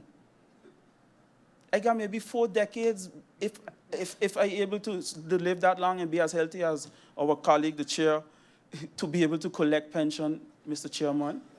So I'm saying, and yeah, indeed, I need to start walking more. I am not collecting pension. So the thing is, the message and how it was sent out there is almost as if we are getting this pension every couple of months and we have never contributed. It is not so. I know we are close to qualifying for it. A lot of us ain't close. Mr. Chairman, so I believe what would have been, and you know what's sad? Even when I reached out to some of my colleagues on the other side of the aisle, they didn't even know either. So it's like... MP, one moment. I see MP Westcott Williams would like the floor for interruption. MP Westcott Williams, you have the floor. Thank you. Thank you, Mr. Chairman. And thank you, MP Duran, for allowing me the interruption. I think it's important, and it's also the opportunity for me to explain, because I too have been receiving several questions regarding this topic at hand. It is the law on pension for political office holders. And the law states that from the income of ministers, members of parliament, former ministers, former members of parliament, the same deductions regarding sickness, regarding, not working, just AO, regarding old age, that's the way it's mentioned in the law, that will be done in the same fashion. It's not only about deductions from former members of parliament. It's about deductions from current ministers, current members of parliament, former ministers, former members of parliament. That a deduction equal to the deductions that are made for civil servants are done as well, but that part needs to be regulated by a national decree containing general measures. I just thought I'll use this interruption to give additional information like interruptions are supposed to be. Thank you. Thank you, MP Westcott Williams. MP Duran, you have the floor. Mr. Chairman, I am so happy that the chairlady, former Prime Minister of country Sint Maarten, so eloquently explained that, because my next point was, it's in the law since 10-10-10. And DP started off leading this country in 10-10-10. And today, DP is fixing this issue. So I'm saying all this to go to my next point. I got this house, we as a government then, collectively, got the house of country Sint Maarten as a turnkey. We didn't get the opportunity to build the foundation and all those things. So we didn't know where all the cracks and all the missteps and who did the tiling and what grout they used. We didn't know. Obviously, and somebody told me this once, you know, and I'm being honest. Somebody told me once, when I asked them to support me, they said, no, they're voting for the leader of the Democratic Party. And I asked them why. And they said, because they put us in this situation and only they can get us out. Mr. Chairman, in all honesty, that isn't even a make-up story. So when I see today the Deputy Minister of Finance coming with this solution indicating that, you know, after deep investigation, it was found, after 2 years, the Minister of Finance now seeing this is a case. And, you know, when I do the numbers, Mr. Chairman, somebody told me it's about 900 guilders. And I times 900 guilders times 23, including the Minister Plenipotentiary in Holland. That's 20,000 guilders a month times 12, 248,000 guilders roughly. That's going to solve Sint Maarten financial crisis because there's no revenue generating measures in the budget. Can that fix a hole? Can that plug a hole? Can that even sustain a food program for the schools? Mr. Chairman, I'm saying all that to say, we need to stop fooling the people, Mr. Chairman.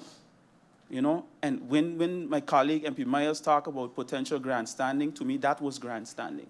Because you're sending the people in one direction to confuse them about what we're dealing with here today, which is the national budget of country Sint Maarten, in almost 2 minutes to September, when the other one is due. And now we're trying to rush that through too. Mr. Chairman, I'm saying all that to say that we have a lot of work to do here in this country. I'll move on to the questions for the Minister of Finance. The Minister, the first quarter came in around 39 million guilders positive, 36 million guilders better than expected, but you are saying that government may end the year with only around 5 million guilders in free cash. Where is the money going between now and December? And with all that being said, why aren't people getting their jubileums, their increases? Why aren't the vendors being paid? Some vendors not being paid since last year. You know, so if government have all this money, everything's so good, why aren't these things happening?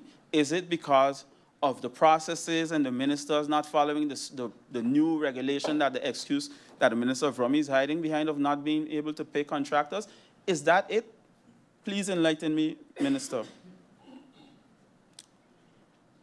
You also mentioned through you, Mr. Chairman, that around 143 million guilders in short-term obligations. Can you outline these obligations? We have been hearing about the tourist tax for years, which could generate about 18 million guilders in revenue. It's still not on the budget because the law is not ready. Where is that law today, and what date will it come to Parliament? What's the projection, you know, because we can always hear about this is the idea, this is the plan, this is the government with the most ideas. But when does the execution take place? Mr. Chairman, the National Alliance faction proposed looking into a property tax that would approach and protect local homeowners and focus on foreign and non-residents ownership. Government said it did not study the proposal. I would like to know why this proposal was not studied.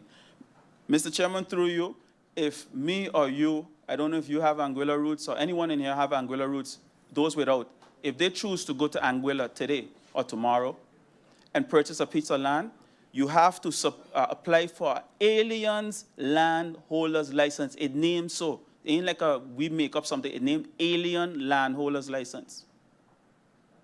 ALHC. With that, you apply, you get taxed more, you treat it different because Anguilla protects Anguillians. So why Sint Maarten can't protect Sint Maarteners? Mr. Chairman, too much of our people feel disenfranchised here in Sint Maarten. And we, as leaders in this country, have to do better. It can't be only Jurendi, it can't be only Dimar, it can't be only Artwell. All of us collectively, Mr. Chairman, we have to do something so somebody could feel that, hey, this is mine, and I have a better opportunity here to survive. Because, again, as I mentioned, we are creating and breeding poverty, and in this lifetime, we'll experience it, Mr. Chairman. I don't know for everyone, but we will not be able to remedy that situation once it's too far. I feel we are already too far.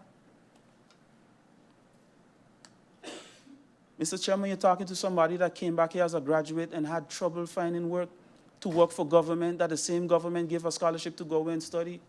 Make it make sense with the vacancies and all the critical vacancies. This didn't start today, Mr. Chairman. This has been going on. Me and my colleague, MP Iran, minister at the time, we did job mixers. I went to the Netherlands. I brought back staff, local Sint Maarteners to be able to build our country.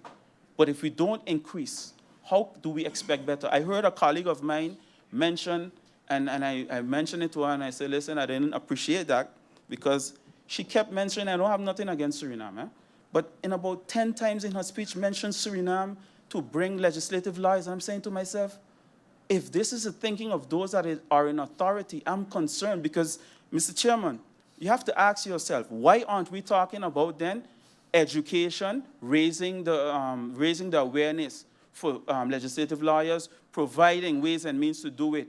Also, the Ministry of Azet raising the fees that we pay them, the salaries that we pay them. You know what P&O had a problem with me far back in the days when I was a minister? Oh, you always want to raise the salaries. I said, yes, I always want to raise the salaries. I said, I hope one day you would want to raise the salaries too. Because everybody watching, oh, this person coming, they're going to make more than me, and you have to be careful. Really? Mr. Chairman, when I became Minister of Justice, the first thing I did was fill my vacancy when I was IT manager at the prison. That was the first thing. And one of the comments were, Minister, you got to be careful, you know, because the person making more than you were making. I said, and so what? And so what? So if we don't able to stop being at war with ourselves, Mr. Chairman, we can't move forward, and that's why the population is frustrated. And that's why they feel like these meetings are a waste of time because nothing comes out of it. They have the majority. They're going to pass the budget. There's no revenue generating. There's no provisions there to help the fire department, the ambulance, the XYZ, and all the discussions continue with no results. So that's why they feel like that, Mr. Chairman. Mr. Chairman, you know what's hurtful? When somebody that's a civil servant, a police officer, for over 30 years, and their aspiration is to get a rental home in Belvedere because of the income. That's sad, Mr. Chairman, because of what the country has been able to create and produce over the years. And we need to create equal opportunities. Mr. Chairman, this is my next question to Vrami. The plans were there for housing. Vineyard Heights, the post office, the same PFP gave me a motion that I ain't allowed to develop nothing there. It had to be commercial units and then residential units on top. Vineyard Heights would have over 100 homes, 100 families. Stop it. We're going to stop the run. Stop, stop. Everything stop. What now? We could go shoot some videos there now because all it is mud, cars parked there, and when it dry up, people park there, and that's how the story continue. And the rest is bush up in the hill in the back of the vineyard. Where are we going? What's the status of that? Through you, Mr. Chairman. Mr. Chairman, we keep hearing about new revenue generating measures. We heard it in Amendment 24. We heard it in Budget 25. We heard it in the Budget 25 2.0. And we hear it now in 26. Next time we're going to bring amendments to generate revenue. Next time, we come in next time. Don't worry, we're going to come, okay? To what end, Mr. Chairman? Through you to the Minister of Finance, what revenue generating measures are in this budget? Name 5, please. New, please. Mr. Chairman, the healthcare fund is running on an annual deficit of 50 million guilders. How long can the fund continue like this? And what is the real plan to stop the reserves from draining? Mr. Chairman, in this hall, a motion was passed on the dividends withholding tax, where the minister had to come back and update Parliament as to how it was going and giving more information as to how it can be approached. To date, crickets. And Mr. Chairman, listen, again, like I say, I understand politics. So I understand that the chair of Parliament have to protect her minister and all those things. I understand those semantics. But at the end of the day, to what end? To the detriment of the people of St. Maarten, which I don't think is the case, but it seems like it's happening, so I'm only left to assume. Mr. Chairman, I also propose a motion, table a motion in here on Muller Bay. They didn't pass it because, don't worry, we have everything organized and St. Maarten will have first right to refusal. And now we're asking them about it. Nobody want to talk about it. It's like a murmur thing. We see what's happening in the courts. We don't have any clear sense of direction from the government. So through you, Mr. Chairman, to the Minister of TIAT, what is going on with Muller Bay? To the Minister of Finance, what is going on with Muller Bay from a financial perspective? What is going on? The reason I asked TIAT is because I want to know what is happening with the businesses that have operational licenses there, and what is the update. I would like to know from the Minister of Vrami, what is the stance, what is going on? And from the Prime Minister, the Optimus Prime, I would like to know what is your position on the most recent verdict on Muller Bay, and how do you plan, as a leader of the Council of Ministers, to address that? Because here we have another set of individuals that potentially might maybe lose employment. What is the government doing? Because the government is still talking about it has matching rights. Is the government actively in discussion now? Or is it just simply sitting, waiting while the private planning continues? Because I see they're making big plans. But I ain't hearing government at all. Mr. Chairman, I move on to the Ministry of TIAT.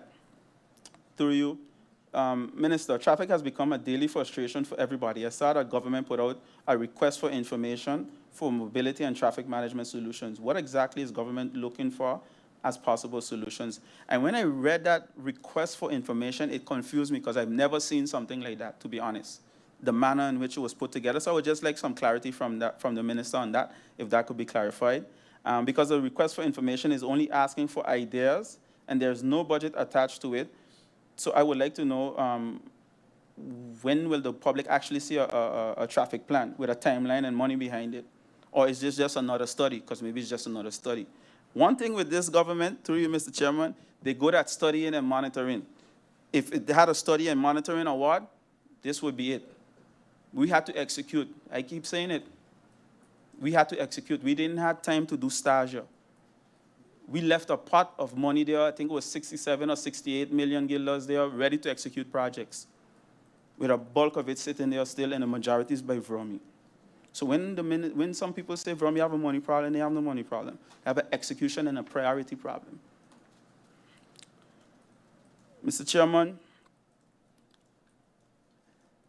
in regards to the Phillipsburg Marketplace, I would like to know, the vendors have been waiting long enough. The Minister of Theatre and Finance said they will explore relief ideas for the vendors, which ideas were explored and which have been executed. I would like to know how many economic licenses and applications are sitting at the Ministry of Theatre right now, and how long is the average person waiting. In regards to tourism, I know I can see tourism is doing well, but room tax and tourism tax revenue are still not showing up the way people would expect. Why are we not seeing a strong visitor numbers without the same strength the government is generating the revenue? The GB fuel cost had a major effect on households' bills, who is independently checking the fuel cost calculation, and well, when the public be able to see clearly how that number was arrived at. Because I saw through you, Mr. Chairman, that the BTP received 400 plus pages to explain one calculation for fuel cost. I can't wait to see it. I can't wait to see it. Imagine you need 400 pages to explain. It's pure, anyhow, let me don't assume. Through you, Mr. Chairman, I would like to receive the 400 pages, so I could go in there. You know, I'm not going to be a pessimist. I'm definitely an optimist. But the government has given me very little string to hold on to. I'm just being honest. With the cost of living where it is, Mr. Chairman, I would like to know how many price control inspections have been done this year and how many violations were found, and how many businesses were actually fined or otherwise dealt with. One of the major issues that we have when it comes to the price control, Mr. Chairman, is that back in the days, there was, I think it was a list of 2008, based on the LBHAM from back then. You had basic goods, so it would have milk, cornmeal, Pampers, baby oil, oil, and all those things. For instance, I think it was about 10 or 8 items, if I'm not mistaken. But now, what we have is a list of, I think, 72. But besides the 72, they're saying like Heinz ketchup, or Kellogg's cornflakes, or specifying brands. So what importers do, they don't import those brands in the specific sizes. So we're still getting shaft left, right, and center. Through you, Mr. Chairman, calibration, price control, and all those things is something that I started my public career on, and I believe strongly in it, because in that way we can definitely curb the cost of living to some extent. So my question to the Minister of TIAT, will you explore revising that list? And I don't want to hear the market going to regulate itself, because obviously we've seen where that has brought us. So I would like to know, will you explore revising they call it in Papimento, the Makuto Básico, the basic, he said, the basket of goods, yes, correct. Basket of goods, would you consider reevaluating it in order to have it match with things and not the brand? So let's say ketchup in general, because that will then regulate it to make sense, actually. Where gambling and legislation is concerned, where is the gambling authority today? And what is the target date? In regards to the Sint Maarten Tourism Authority legislation, I would like to know when the authority will actually start operating.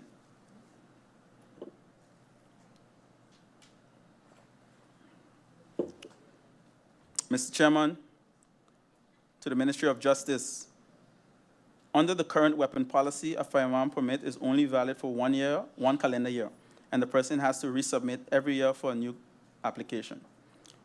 What is somebody supposed to do if the permit expires while the new application is still being processed? Do they have to hand in their firearm to the police? And how many people are currently in that situation? To add to that, I would like to know, Mr. Chairman, through you, from the Minister of Justice, when somebody has a firearm granted by Minister A, then Minister B comes into play and decides they no longer recognize the need for it, and that permit is not renewed, so to speak. Who then, or what is that person supposed to do? Hand in their firearm, and then who compensates them? Is it government that compensates them because they receive a permit from government? How does that go? Mr. Chairman, I personally believe, and I will definitely be working on a proposal, and would like to know the minister's thoughts on it, for former justice workers who retired or left service honorably to be able to have their firearm for 5 years. And every 5 years, they would have to, what they would say, herkeur. The reason why I say that, Mr. Chairman, is because imagine today I'm a police officer in whatever capacity, or for 20 years, 10 years, 5 years, and then tomorrow I'm no longer a police officer and I'm no longer able to defend myself because over the years I've built so much enemies along the way. Police, customs, prison, it all applies. I would like to know through you, those that carry firearms, once they're retired or they leave the service honorably, with they honorably discharged, would the minister consider this? Or what is the ministry's thought? Let me put it like that. Regarding the Rex Positie, Mr. Chairman, payments of 5.1 million guilders is budgeted. But what is the total amount government believes is actually owed to workers across the outstanding phases, the justice phases, the justice departments, and how many phases? You mentioned that 15 active workers are still without a national degree and 7 former workers who are still entitled. Where are those 22 files today? And when will they be completed?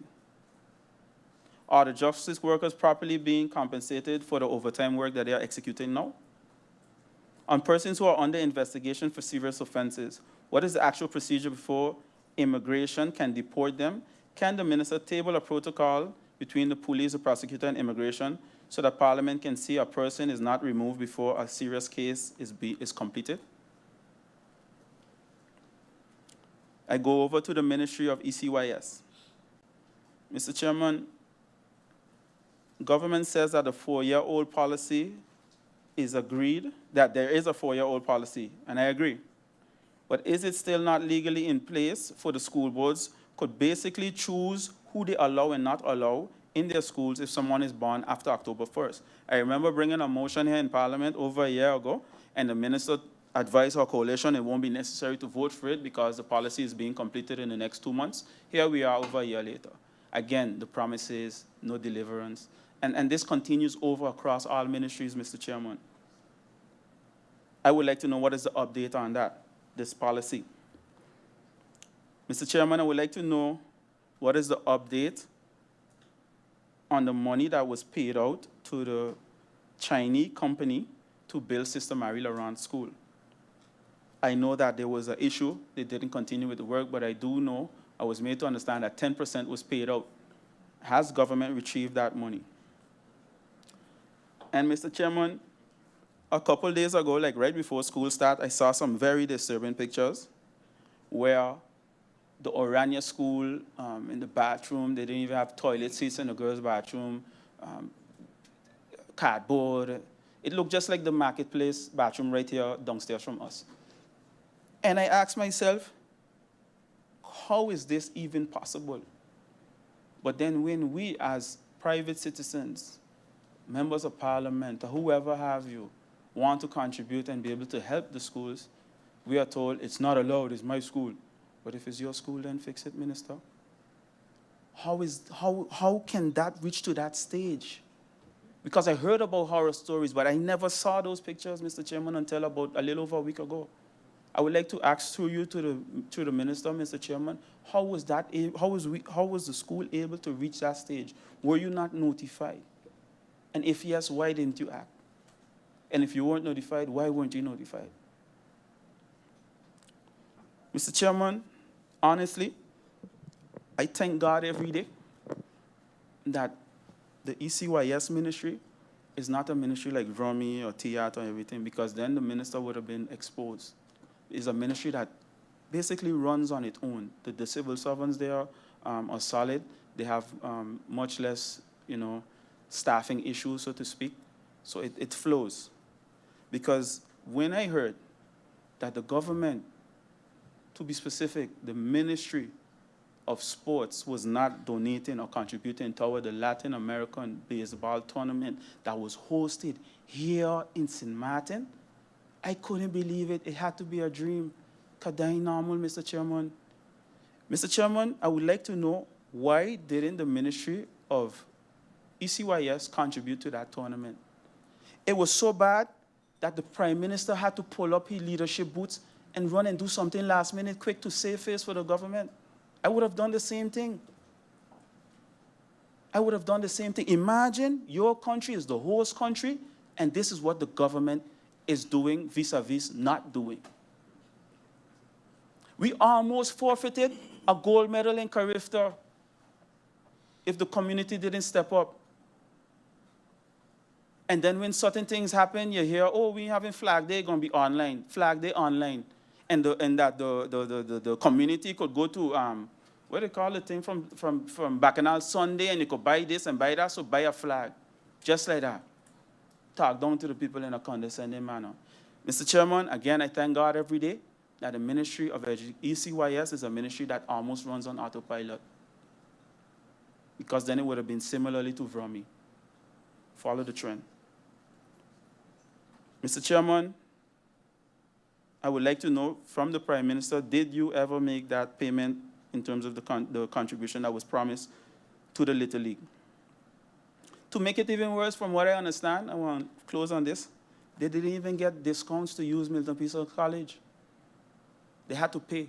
Everything they had to pay, Mr. Chairman. A struggling non-profit organization doing their best to host a tournament here that would indirectly, directly influence sports tourism, have to struggle, fight, and do all kinds of things to make something happen in Sint Maarten. And we have a young minister of ECYS. Mr. Chairman, I move over to the Ministry of VSR. I would like to know through you, Mr. Chairman, to the new Minister of VSR, what are your plans for the elderly? What are your plans? What are the plans in the ministry for homeless? And what are the plans for addicts? You know, I was driving from the roundabout by Sundial School to Grand Marché.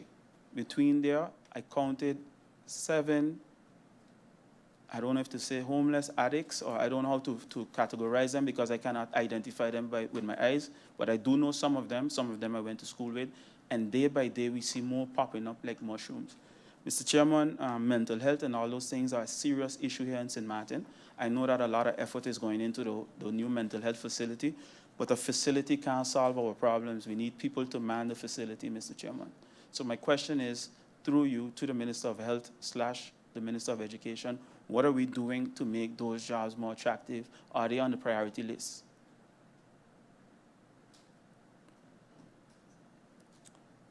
Mr. Chairman, on the matter of health, a couple months ago, I brought up the situation of Officer Kuyers, who was seriously injured here on Soccer Garden Road while in the line of duty. I'm going to re-emphasize that fact. Was in Sint Maarten Medical Center, went through a great ordeal. I'm going to skip a lot of parts deliberately because I don't believe that it is a platform for it, but I do believe if certain things are not discussed, they will never be addressed, and people will continue to suffer the same thing that others have done before. So I believe as leaders in this country, if you know about something, you have to talk about it in order to fix the issue. Was in SMMC, things went terribly wrong, stayed there way too long. They were trying to fly him out on a wing just to cut costs from an air ambulance. A man that can't walk, can't sit down, can't barely lay down, in so much pain, agony, almost 6 weeks if I'm not mistaken. Tried to put him on Winia. Then even went as far as to say they're going to take out some seats in Winia. And Mr. Chairman, if I didn't get involved and call certain individuals, that would have happened. And guess what?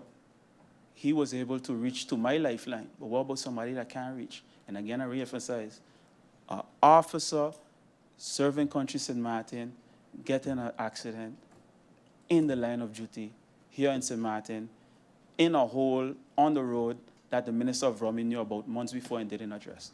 So you just hear government, government, government, government, government. And yet was treated like this. Thank God he's doing good now, in case anybody was wondering. He's out of the hospital now. But again, we cannot allow these things to continue because the system, through you, Mr. Chairman, to the Minister of SR, the system is flawed. The communication is flawed. If I have to tell you some of my personal MP Duran, allow me. No problem. I see MP Myers would like the floor for interruption. MP Myers, you have the floor. Thank you, Mr. Chairman. Just some clarity. I would like to know where the officer was flown, how he was flown there, and who paid for him to be flown to that destination. Thank you, Madam Chair. Thank you, Mr. Chair. Thank you. MP Myers, MP Duran, you have the floor. Yes, Mr. Chairman. So I was mentioning, based on my personal experiences, where the communication lacks between the Sint Maarten Medical Center and the SZV and vis-a-vis. Because sometimes when you're told you have an appointment abroad, you go to SZV to get the appointment organized. They then turn around and tell you, yes, but you can only get an appointment by the specialist in 3 months from now, and your appointment in 2 months, and our people continue to go in circles. Mr. Chairman, I hear some murmuring. I will address it just now, my dear colleague. I just want to be very clear. This is not a minister of VSR causing problem or the government. It's just a communication problem with entities. Mr. Chairman, again, since my colleague asked a question about how this and how that, I'm assuming that SZV paid for the flight with the air ambulance. That's logical. That's who pays for flights. My point when I brought it up a couple of weeks ago and the MP continued to defend something that is just simply not there, those frontline workers do not have accident and risk insurance. Even in the answers provided by the government in the CC, if it was paid attention to or even looked at, you would see that the government indicated that SORB, if I'm not mistaken, is busy now preparing for them to do a bid, and it's supposed to be here in the budget. So that's another question to the Minister of Justice or General Affairs, whoever feels free to answer. How far along is the accident and risk insurance coverage for frontline workers? I'm not going to say police, frontline workers in general, because I remember when the Minister of Justice was not here during the last budget debate, the acting Minister of Justice indicated that they will cover all officers within the ministry. So I would like to know how far they are with that policy. MP Duran, allow me. I see MP Myers would like another interruption. MP Myers, you have the floor. Sorry, it's me again. Another question then, since and I agree, the MP is correct, there is no supplemental insurance for the frontline workers.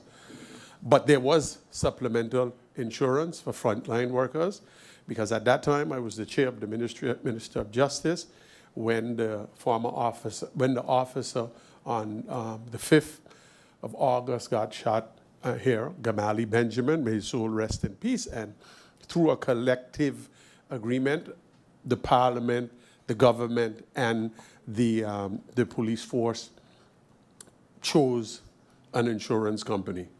Sorry. Question is, under whose administration did that insurance lapse? Thank you, MP Myers. MP Duran, you have the floor. Mr. Chairman, again, if Mr. Myers and my dear colleague want to have a discussion, we could have a discussion. I mentioned the insurance expired in the ending of 2023. It was then put back up for tender. There were some issues with the tender. In that time, there was a transition of the new government, which you have the Luke Messalina cabinet. Okay? So with that being said, Mr. Chairman, I don't know why we're going to keep going back and forth on what isn't done. I don't know if the MP is trying to, again, defend a government that, in my humble opinion, we just need to get solutions. You want to continue defending, which is fine, is your parliamentary right. But I'm going to move on right now. Mr. Chairman, we have the Ministry of Romy, where a sitting coalition member highlighted, and I didn't even notice because it was a lot of pages to read, that 5 out of 155 building permits from 2026 were signed and approved. Mr. Chairman, that is clear lack of performance, lack of everything. And then I print this out from Facebook, it's hot. And mind you, this is from a lawyer, a legal mind. And mind you, the law states the minister has 30 days to decide on a building permit application. Let that sink in. a lawyer that supports this coalition. Thank you, Ms. B. I'm saying all that to say, Mr. Chairman, I'll be lying right now if I say that I was able to comply with delivering the building permit in 30 days. It's not true. It's difficult with the backlog and everything. But, Mr. Chairman, 5 out of 155, that's clear failure on all ends. And this MP voted to keep the minister here. Let that sink in. Mr. Chairman, I'll move on. There was a hard surfacing project that I started during my tenure with 40 side roads. It's near completion.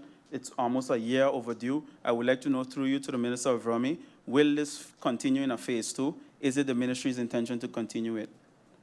The government has spoken a lot about the road fund and using tax revenue. I would like to know when will the road fund come into place? Mr. Chairman, the land lease policy. When I came into office, it was a big hoopla, especially from the Party for Progress, about it not having a policy while they were the head of the department, which I still don't understand for the life of me. It wasn't done then, but wanted me to do it in no time. Nevertheless, I brought a proposal here to the House of Parliament back then. The head of policy, who I appointed as the head of policy, and a legal policy worker back then, who's now the legal mind in the cabinet of the current minister, sitting down. So the authors of this policy are there. And still we here, over 2 years, can't get it back. And I remember my colleague who's sitting right to the extreme left from the Party of Progress, MP Peterson, stated, you can't do that, I could do that in 2 minutes, and based on my legal experience. But then maybe he should help his colleague with the legal experience to finish the policy, Mr. Chairman. Advise, do an amendment, do something. And I guess he might say that that's not his job, but you remember getting in trouble with that with a firefighter sometime there. So I think should be considered. Mr. Chairman, I'd like to know what is the status of the 1,200 homes that the minister promised? What is the projected start date? And I would like to know, was any water rights granted during this minister's tenure? And if so, how much water rights and how much land was granted during this minister's tenure? It could be redacted. It just could be, we just would like to have that provided. Mr. Chairman, how much time do I have left? 5 minutes. Mr. Chairman, 9 months ago, I think 8, 9 months ago, I sent information to a sitting member of the coalition to inform the Minister of Romy of a situation where the bathrooms, the public restrooms that our tourists or visitors use are in a derelict state. Up to today, they still look like that. Mr. Chairman, if the government would allow me, I will reason with some of my colleagues here, because I know they'll be willing. We'll buy some toilets and some toilet seats to put it there. Just give us the signal, because what is happening there is a shame. And I implore the Minister of TIAT to take a look, because I know if the Minister of TIAT see that, I don't think she would be very proud with what our visitors are experiencing. And I'll send you the pictures, Minister. Mr. Chairman, I would like for each minister to list 5 things that they have accomplished that wasn't initiated by the former government. Mr. Chairman, I would also like to know from the Prime Minister or the Minister of Romy, what is the current status of the GB housing project in Hope Estate, where the MOU was signed between Vida Nova, GEBE, and a letter of support from the government of Sint Maarten back then, where GB workers will be able to own their own homes. I would like to know what is the status on that project. Mr. Chairman, in closing, when I look where this government is taking Sint Maarten, one thing is clear to me. This government is sitting in a cockpit without a flight plan. Captain Mercelina at the controls, First Officer Wells Scott Williams sitting right beside him, and the entire cabin crew has gone rogue. Everybody is on board. Everybody has a position. Everybody has something to say, but nobody seems to know where the country is actually going. Meanwhile, the passengers, the people of Sint Maarten, are the ones feeling every bit of turbulence. MP Westcott Williams called for a course correction. Mr. Chairman, we have high GB bills, bad roads, a dirty country. According to MP Jansen, it's dirty bad. Bad. The chair lady said, right now the island is like on a 0,0. Mr. Chairman, healthcare is failing our people. MP Duran, allow me. MP Wesker-Williams, you have the floor for interruption.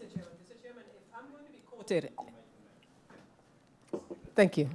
If I'm going to be quoted and called by name, say what I see. I did not say, and I do not believe, and I will never say, that this island is 0,0. Absolutely not. So if I'm going to be quoted, first of all, think twice before you quote me, and if I'm going to be quoted, quote me correctly. Thank you.